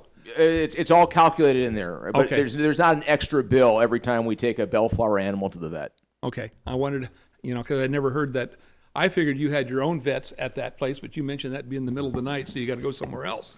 We do, and even when it's in the middle of the day, we don't have a full-up animal hospital. We don't have imaging equipment or anything like that. So sometimes, even during the day, if an animal is injured, depending on the level of injury, we still have to take them out to a third-party full animal hospital. Okay. Well, also, we'll see how the vote goes here. But I'll support, I don't want to be on the deadbeat list of having. All right. I think we're moving forward. Brian, can you share the staff recommendation? Bob, thank you so much for your yes, sir. Thank you, Mr. here. Mayor. I think we're going to try to move forward. I don't know what they pay you, but it's not enough. Can we put up that other one where it says it's not, but they're not going to, they haven't approved lowering it. Oh, this one here. Adjusting it, yeah. No, we signed up for 641. No. Will require the commissioner's approval to waive. Yeah, we signed up to 641, but then they want to charge this, but it says, but will require the commissioners to approve or waive the remaining amount of 173. But our city attorney said I've never signed up for that. But once we pay. Well, can you show the recommendation? So what I want to do is change the wordings, authorize city manager to compensate SEACA in the invoice and contracted amount. Not just invoice, because that was the contract. Yeah. Can we add that? Certainly. If the council, you mentioned it previously, if you wanted to pay that amount contingent upon the board approving a waiver for the uncontracted amount, not that we agree that they need to waive that, you can certainly do that. At least I want to add contracted and invoiced amount. So to make it. Or just take invoiced out and say the contract amount. But they also invoice us. So it's both. Oh. So it makes a stronger case. But what if we don't get invoiced the contract amount? Certainly, if that's the if that's the motion made by the council, then certainly that's what we. But I like what Carl said. We never signed up for the big money. No, we contracted 641. I'm okay with the 641. Yeah. We made a promise. We'll keep our promise. Exactly. With it, yeah. So my motion is authorize city manager to compensate SEACA in the contracted and invoiced amount of $641,880 for fiscal year 2025-26. And authorize the manager to review contractual compliance for fiscal year 26-27 and make future recommendations to City Council for payment. Friendly amendment, if they waive the 171. the or whatever. 171 or whatever. So you're gonna wait for them to waive it before we pay? I don't think they got a leg to I stand don't on. think so. According Again, to as city the manager- the executed contract between the parties calls for that amount, 641,880. All right. The city's position is that there's nothing to waive. If you All right. want to make Yeah. the payment itself contingent upon the board taking some action that we believe they don't need to take, but they believe that they do, we can do that. But That's on them. Yeah. I don't think it's needed. All right, I'll because second that motion. In terms, otherwise we are acknowledging about them waiving it, in a way, so. All right. Second the motion. All right, motion by the mayor, seconded by the mayor pro tem to authorize city manager to compensate Siaka in the contracted invoice amount of $641,880 for fiscal year 25-26, and authorize city manager to review the contractual compliance for fiscal year 26-27 and make future recommendations to council for payment. All right, roll call, please. Councilmember Dutton, Aye. Councilmember Coops, Aye. Councilmember Morse, Aye. Mayor Pro Tem Sanchez, Aye. Mayor Santinas. Aye. All right, Bob, Mark, thank you so much. We look forward to working with you. You can give a good report to the board. All right. And they did a great job by hiring you. 26, 27 is already due. I know. Consent calendar, any recusals? I Yeah. do. Oh, and gotta- I have a note, we need to draw a lot on item On Item the streets. 15G. BDG. 15G. Everybody does. Even Sunny has. Except me and Victor. I What, don't. you don't live Oh, near you a don't? street? Yeah. I'm good. I don't have. I'm good. I'm I'm good poor. too. I'm poor too. Well, you need a third vote for you. That's right, Mr. Mayor. We can allow the council members to make their recusals, and then we Yes, will. okay. draw the If you can state your recusal, the Oh. reason. Can we just say to two of the council members, instead of drawing a lot, just say, I want to stay out? No, No. no. Just to have quorum. No, except we'll leave one. Who wants to vote on it? I don't think you can do that. No, No, you can't do that. No, you can't do that. No. Good That don't try. work. Thank you, I Mr. was Mayor. trying to save time. No. That's great. You're spending more We got time. more time than money. Yeah. All right. Lucy if you Goose can Ray. say I, your I recusal. have to recuse myself for property conflicts on item 15G. All right. And I'm, same reason, I need to recuse myself for 15G because of No. property Property conflict. conflict. Okay. Well, look. Councilman And Brandon. I got to recuse on 15G for a property conflict. There you go. All right. Good. Done. Here you go. Thanks. Oh, you exactly. Okay. Yeah, you're right. You're good. Okay, we will draw straws on 15G. I will try to be quick. Straws. Are you going to show it Lots. first? that Lots. you Yes. drop it? Okay. Yes, so Mr. Okay. Coops, Councilmember Right- Coops. Right spelling? Okay. And Councilmember Night Morse. before I go home. Okay. Jennifer, are you watching? Yeah. Okay. We need a witness. And Councilmember Dutton. Okay. Wee. Okay, we need one council member to participate, so we will draw one name to determine who will participate in 15G. It is Councilmember Dutton. Lucky I'll does. draw again. I don't want to do it. See? I decline. You want to get out of it? It is on the consent calendar. All right. Does Okay. anyone Move want the to- consent calendar, the whole thing. Hold on. Does anyone want to pull an item? No. No. Okay. No. All right. None of your guys are good. You wore us out. Mr. Mayor, I believe there are additional recusals on page 2 for I lost my Councilmember recusal Coops. document. I know. I got to find it now. Any more I just recusals? stuffed it in here. Recusals. Jeez, I lost Dan that. is Buried it. H and I. Oh. Here it is. Then you have Okay, more. I got more here. got more. Oh, I took care of myself. I got property interests. This had to do with, the alarm system at the new Bellflower Youth and Senior Center. So Okay. I'm out on 15I because of property conflict. Okay. Anything else? Ms. City Clerk, that's it? I believe that is it. Okay.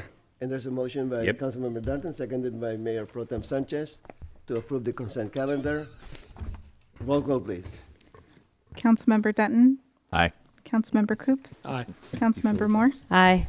Mayor Pro Tem Sanchez, Yes. Mayor Santinez. Aye. Council reports. Councilmember Dunn. Nothing. Councilmember Coops. Same. Okay. Councilmember Morse. Nothing. Community walk. Okay, I will say, we did do the community walk on Saturday morning. I had a really good time. She's got a blue pin. I walked the whole thing, and I would agree with Cheryl's comments earlier about the signs along the way that said how far you were going. It was kind of cool to have them. I hope they do them again next year. All right. Awesome. And then the street fests have been really good, and I've enjoyed going to them, but I will miss this Thursday. So Okay. Very good. that's it. Mayor Pro Tem Sanchez. Thank you, Mr. Mayor. Yes, the Street Fest has been fun. It's been great. I did just want to also highlight the petting zoo that happened over on Palm Park. It was amazing. Well, great turnout. A lot of the pocket pop-up events that the Parks and Rec team have been doing have been amazing. So just want to highlight that, and great work to the team. And I hope everyone has a great rest of their summer and enjoy the next meeting off. All right. Thank you. I also went to the pop-up event at Palm Street Park, the petting zoo. It was well attended. It's a good problem to have. To find parking was an issue. I parked so far, but it was worth it. Good attendance. And tomorrow there's another pop-up event at Riverview Park. So with that, we will adjourn this to the next regular meeting of the Bellflower City Council at 5:30 p.m. on Monday, August 10, 2026. The reminder, we are dark on the second meeting, the regular second meeting for July. So we will see you August 10. This meeting is now adjourned. It's a long meeting. You guys just sit there and keep your mouth shut.